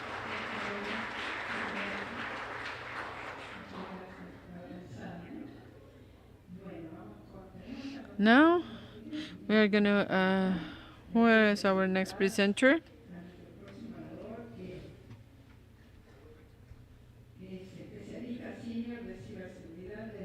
Senior specialist from Inter-American Development Bank, Ariel Novershep. Am I pronouncing your last name correctly?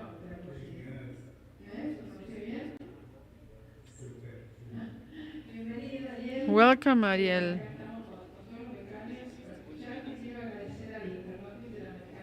I would like to thank the Inter-American Bank of Development. He is one of the sponsors. And with the support of sponsors, we cannot invite interns. We wouldn't have this event. To everyone, welcome, Ariel, and it's my pleasure to have you virtually. Thanks for this introduction. It is a shame because I am not in person. I am in a different country, and we do not yet know how to be in two different places at the same time. But we can clearly see you. It is just like having you here. You're going to be speaking about how to strengthen cybersecurity nationally and sectorially. Welcome. Thanks. And I salute Mrs. Games. And I will be sharing the screen, and I will be speaking about this topic. And I can simply give you pen strokes about the strengthening of cybersecurity. It is a universe sectorially. I chose some topics to choose. You're going to be able to tell some of the topics, but I would like to speak about this from a different perspective, because in the Inter-American Development Bank, we have the perspective of public policy. We have this perspective of how to intervene to improve the situation at the national level. or sectorial level. It is a very different perspective to the majority of the cybersecurity experts because they see the technical level. I have my server, I have my cloud, how do I configure it, etc. And this is a different way of thinking. I know there's two ways and it is different. Now, in order to start the first part, I would like to speak about the cyber threats. All people, you obviously, you see the news, you see what happens so frequently. Another record is broken, it affects all the industries. And here we will have stores, banking, energy companies. So this is something very common. And 10 or 15 years ago, that was not common. Listening about cybersecurity in the news, but it is part of our reality. But it is making us some questions about threats. Who attacks and why?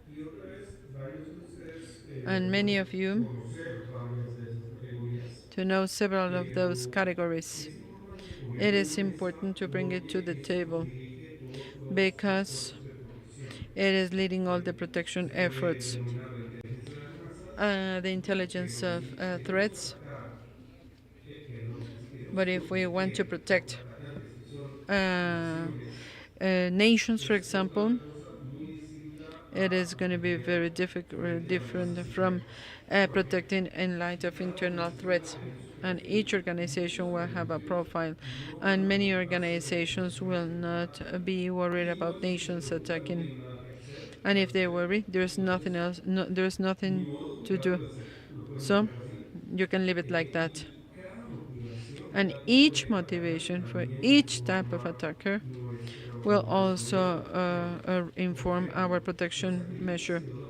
For example, ideological activists sometimes will not necessarily cause an actual or significant damage. But if they can go to the press and to the social media to say, I disable a server. Maybe it was a test, but they disable it. So they were able to attain the goal. If someone is looking for emotions, it is a different type of scenario and threat, etc., etc. This is something to be taken into consideration. And after seeing why and who and why there is an attack, we need to know the step by step, because all this will have implications.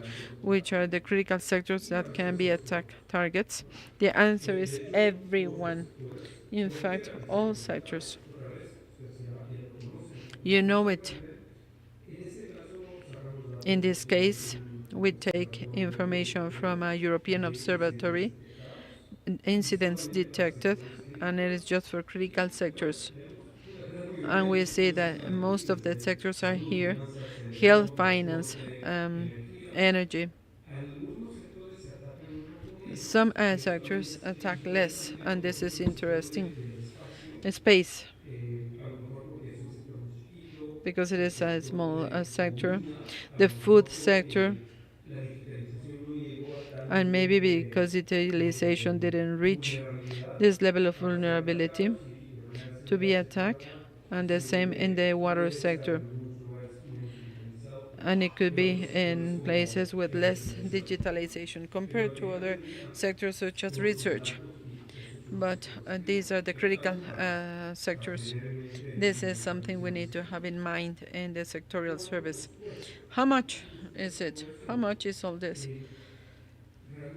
Well, we need lots of data. What you see in the screen is results of surveys made by IBM with think tank every year, specifically in Latin America and in the Caribbean. In the last 2024 report, annual report,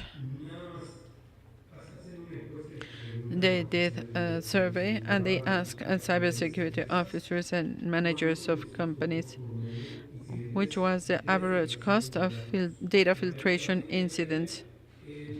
In Latin America and in the Caribbean, last year was $4.16 million per incident, with some sectorial variability. The electric sector a little bit more, transport sector close to the average.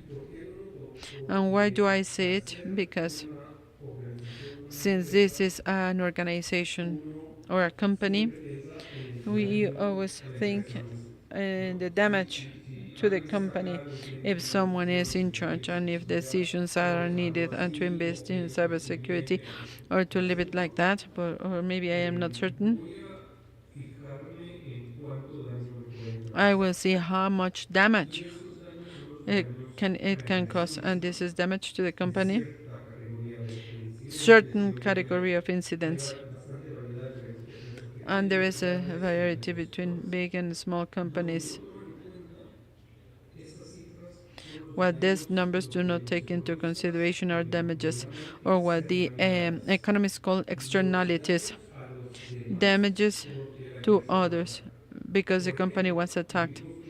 For example, and we saw an example in Spain some weeks ago. There was an outage. Apparently, it was not a cyber attack, but there was some suspicious. And what is the effect? What is the effect to the country, to the company? The impact on the population, not having electricity for several hours in more than one country. The impact on the society and on the economy many times is much bigger, and it is an atypical example. But almost in every example, also customers and clients of the company lose apart from the losses, and sometimes the vendors,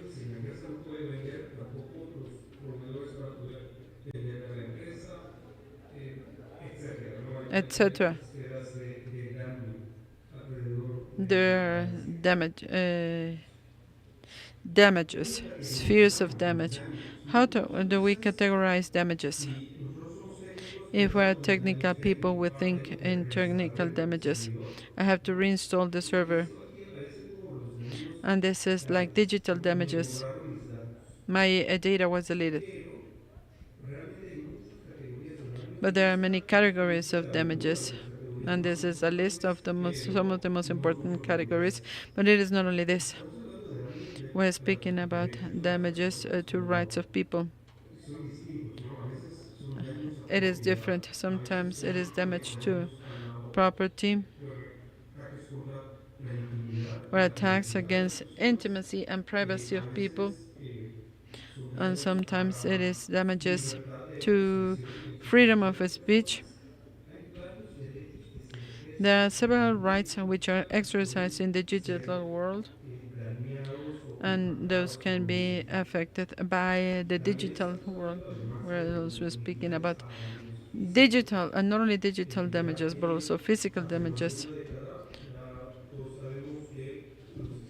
For more than 10 years, we have known that cyber physical systems, and I am certain others have spoken about this, but this affects the physical world. A cyber attack can affect the physical world. We're also speaking about economic damages, but there are also psychological damages, which are not quantitative or measurable, but those are very real damages to the psychological health of people. Reputational damages. It can be at the level of the person as well as at the level of the company. It can be government. If I do not trust my government, properly storing my data, I might not share my data, or I will share less data. And this is a balance between a reputation and the skill to use digital technologies of government. If a company, if a bank has reputational damage, but if we are speaking about government, I will not be able to move to another government. I can change my bank. I can know that my rights are being damaged or violated, or my rights could be violated. And all this has to do with the reputation. And it is a very important topic to be taken into consideration when we manage, when we trade off. And there are also social damages. Some of them have to do with trust. The trust. Imagine in an elementary school, if something happens online, how social cohesion can be damaged, can be affected in that specific class. And this is a type of crime that affects millions of children in our region annually.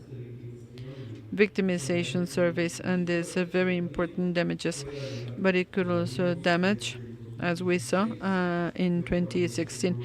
This is when we had this phenomenon with lots of visibility. Democracy can be damaged. These are some of the important categories and types of damages.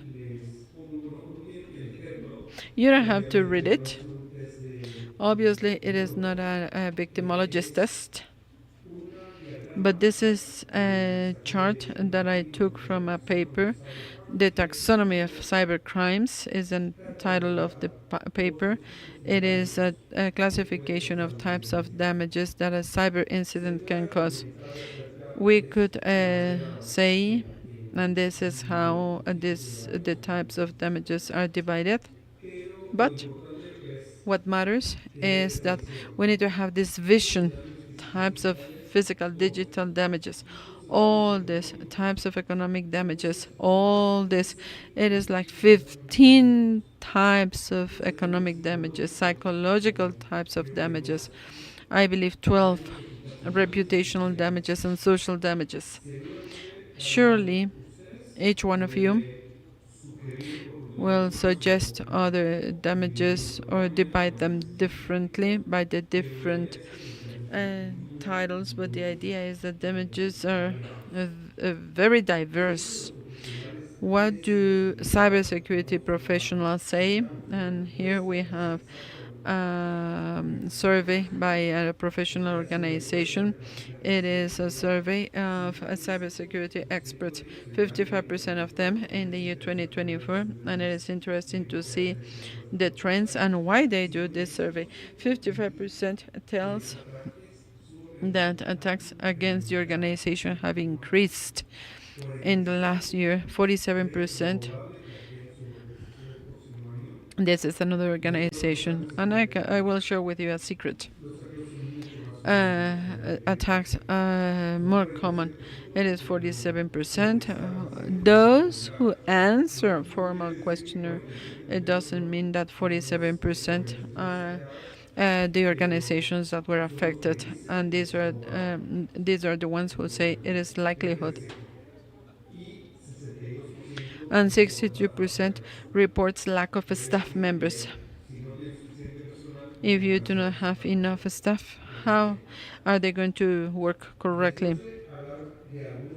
And after topping some threats, how can we get prepared in light of the threats? And we can speak about this all week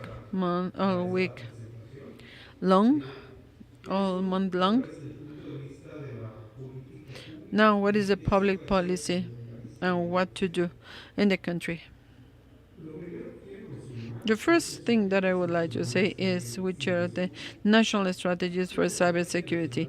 A national cybersecurity strategy is a tool. It can be a PDF document that can be there in a folder without having any impact, because it is going to be a file, but it can also be a very powerful tool in public management of tech. What is a strategy? A strategy is a set of ideas that participate and actions. Ideas include a very general vision, a pretty strategic one, but objectives, principles, and priorities, which are specific, measurable, time-bound, specific, measurable, medibles, específicos, y la R. realistic. So we have all these ideas. We have the forum of participants. Participants are all stakeholders. In the national strategy, we want to have all the sectors of the country, even the academic sector, the civil society, the different sectors, the defense, obviously, the government, to sit for several days. And several countries have done it, even in the region, and they discuss the ideas to reach an agreement, to reach a consensus of the ecosystem, of the participants, of the stakeholders. What do we need to do? And what is the role and the responsibility of each participant? If it is a profitable company or if it is a civil society, it doesn't mean it will not have cybersecurity responsibilities. All the ecosystem stakeholders have cybersecurity responsibilities, and we need to be aware of that.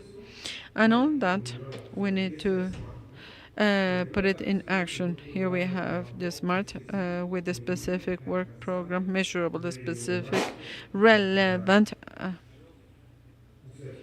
You know this acronym, and it applies to any plan, but we will apply it here in the national strategies. Strategies can articulate all the ideas of the interested parties or the stakeholders. Visibility, all this will give visibility to the situation. Clarity when discussing the ideas, to know who is the stakeholder, who is participating, to know which are the actions to be taken, and it helps articulate all the initiatives. The stakeholders are so diverse that one of the biggest powers of the strategy is to tell everyone what the roles are. Speaking about the strategies, and this slide is not 100% definitive.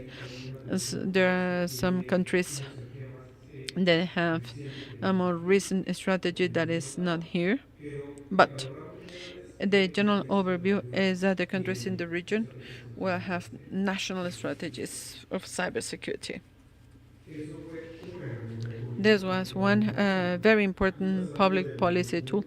And now going from the documents to practice, here we see in this photograph the room, the cybersecurity government, cybersecurity operations room, a Uruguay government. We work with GBI, Inter-American Development Bank, and with some other countries. But I chose this example to strengthen the capacity of this government SOC.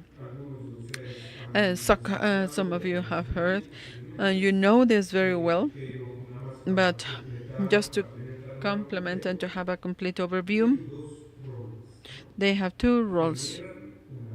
They generate an alert and they decide what is needed, what is to be done with that alert. Generally,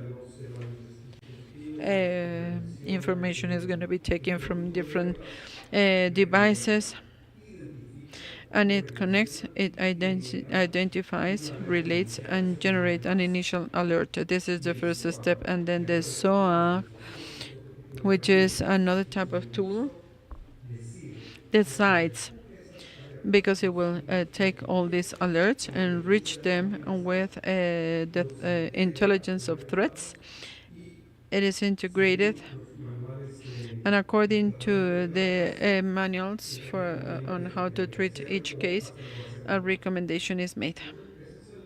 So this is the SOC, and in this specific case, it is the government SOC of the Uruguay government. And then what happened with this SOC? We started to work with them in a project in the year 2018. How many ministries have been monitored in 2018? Two ministries of government.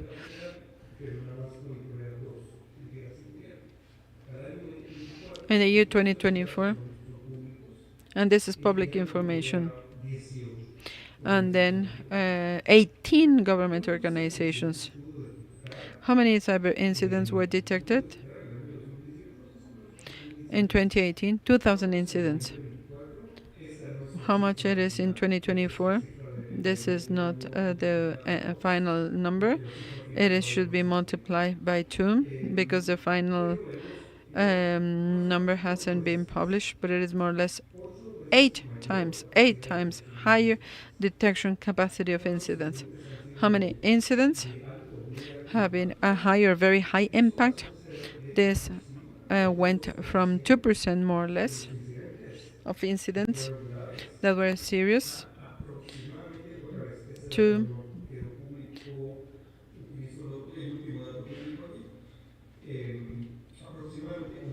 1% more or less, and in fact a little bit less than 1% of the critical incidents.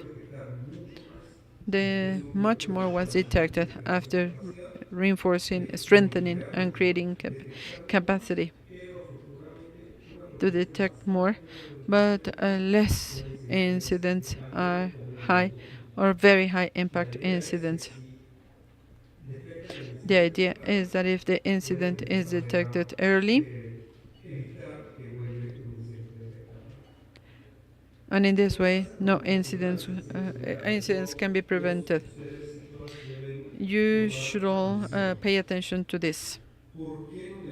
Why don't we have enough professionals? Because there is not enough availability of teachers and training programs or syllabus, speaking about the offering of education, and there's not enough demand for cybersecurity education from students, and because there are barriers, and there are other barriers in the case of specialization. So the supply and demand, we do not have enough professionals in cybersecurity. How can we tell there are not enough? We have 3 types of situations. We did global and national of the state of professionals in cybersecurity. 63% of professionals say they are missing people. It means they are missing people. And salaries are very high because they need people, and because the professional trajectory is not very systematized. In several places, the professional trajectory is on one basis. Consequences of this lack of professionals is that we are all less sure. Costs are very high to buy cybersecurity, and if it is a higher cost, I will be buying less. And if I buy less cybersecurity products, I will be less protected. And it means that there is less people will be using these technologies if they are not certain about the quality of TICs, chicks. It is going to be less if programs are less safe, and there are needs that could be addressed, and they are unaddressed because of the lack of professionals. And going back to the Uruguay case study, and this is a specific thing, and we have several more. What happened to training efforts of professionals? When we started the project in the year 2018, we visited all the universities in the country, They had 50 people who were taking a course of at least 40 hours in cybersecurity. For the year 23, the last one with complete information, there were 2,000 people in our country. More than 0.5%, from 0.5 to 1% of the population took cybersecurity courses, 40 hours or more.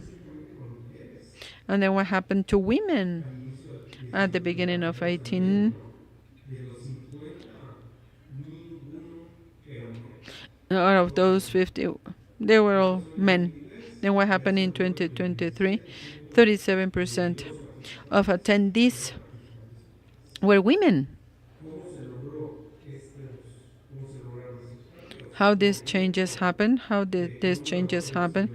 With a Cyber Age laboratory, with cybersecurity syllabus developed, and with scholarships given to people. Very quickly, we created a network of universities, even Tec de Monterrey, with Velda as a professor. Universities from 12 countries in the region, 31 members. In total, 60 universities to exchange experiences and knowledge and to promote a training in cybersecurity. We generated different studies. I invite you to visit our website. And you can find all our publications. So we have the sectorial ones: energy sector, health, smart cities, and water. And with our regional report, together with the Organization of American States, and there we speak about the cybersecurity situation. We also published guides of the best technical practices, many technical practices. It's something you can also find in our website, and these are some of our efforts in cybersecurity to improve cybersecurity of countries and of sectors. And with that, I will conclude my presentation.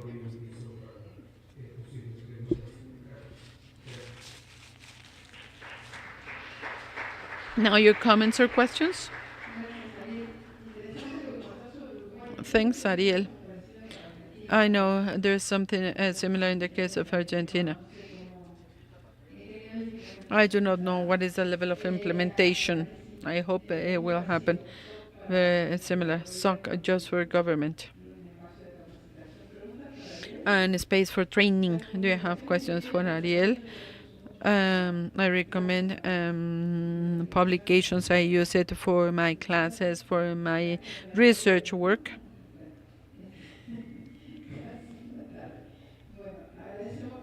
We really appreciate Ariel.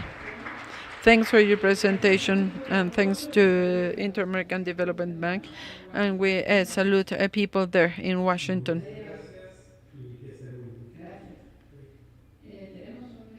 We will have coffee break, and then we will continue with the last part about ICANN.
Vamos, vamos, vamos, vamos, vamos.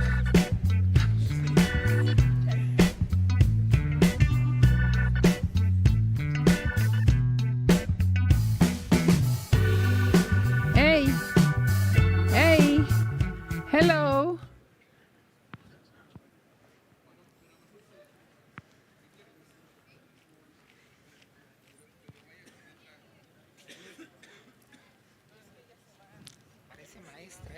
Soy maestra, hace 20 años que soy maestra.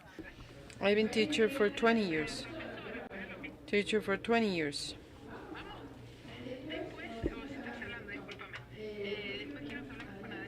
I want to talk to Adrián.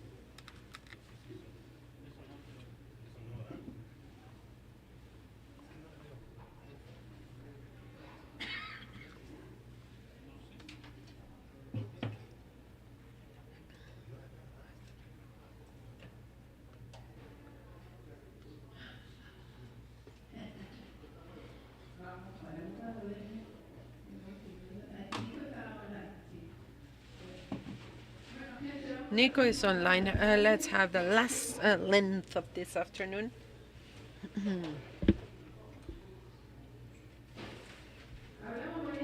We have been spoken about ICANN. We spoke about ICANN in very signed presentation. We spoke about ICANN yesterday when we had a panel on infrastructure.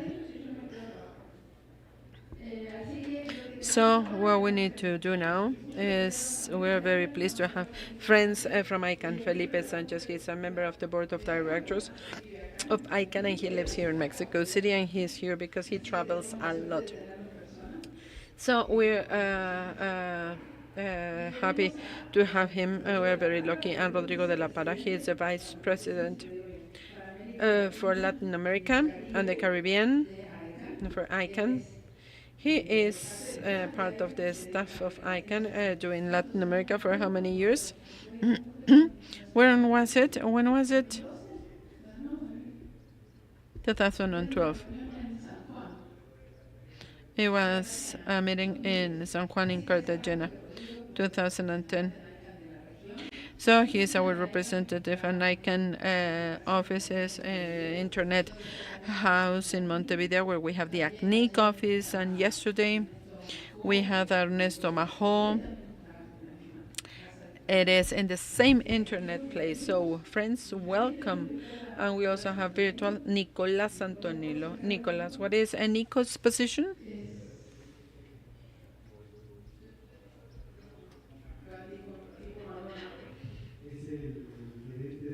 Manager of technical relationships for Latin America and for the Caribbean, and he is from Montevideo, Uruguay. Who wants to start? Leon, Rodrigo. We have 45 minutes. Do we have 45 minutes? Yes. As long as the interns resist and you resist, we can be here as long as you want. Well, good afternoon. Good afternoon, everyone. I am Leon Felipe Sanchez. I am a member of the board of directors of ICANN. I was also the vice president of the board of directors, and I started my journey in ICANN as an intern as well. And here we are. I want to speak about the mission of ICANN and the governance model. Maybe you have heard a little bit about it during all these sessions you have had in this School of Governance. And first, let's just start with the vision, the values, and the role. Here, the mission. The main mission of ICANN is to make sure there is a stable and safe functioning of unique identifiers of Internet. In other words, domain names and the numbers, because numbers is something very, very important of what ICANN does. And it is not discussed many of the times, but numbers are also present. numbers are present in what ICANN does. Specifically, what do? We coordinate the distribution and allocation of numbers in the root and the domain name system. We also coordinate the development and the implementation of policies related to registration of domain names, second level domain names, which is generic high level names. We facilitate the coordination, the operation, and the evolution of the root name server system, domain system. We coordinate the distribution and the allocation in the upper level of numbers, Internet protocol numbers, as well as the autonomous system numbers. And last but not least, we collaborate with other organizations because ICANN plays a relevant role in the ecosystem. Speaking about the coordination of the domain name system, the numbers as well, and the identification numbers or identifying numbers, but it is also true that we are not the only ones operating in the ecosystem, and we are not the only ones with this function for internet to have stability, resilience, security, etc. So we relate to other organizations as necessary so that we can provide the necessary registries or records so that the internet works according to the specifications of each organization. And it is precisely in the fifth point where Rodrigo is very active. He coordinates with all these entities in order to do MOUs, etc., etc. And this is why there is a good relationship and collaboration with the different organizations that will make the adequate operation of internet. And you will not see if there is, for example, a change in the cryptographic signature of servers. And this is something we do every now and then, and no one notices it. And if that is the case, it is working okay. And this is precisely the magic. Whatever happens in ICANN will not be seen. And if it is not seen, it is because it is well done. And also, speaking about the performance of ICANN's mission, we act in such a way that we comply and we reflect the commitments and we respect the fundamental values of ICANN. These commitments and fundamental values are within the regulations and the code of conduct of ICANN.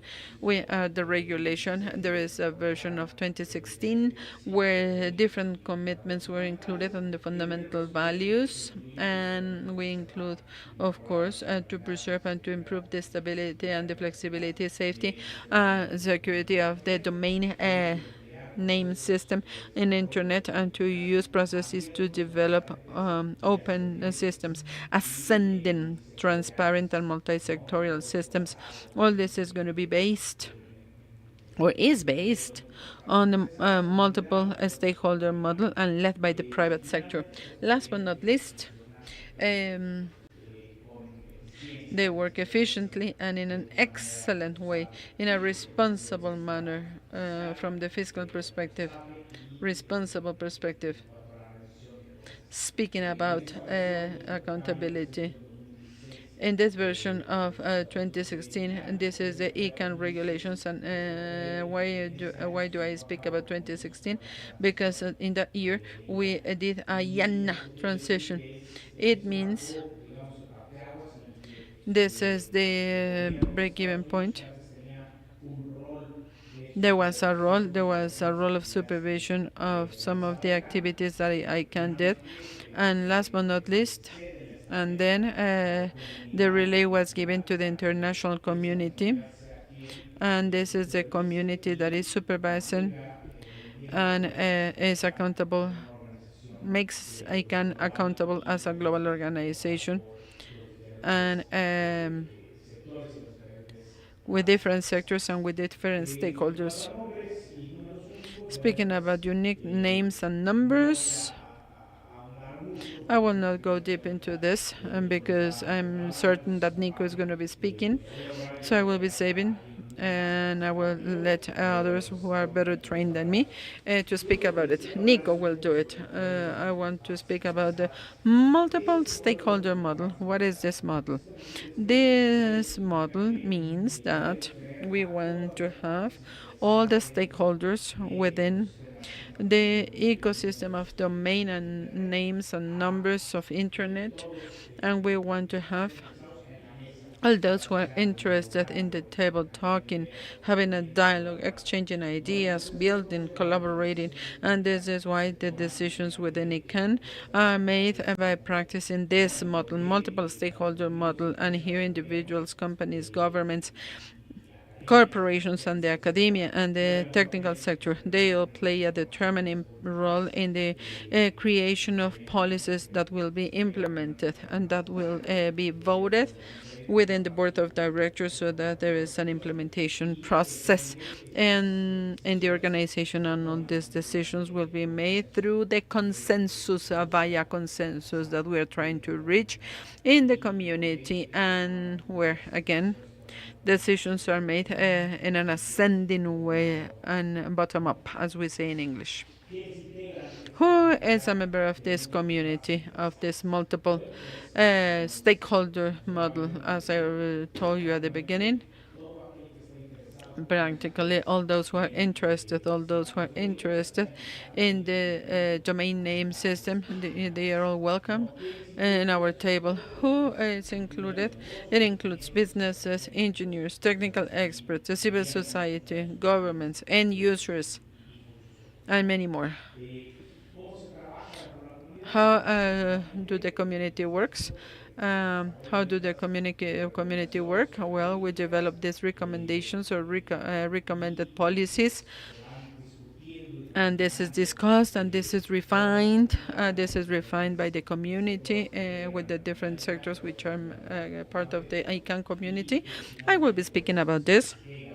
And last but not least, we come to the final version of the policy, and the public in general can participate because the different policies going through this process, everything is going to be published, and all those who are interested and those who are interested can comment about these policies, and these comments are compiled or gathered, analyzed, taken into consideration.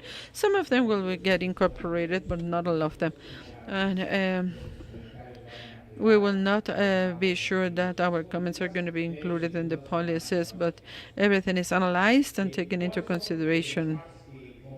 Now, which are the parts which are part of the community, ICANN community, and this multiple stakeholder model? Well, first we have the support organizations, supporting organizations. This is the acronym in English, and here we have ASO, CNCO, and GNCO.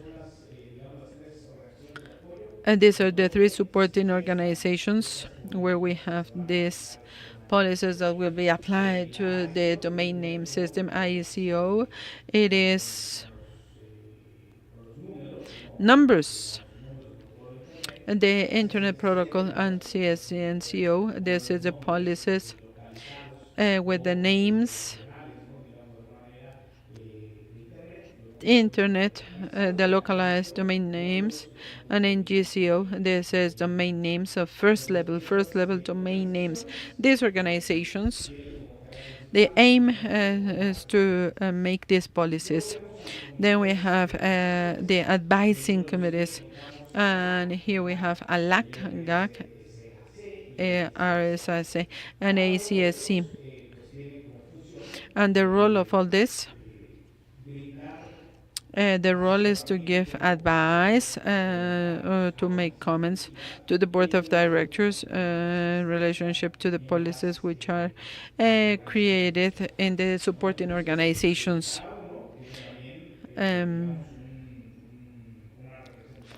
We'll have a representation of the sector, the one sector of the ecosystem. So in el ALAC, here we have the interests of end users. In GAC, we have the interests of governments, speaking about public policies. RSAC, this is where we have the interest of the operators, root servers, and the ACSC. This is where we find the interests of those who do security and stability of Internet. This diagram is representing how to develop a policy in ICANN community. There are different ways to start with a policy.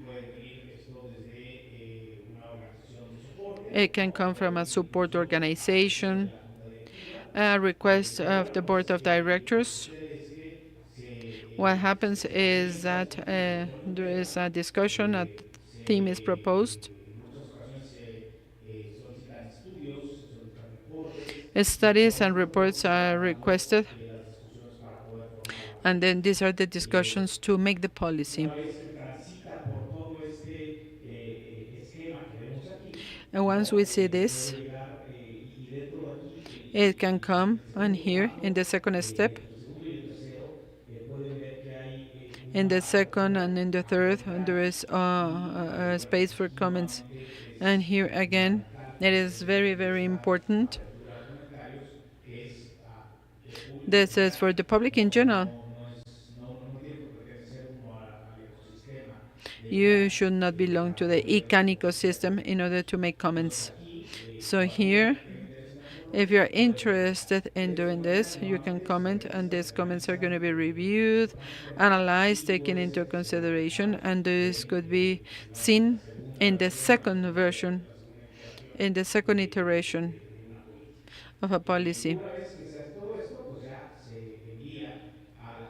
Then this is sent to the board of directors so that there is a voting process, and if approved or passed, then it will give it into the organization for its implementation. And once this is done, the organization is going to implement this policy. So we can see that sometimes this process can be very long, very slow, but it is a sound process, reliable, open, transparent, and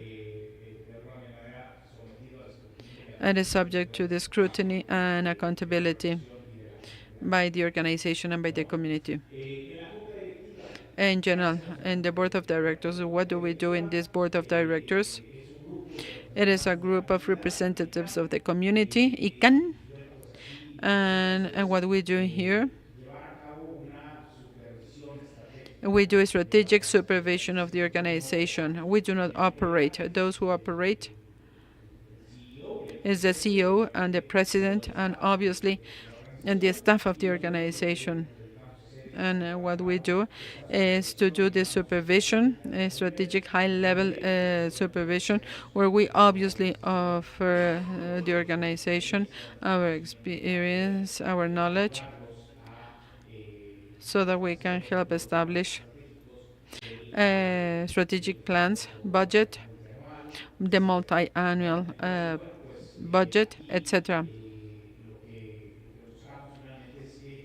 What we're looking for is we want ACT to do what the vision mission states in an ethical way. And the board of directors supervises and considers the recommendations of the policies developed by the community. As I told you, in the process, the board of directors will approve the policies developed at the level of the community so that they can then be implemented. Who are a member of the board of directors? Here you can see the different participants in the board. On the one hand, we have the ones appointed by the supporting organizations. We have other members appointed by the advising committees, other members appointed by the NOTCOM, which is another entity, and we also have some links with organizations in the ecosystem designated by those organizations. And our president and CEO, in total 21 people, members of this board of directors. And In the composition of the board of directors, we take care of aspects such as geographical diversity. We have statutes. In order to make our board of directors, we will have at least one member of each one of the ICANN regions and no more than 4 or 5. No more than 5 people, never more than 5 people from one specific region. And in the voting process, all members, support organizations and advising committees, they have the right to vote. The CEO also has a right to vote, but the links or liaisons cannot vote. They can voice and the NOPCOM, the Committee of the Nominations, it has an important responsibility in the creation of the Board of Directors. It appoints practically 50% of the members of the Board of Directors by cycles, 3-year terms. And every year, some of the seats are replaced or renewed.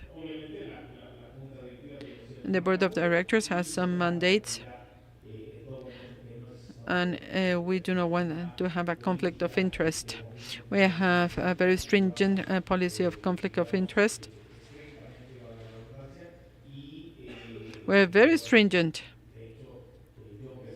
and I am the chair of the committee of conflict of interest. I can speak about this. And to end, here you have some options. You can ask for more information, and Rodrigo and Nico are going to give you much more information.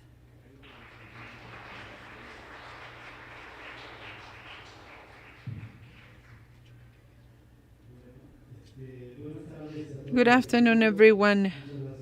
Thanks, Adrian. Thanks, Olga, Oscar.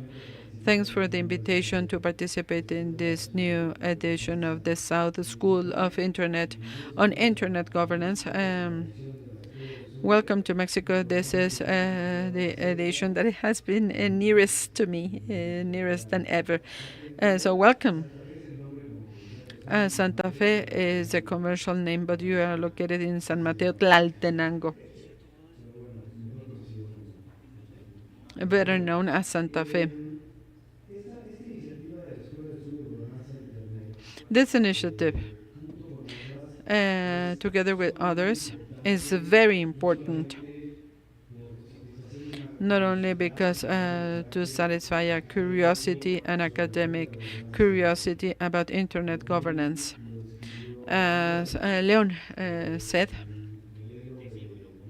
and the multi-stakeholder model, and I believe that for Thursday, for this level of progress of this school, you know what this multi-stakeholder model is. And it is vital that all the participants of the decisions that will rule Internet, the technical aspect or standards or applications, you should know the operation very well to participate in this type of model. It is not something we are equipped with when we were traditionally educated as a lawyer, international relationships, public policies. This is something we acquire through these initiatives that help us better participate in this ecosystem. This is why it is very important to have this perspective. I only want to be the bridge between what Leon did. He explained the multi-stakeholder model of ICANN even before the discussions of Internet governance. ICANN was created in 1998, and it was in 2005 and 2003 when there was a formal definition of Internet governance. The summit, ICANN is a model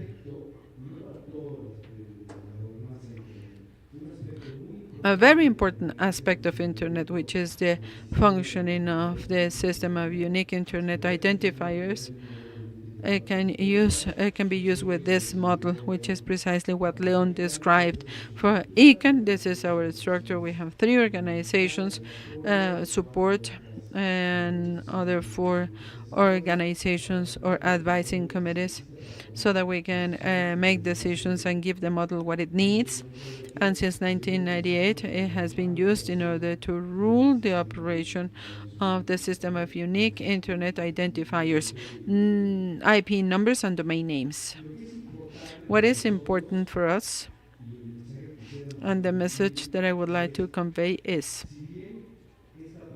this part of the system of domain names or domain name system. It is very important for the operation of Internet. DNS, without it, Internet wouldn't work. And we have the description of Internet. But when learning about Internet governance and the different topics which are being discussed, intellectual property, privacy, all the decisions to be made in relationship to public policies, the new legislation, initiatives, etc. It is very important to consider, to know, you should know as professionals speaking about Internet governance, how Internet works from the technical perspective, because there can be public policy reasons, things to speak about. For example, respect to human rights in Internet, which is admirable. Internet is a platform that facilitates the exercise of human rights in Internet. But if I have a problem that I would like to resolve, the solutions that I can make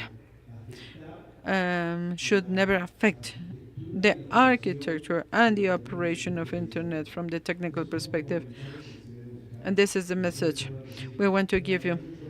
There are many challenges of things that happen on Internet, but the network of Internet that works from the neutral perspective and technical perspective to have this ongoing and constant operation, it should be intact. Now, Nico, or Nicolas Antoniello, who is here with us from Montevideo, he is going to be making a technical explanation for those who are not engineers, to tell you how the domain system works. Nico, can you hear us? Hi. Can you hear me okay?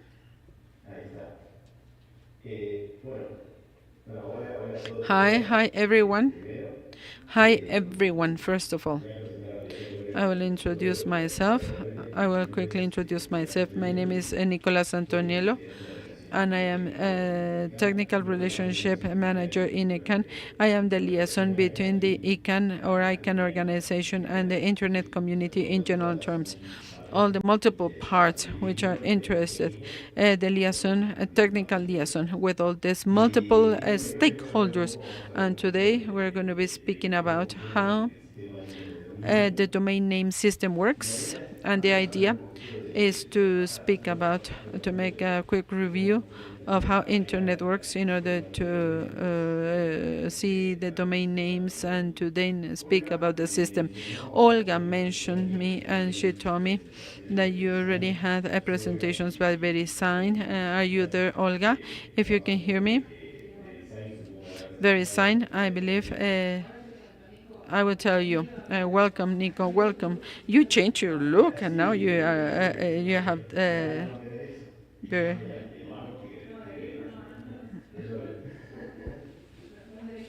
ecosystem.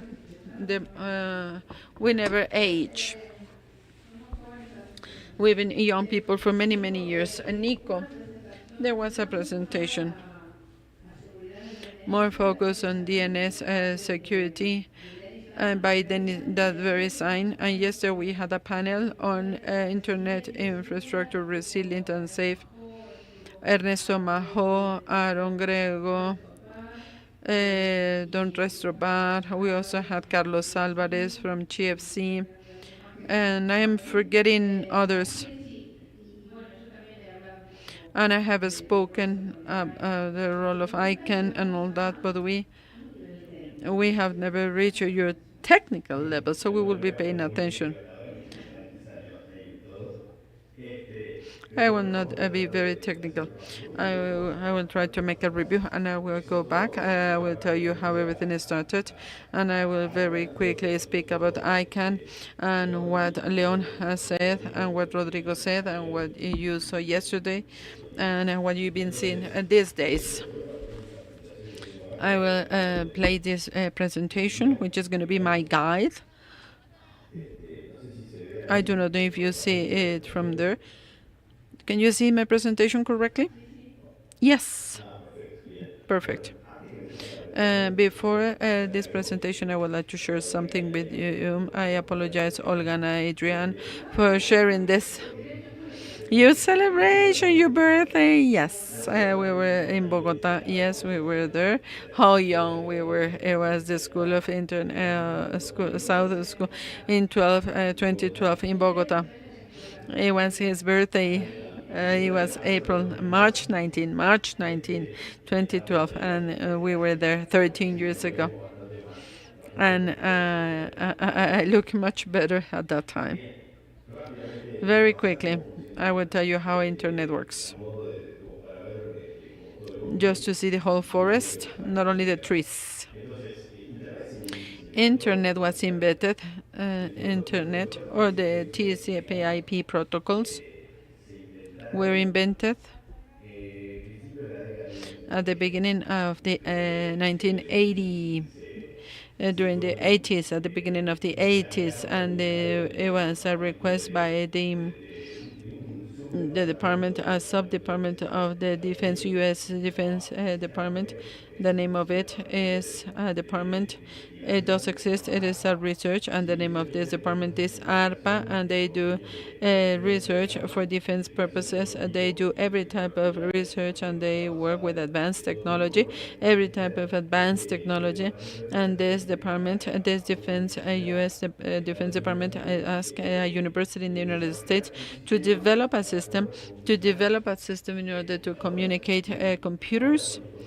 We now call them devices, but at that time we were speaking about computers, and at the distance without the need to transfer information using a disk or a portable device. And the idea was to use transmission existing mechanisms, specifically all the telephone infrastructure, the copper lines of the telephone infrastructure across the country. The country was cabled with a copper to use that in order to transfer data among computers using that.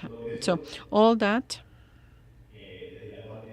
from the software perspective and the protocols that would allow these communications. And basically, these are the two most well-known used since 1980 till now. These are the TCP protocols and the IP protocols. And there are hundreds, maybe thousands of protocols being used so that the internet works as we use it today. But these are the two basic protocols that work there. Technically, the data networks are divided into a layer model.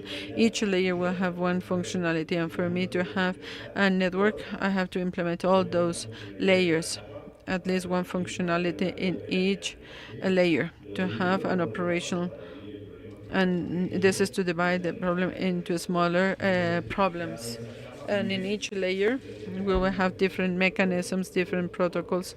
And protocols, these are the different ways of doing things. And there is a protocol that is the one in charge of taking all the information and to take it from one point to another in a network, data network, which is the IP protocol. And there is the TPT, and it works in another layer. We will not see this level. This protocol was implemented at the beginning of the 80s, and it worked in that network developed by this university. It is a request by the Defense Department, ARPANET, because the unit that requested it was ARPA. And since this is a network, and they were very original, they are engineers, and they call it ARPA. It would be NiconNet if it is me, the one doing this, if I am the request party. So this network, it is for defense purposes. And then there was a separation or a spin-off. And there you see it had an academic application in order to interconnect the computers and the devices that were used to store information, to exchange information, research, and the development of protocols and every type of academic research among the different universities. So this network that started as ARPANET would then change its name, and then another network was changed and then became a public. And the name is Internet, and it started with 2 universities in the United States, interconnected. Historical fact, the first exchange of information, and obviously they tried to be a hello world, but it didn't even reach the first letter of hello because it failed, and many things failed. Many things were corrected, and this was a way to make the system work. And it happened in 1983, if I remember well, and this is when the TCP protocol started to work, and it is what we know today as Internet. Which are what happens to the devices. All the devices get connected to Internet, like in a network of telephone. The phone devices are uniquely identified with a phone number. In Internet, we identify them with an IP address. IP addresses, we have 2, the 4, the 6, and basically Internet started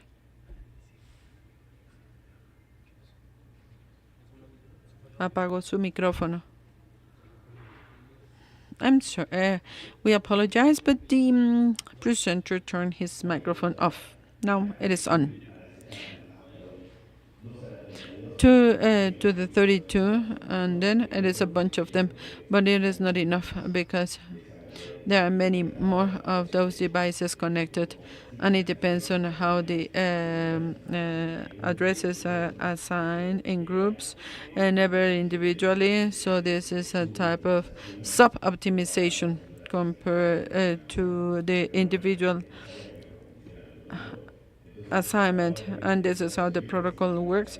We saw that we were going to run out of these IP addresses, and then another protocol was developed, version 6, and the difference is that this one, the 6th version, has existed for more than 15 or 20 years, and it has many more addresses, and there is a comparison there. If the IP version 4 space, all addresses, IP version 4, if all addresses in version 4 fit and are represented with a golf ball, all the space of version 6 could be compared to the Sun IP version 4. They will be all like a golf ball, and IP version 6 will be the size of the Sun. This is for you to see the difference in terms of size. So this is the main difference, and this is the motivation why we have this protocol. This protocol is for unique identifiers of all the internet connected devices. We have fantastic, there is a number assigned to each device, and it can be a version 4 and version 6, and then what happens? People will have trouble to remember numbers, so it is better to remember the sequence of words. I do not remember the phone numbers, but I remember the names of people. I can tell you by your names, but in my case it would be impossible to tell numbers. But I do remember hundreds of names. This was the concept through which the telephone directory was created, because there you have the name of the person and the phone number. If I want to talk to someone, I look in the app that we have. It is the phone directory. This is something we have in our mobile. I look for the name, I find the number, and this is the number that the telephone network is used in order to talk to another device. Before there's been an app in the mobile phone, the telephone directory was book with everything written by hand. And in the case of internet, we are using the same idea. We created a mechanism that is assigning names to devices first and today to services.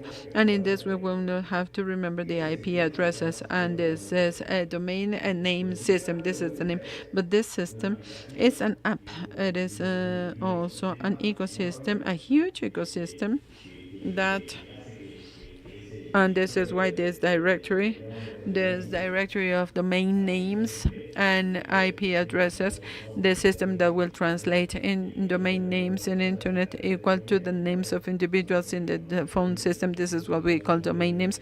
So the translation into IP addresses, which is the system, this is an app. But before being an app, it started like a book. There was a person who was Jean Postel, and he was working in a department within this university, the one that developed internet, the one that developed Don de Binsurf and Boca. They were the ones who developed the TCP and the internet. And this person, when working in this department, had a book. He was the one assigning the IP addresses. By the way, each device connected to a network, he was the one asked for an IP address for this device, and each time there was a connection, an IP address was requested to him.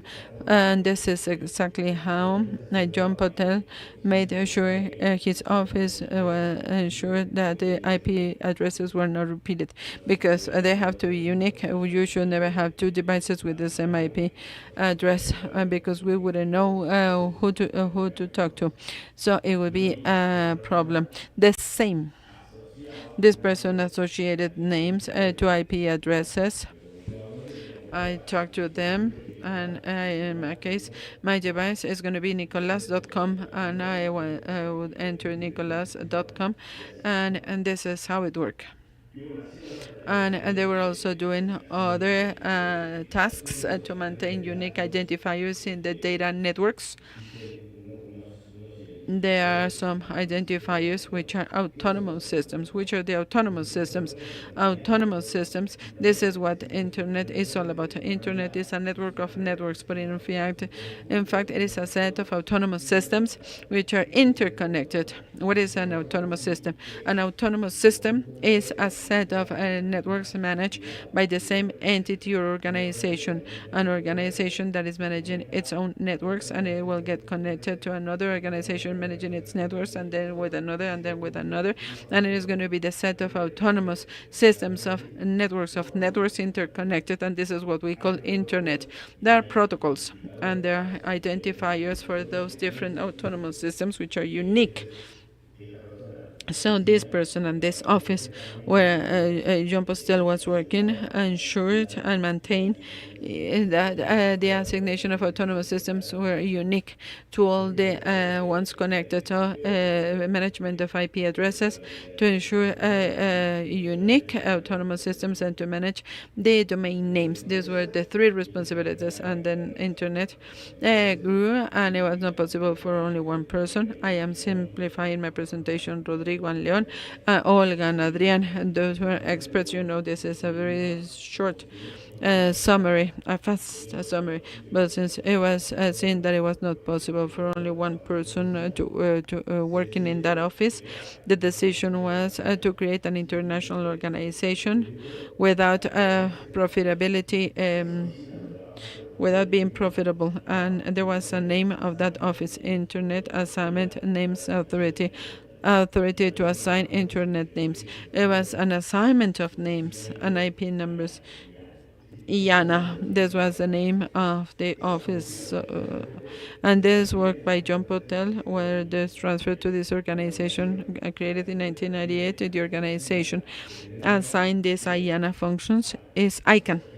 The organization created this ICANN.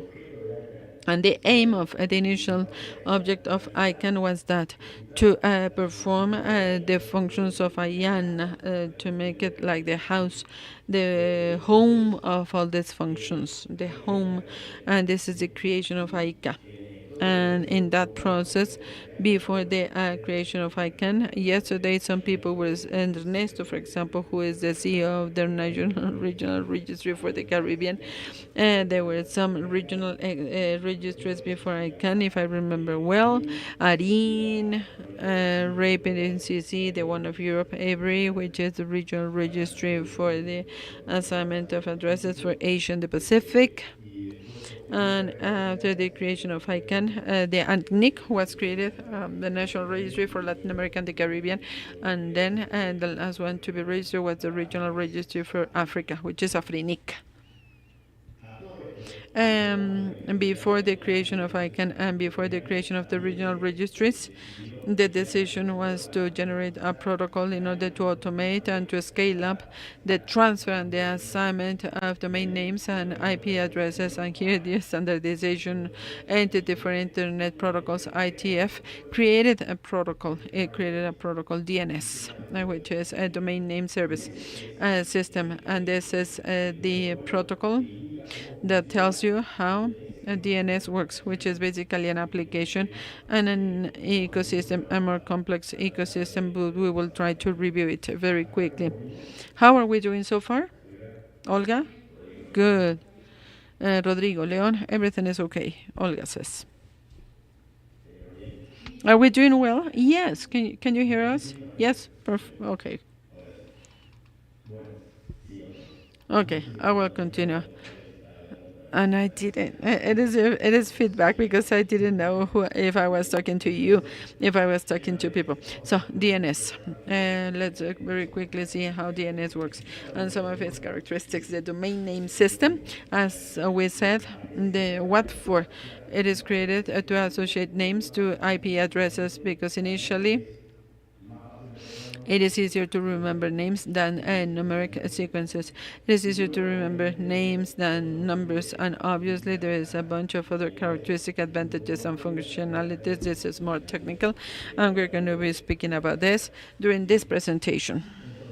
So, which are the characteristics? First of all, we're going to say this is the DNS. This is what it does. A DNS will translate names into the addresses. Perfect. And then we have the name. We need the address because networks use IP addresses, and DNS, we are going to give a name. What is the IP address? Associated DNS will give us the address, IP address. Once we have it, we will be in communication with the other device in order to download a website, to watch an online clip or video, or to send messages to social media or whatever. So we're going to focus in this process. How am I going to translate into IP addresses? And for that, let's quickly speak about the structure of DNS and those who invented DNS. What is the architecture? How you thought about it? DNS it is like a huge database. It is a repository of information, and it is distributed in two ways. What we have to remember is that it is physically distributed. There is no only one place. There is no server with all the information of DNS. And it is distributed in thousands of servers across the world. So it is geographically distributed, and it is also administratively distributed. And this is all on purpose. It is not. And it is only one technical desire. The objective of all this is to respect the multi-stakeholder model in the technical design of the protocols, and to make sure there is resilience and security, and to always be able to access these services. Safe access. So this is a geographical system. It is also divided in administrative terms. The administration is distributed in thousands of organizations. There are thousands of organizations, and each one manages one little part of this DNS, and DNS is the set of all the ones that manage all those organizations. What is the aspect from the design perspective? DNS It has like a reverse tree. The root of the DNS is in top, and there you see branches, and then you see nodes, and you see the different levels. And it is a hierarchy system. It is not plain. There's a hierarchy. The tallest part of the hierarchy is the root of the DNS. Remember, it's an upside down tree. The root of the DNS is the tallest part of the DNS, and that node, that repository of information that we call the root of the DNS, is the unique of all the nodes of all the DNS part without a name. It is represented with a dot. Why? Because the ones who invented it decided this is the way it should be. So it is represented with a point. And down below that root node can have as many children as it desires. Children.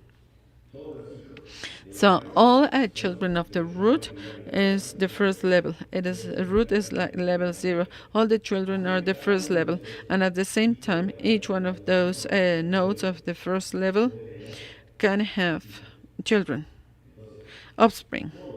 So all the children of a node, of a first level node, is going to be called very innovative.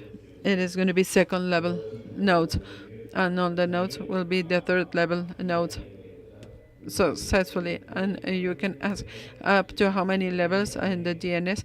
Technically, I believe 128 levels. It is useless, but there is a limit, because everything has a limit, and when you design, technically you say it cannot be infinite. So let's accept up to 128. Why isn't it useful in practice? Why don't we use another domain name? But why don't we use those 128 levels? Because remember, this is made. Remember, we want the names to be remembered, because if we have a very long number, we're going to see that it is impossible to remember. So it would be difficult to remember the name of that domain. And so it is why never more than 3 or 4 levels. There are more levels in some cases, but that wouldn't be easy to remember, and it will not be very appealing from the commercial perspective, because it is going to be more difficult to remember than the IP address. First level, second level. Great. Root is level 0 without a label, with no names, and it is represented with a point. And then there is going to be a label for everything. Names, first level domain names. There are several types. It is not only 2, and there are more than 2 types, but the most important ones are, and what we want you to remember is 2, which is first level nodes, the generic nodes, which are the ones you'll know, .com or net, org, org, coffee, training, hotel, Amazon, etc., etc. Those are generic domain names, first level, and then we have first level generic names associated to country codes. Here, for example, this is an ISO standard, and it is the one by the United Nations to assign country codes. The ISO standard, here it adopts. It is using the ISO standard for each country and for each territory. If there is a territory or country code, Uruguay, for example, has a UI, Mexico, MX, England, UK, the United Kingdom, Brazil, BR, and like this. And for each territory with a code, we can assign, and we will assign first level domain name associated to that country code, and this is what we call CCTLD, and it means country code top level domain, first level or top level name domain name. So we have country code associated ones, and G, which is the generic ones, and those are the 2 most important ones. These are the types of first level or top level domains. And we can also have subdomains. If I buy a domain which is Nicola, I will be creating a domain name nicolas.com. Why? Because the way to read a domain name goes from bottom to top. From the lowest part of the domain, I am making reference to, and it will travel the tree all the way to the root and separating the names, because and I will have a dot, and then in this example we see there, if I want to refer to that www that you see in blue, that would be the www domain dot example dot com dot. Why I cannot simply call it www? Because if we call it like this, I will not be able to tell the difference with respect to other wwws. This is like the family. If parents are different, children can have the same name. The only thing is not to have two children with the same name and the same father. So the only way to make reference to only one domain is by telling the whole family all the way to the root, traveling the tree all the way to the root. If I want to speak about the email address, I will be saying mail.example.com. We never mention the very last one. We say mail.example.com, and we forget about the final point. About the final point, remember, it is always there because it represents the root. This is a domain name, and this is the structure of DNS, and there are two other definitions of DNS we're going to mention very quickly. The zone DNS is geographically divided, and in administrative terms, so the set of domains managed by the same entity or organization is what we call a zone. DNS zone. It is a portion of DNS managed by one entity or organization. So the sum of all zones is a complete DNS, and obviously that those zones, those organizations that manage one part of that database, which is the DNS, they need to have this information somewhere. The information, domain name, IP address, somewhere. Where? In a server.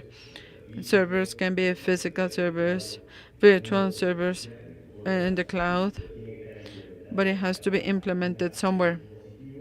There is a device that has to implement the database where the information is stored. So DNS, what is the DNS?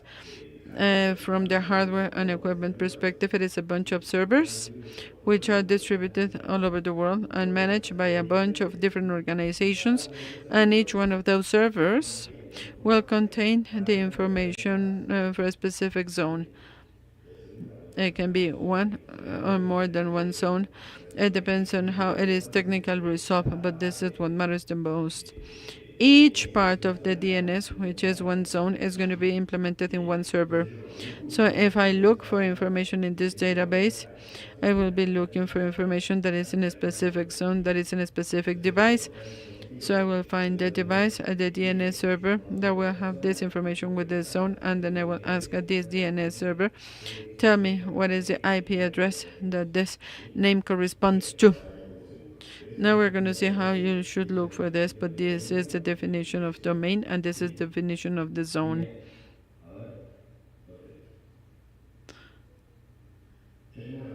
Here we have the structure. Now we have to enter information. The information is the DNS. We say that DNS is used to store the equivalence between one domain name and the IP address. You can only store IP addresses that correspond to the DNS. No, the DNS can store much more information. Each type of information that can be stored in that database in the DNS is going to be given a name. The technical name is the registry. Which are the registries? It is type of information that I can store in the DNS. For example, name, address, and there are two types of address. One type of data that I store in the DNS, and it is associated to a domain name. This is the type of data that registry is going to be given a name. This is type A. You know that engineers like everything complicated, and this one is making reference to nothing. Type A registry. It is a type of information that is storing the address and the domain name. There is another type of registry which is a quadruple. They will have version 6.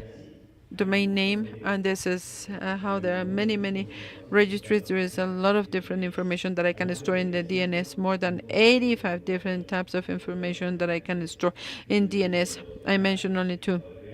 And in that slide, there are others which are the most widely used. MX, which is the type of DNS registry that is used to store the name of a server, an electronic email associated to a domain name, etc., etc. And there are more than 85 different types of information that can be stored in DNS.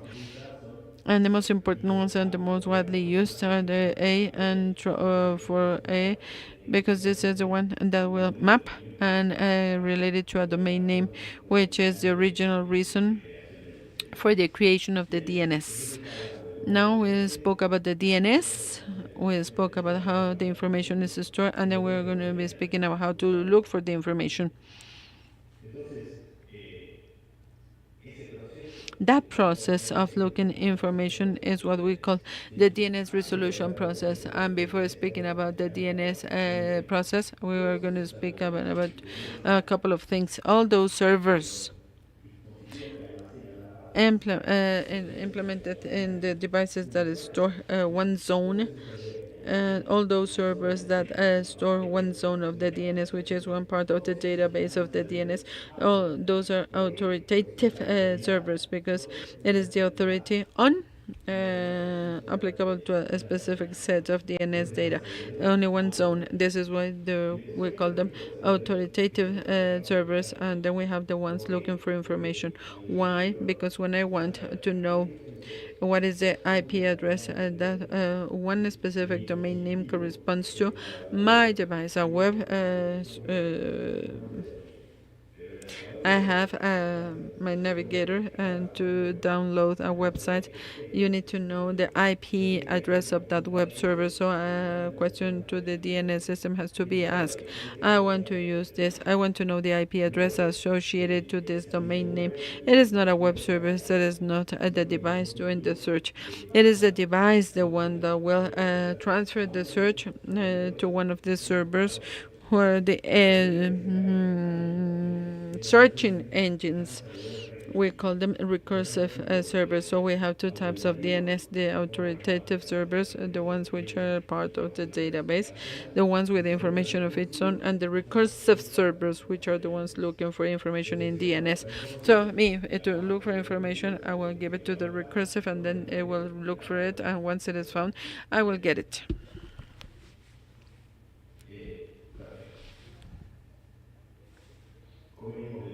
How are we doing in terms of time? Are we all tired? Okay, we're going to close. We're going to summarize all this information.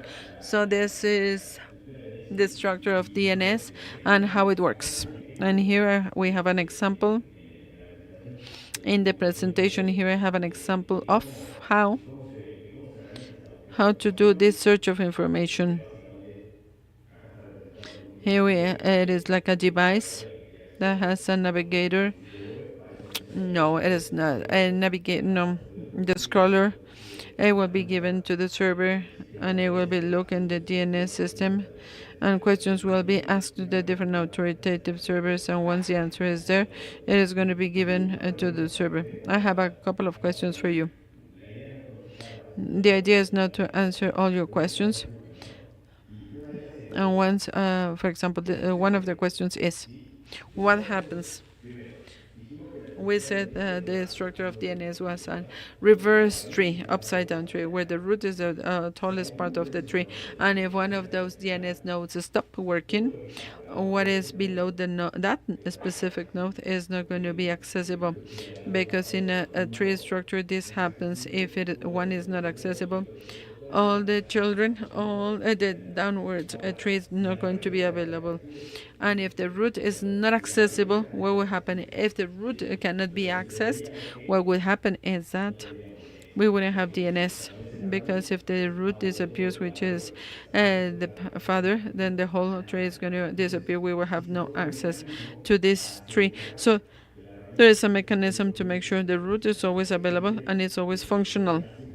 I will always have access to some of the root servers. So here the question is, what happens if no root server is available?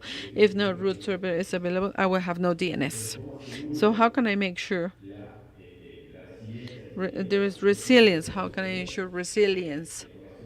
If I want to have information about the root accessible, so when the DNS protocol was created, is that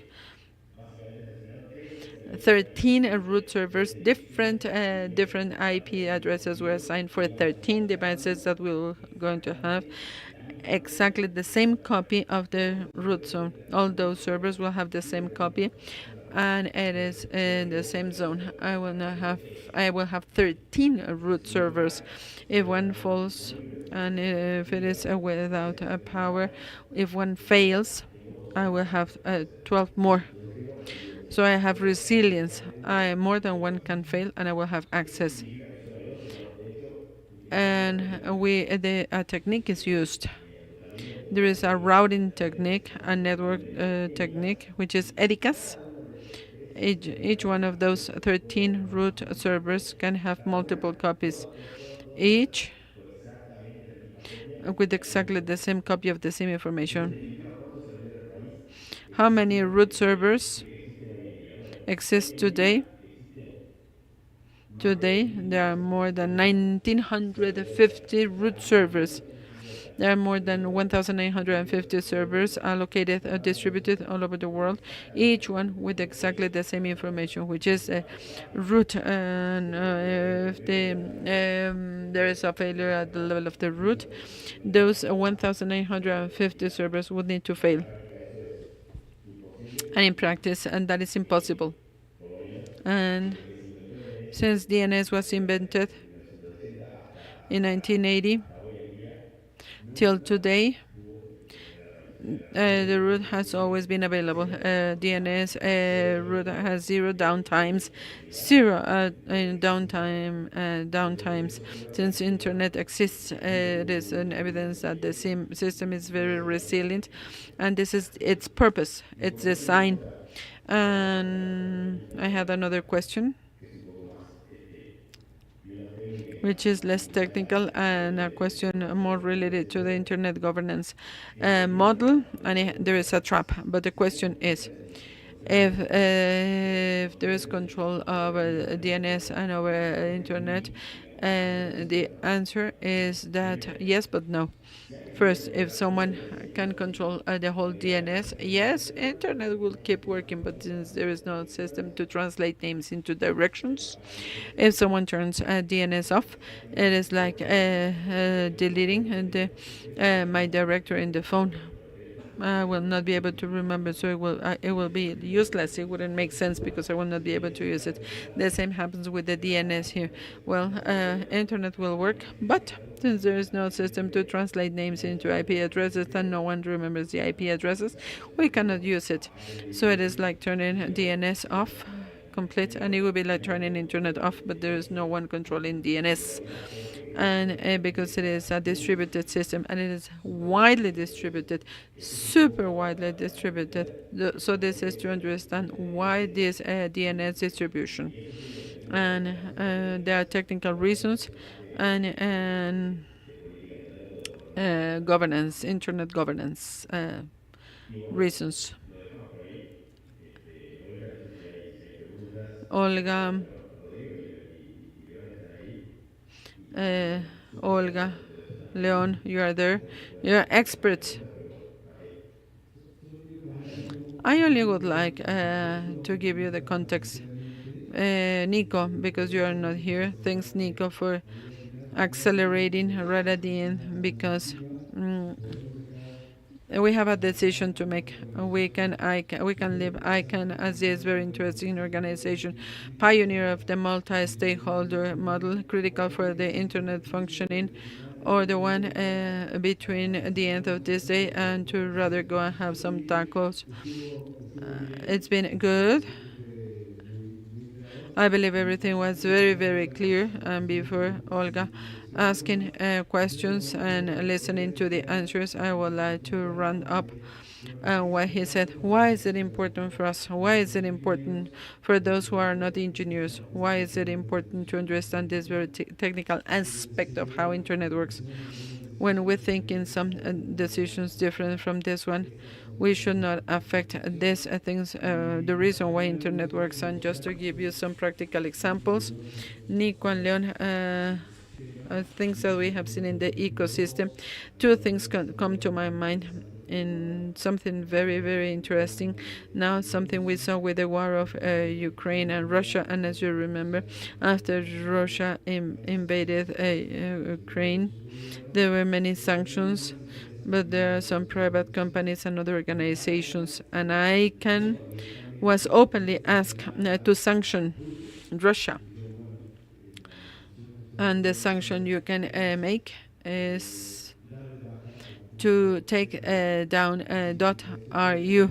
You saw how this reverse tree system works, where we have the top level domains, and one of these top level domains is .ru for Russia, as well as .com and others. So first, technically, to be able to work with the .ru, this is the challenge, and it is also going against neutrality of the network.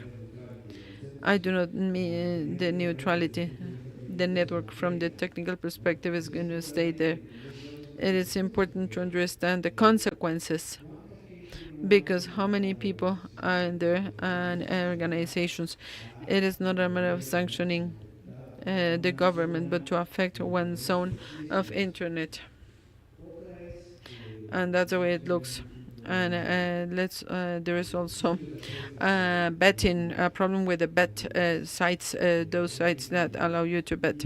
In Argentina, for example,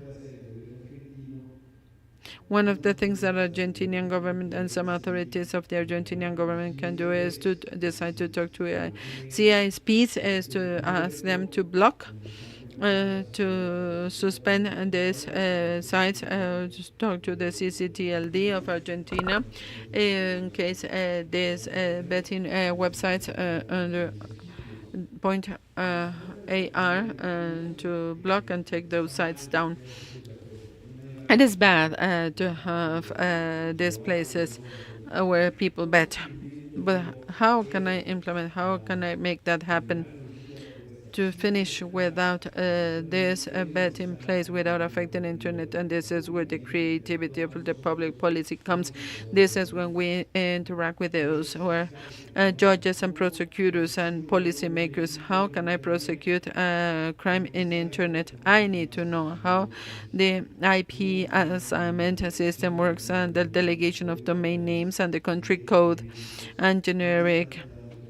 Who is behind all this, and how can I resolve it without being disruptive and to cause bigger damage? And sometimes when blocking is requested in internet, we're affecting not only the site that we want to block, but maybe in that port there are many other sites which are good, neutral. They render service to public, culture, information, for leisure. I only wanted to speak about this idea, and the technical aspect is very important. We need to be able to understand it, even if we are not engineers, in order to remember that the decisions that can be made will not touch this. And of course, after Leon's presentation, we understand ICANN as this organization that is presenting a model, a practical model, that has been there for many years. It works, and this is why today there is a DNS, and as Leon said, it will not be bothering. No one complains about it, and if no one speaks about it, it's because it works beautifully. It works well. Thanks, Nico. Thanks, Olga.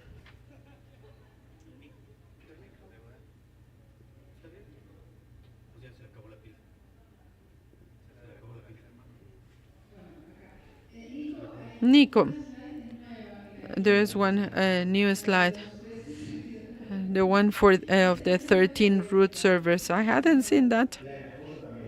And the photograph. The photograph. That is history. Yes. Are there questions for Icon? There are questions. The resilient ones and the brave ones. Hi. I apologize for this person, but I do have some questions. I only would like to ask one, and despite of the fact I have several questions. I am Emiliano. I studied law in tech and international relationships, and yesterday my father told me he used to work for Alestra in communications. He was not an engineer, and then he became AT&T, and he was speaking about all these topics. And obviously, he told me that internet URLs, how to read them. And I have more questions about DNS is divided into different servers and zones located, distributed all over the world. And when using the term server, my understanding is that those servers will also have an IP address. And consequently, I would like to ask, and I am not certain what is the difference between an IP address or DNS, but my question is, are also divided into zones, or are they centralized in one same place? In one specific way. That's it. I do not know if my question was clear. Nico was nodding, and he is the person who can answer. That is a good question. Are you studying law and international relationships? Good.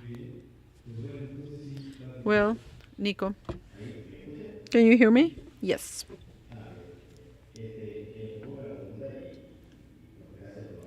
Good question, and thanks for the question. All devices connected to internet need to have an IP address in order to identify it. DNS servers are also devices that need to be connected to internet. Those are part of that database that we call DNS. And information is useful. It is a way to make information available, one part of the DNS, but this is implemented in a server, in a device. In our authoritative server that is going to implement that part of the DNS, it will contain this information, which is the zone, but it is one more device. It is connected to internet. So yes, each authoritative server will also have an IP address. This is from the internet perspective. We need to separate into two planes. On the one hand, we have internet, the network with all the devices. And for internet, it is the same. It can be your cell phone, the smartphone. It can be your computer. It can be my ice cream, my refrigerator, the washing machine of Rodrigo, or it could also be the Leon automobile connected to internet. I do not know if you have a car connected to internet. It is the same. For the network, it is devices connected. And the DNS are also connected devices, and they have a unique identifier, which is the IP. On the other hand, we have the domain name system. What is divided into zone is the system, domain name system, which is an administrative division in order to tell who is going to be doing what. So when you want to look for information and the DNS, the first thing you have to do is to tell what is the server where that information is contained. What is the server that has the zone that contains that information? How do you find this server? You look for it, and the search is going to be done by the server. And then what the recursive server is going to find is the IP address of the server that will have the zone that at the same time will contain the information you are looking for. With that IP address, you now know what is the device that contains the information you are looking for. And then with that IP address, you will communicate to that device, and then you will ask the question again. You are going to ask, I want to know what is the IP address associated to this. And since it is the authoritative zone, I will tell you this domain has this IP address. Am I making myself clear? The DNS will relate domain names to IP. They're all devices, and they need to have an IP address. And it's two separate things. On the one hand, all the DNS servers, all with an IP address. And there are associations of names related to IP. but this information is distributed all over the world. So first, you need to find the server where the information is located. Did I make myself clear? It is more or less the way it is. It is like learning a language. It takes time. I'm an engineer. Your question was very good. Since you're a lawyer, you do not have technical information. You do not have technical information. Nico's explanation, but it could be confusing because you're a lawyer. Do you want to make more comments? I will translate this into a lawyer's terminology. I will translate into a lawyer's terminology.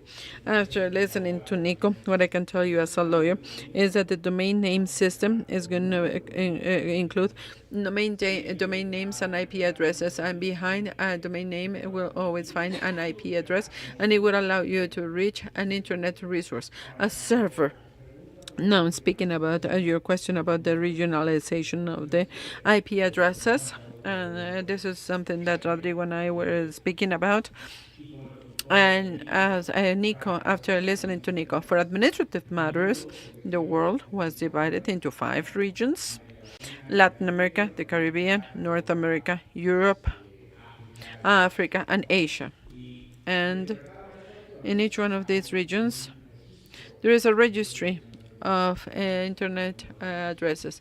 The reals, and there is a block of IP addresses that will manage in the region of North America, and the Latin American and Caribbean region, in the European region, and the African and Asian regions. Each one of those will have the regional administration of all these blocks of IP addresses. But as Nico said, it will not necessarily match regionally. It will not regionally match a domain name. There are different reasons for this, technical reasons, of course. But if I understood your question, IP addresses are regionalized, speaking about their administration. But the resource that will match a domain name could be a completely different region, and despite of that, it will take you to the resource you want to have access to.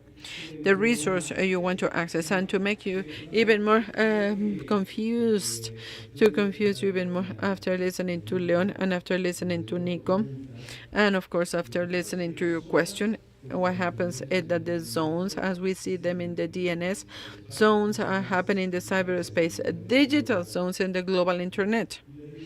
And IP addresses also work only in the global space. The thing is that for administrative reasons, it was easier to distribute them through regional registries of internet. That's why we sometimes think, why my IP address knows that I am in Mexico and I will have access to certain content, etc., etc., etc.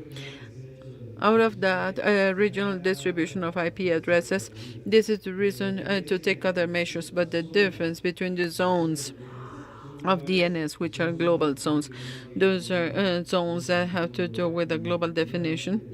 And in the digital context or ecosystem, it is different from the IP addresses, despite of the global logic. Those are administratively regionalized.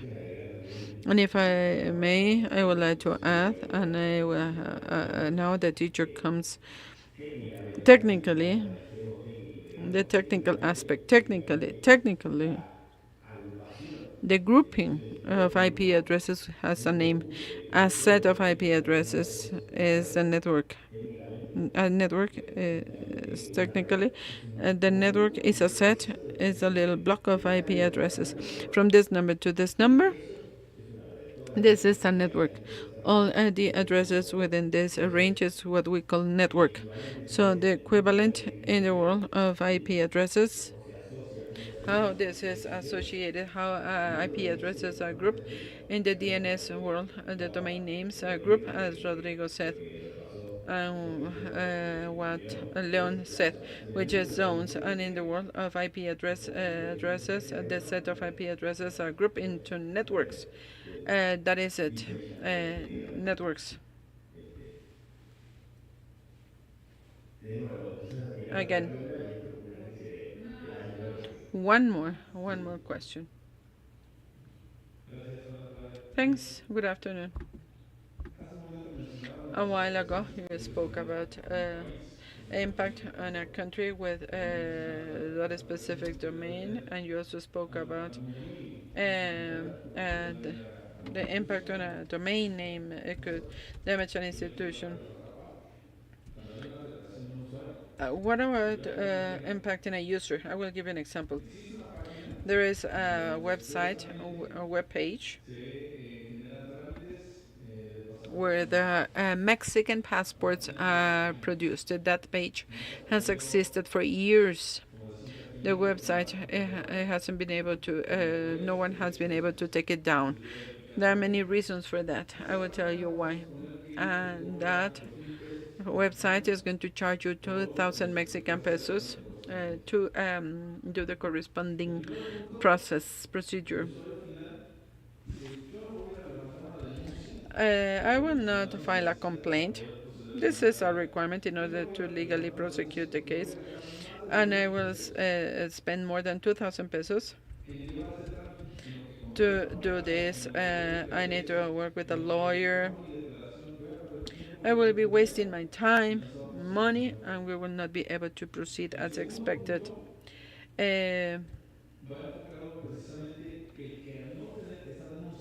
Since there is no official complaint, there is no legal instrument, there is no document that will allow them to make the request to the hosting to take this website down. And the third element is that many times criminals are so skilled that they look for a hosting in another country, in a different place, and our regulation will not be able to chase them or to pursue them or prosecute them, and they will have information. This is private information.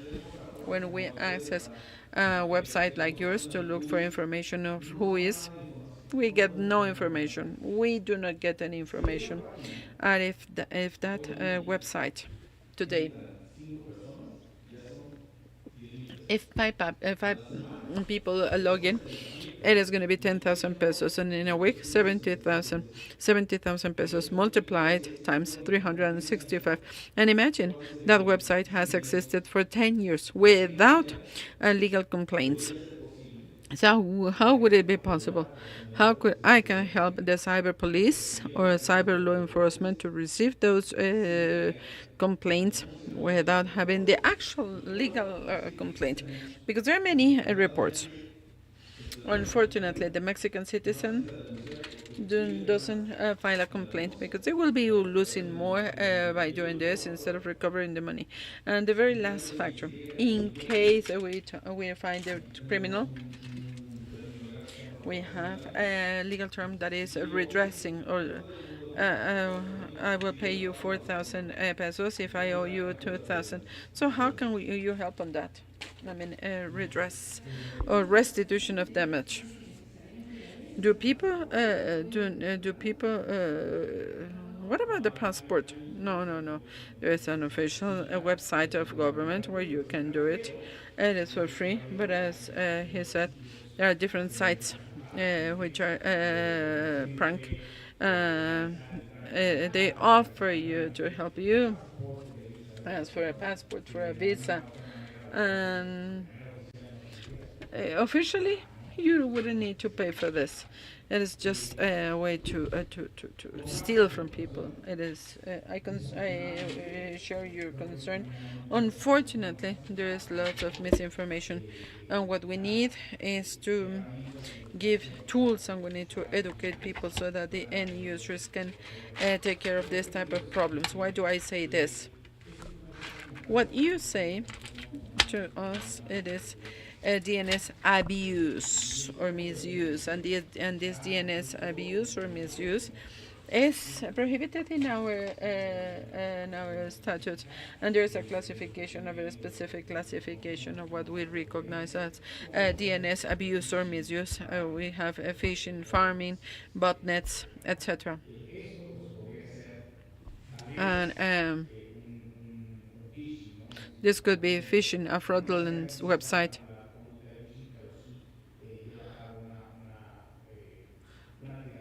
It is fraudulent activity.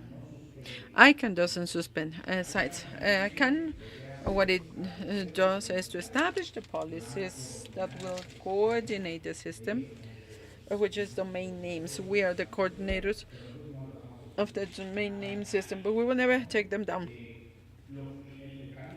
The correct pathway, if you do not want to go to the cyber police, or if you can't go with the cyber police because you can't, or if you do not want to file a complaint because of all the cost, my recommendation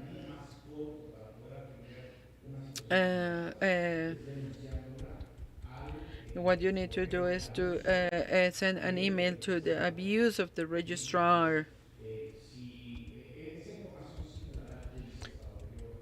Whois gives you this information? In Whois, if I remember well, if you enter this domain name, you're going to see the registrar and the registry. Maybe the registrar is not there because of privacy reasons, but you will talk to the registrar. You will be in touch with it in the channel offered to report this type of abuse or misuse. And they will normally take very quick actions, and they can take down these domains.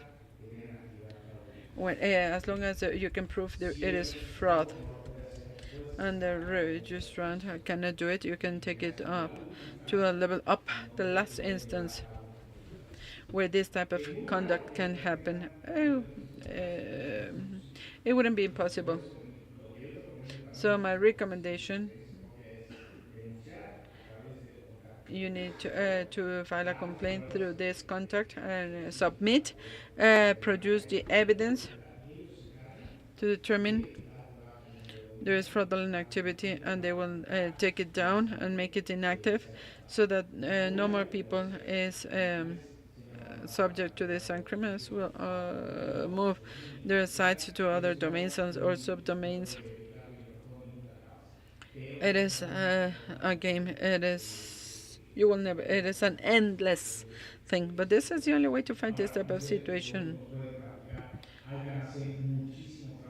ICANN works a lot with authorities, with law enforcement agencies, training, there is collaboration agreement, etc., etc.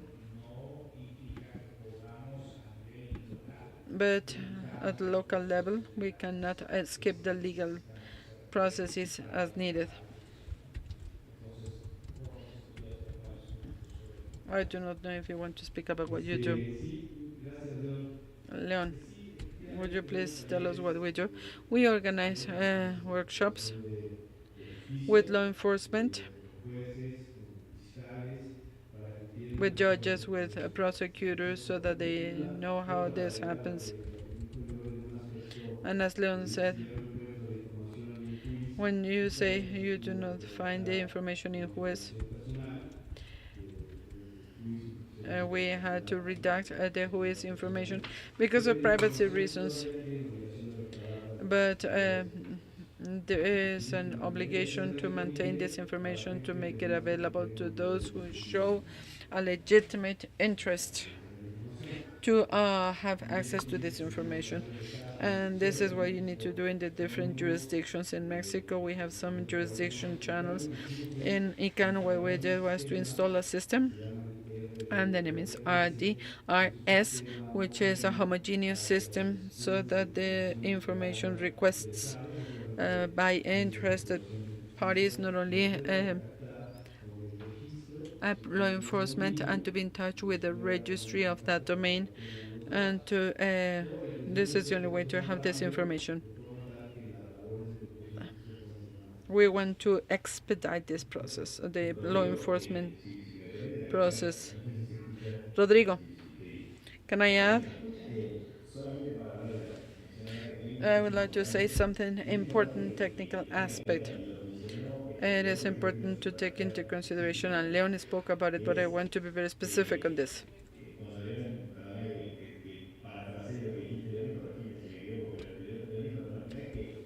It is not that ICANN doesn't have mechanisms. In fact, technically, your case is a case, and there are thousands, millions of cases like that in the world.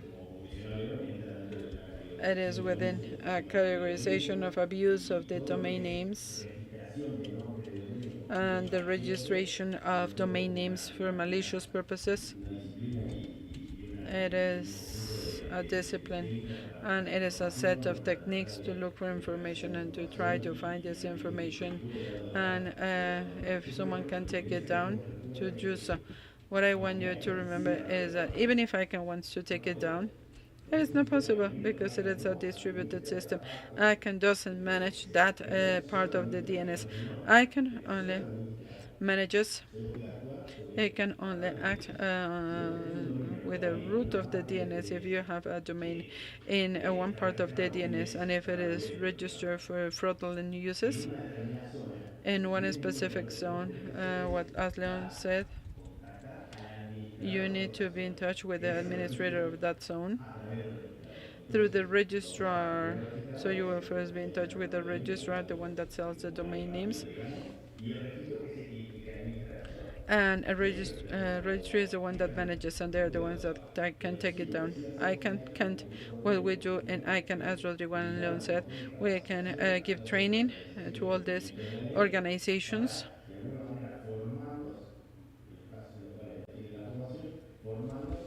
to train them on search techniques to find the devices, etc., etc. But those who can directly act are those who manage the zone where that domain name is located.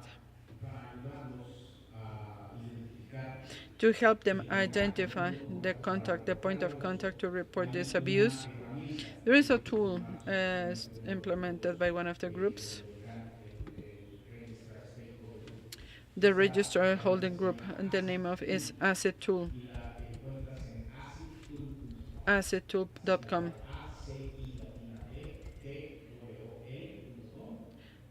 And ASSET is an acronym we love. That is Abuse Contact Identifier. This is the acronym. And so you will enter the domain name,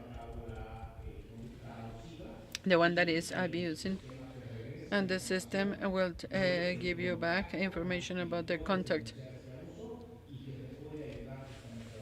And it can help you take this domain name down. Acid, like in acido, like in acid without the O. More questions. How brave, how enduring you are. And let's give them a round of applause. Thanks for attending, for being here, Nico. Nico, it is good to see you, even if it is virtually. We will see you, and I'll see you back in Prague. A big round of applause. Welcome to the very last day. Thank you so much.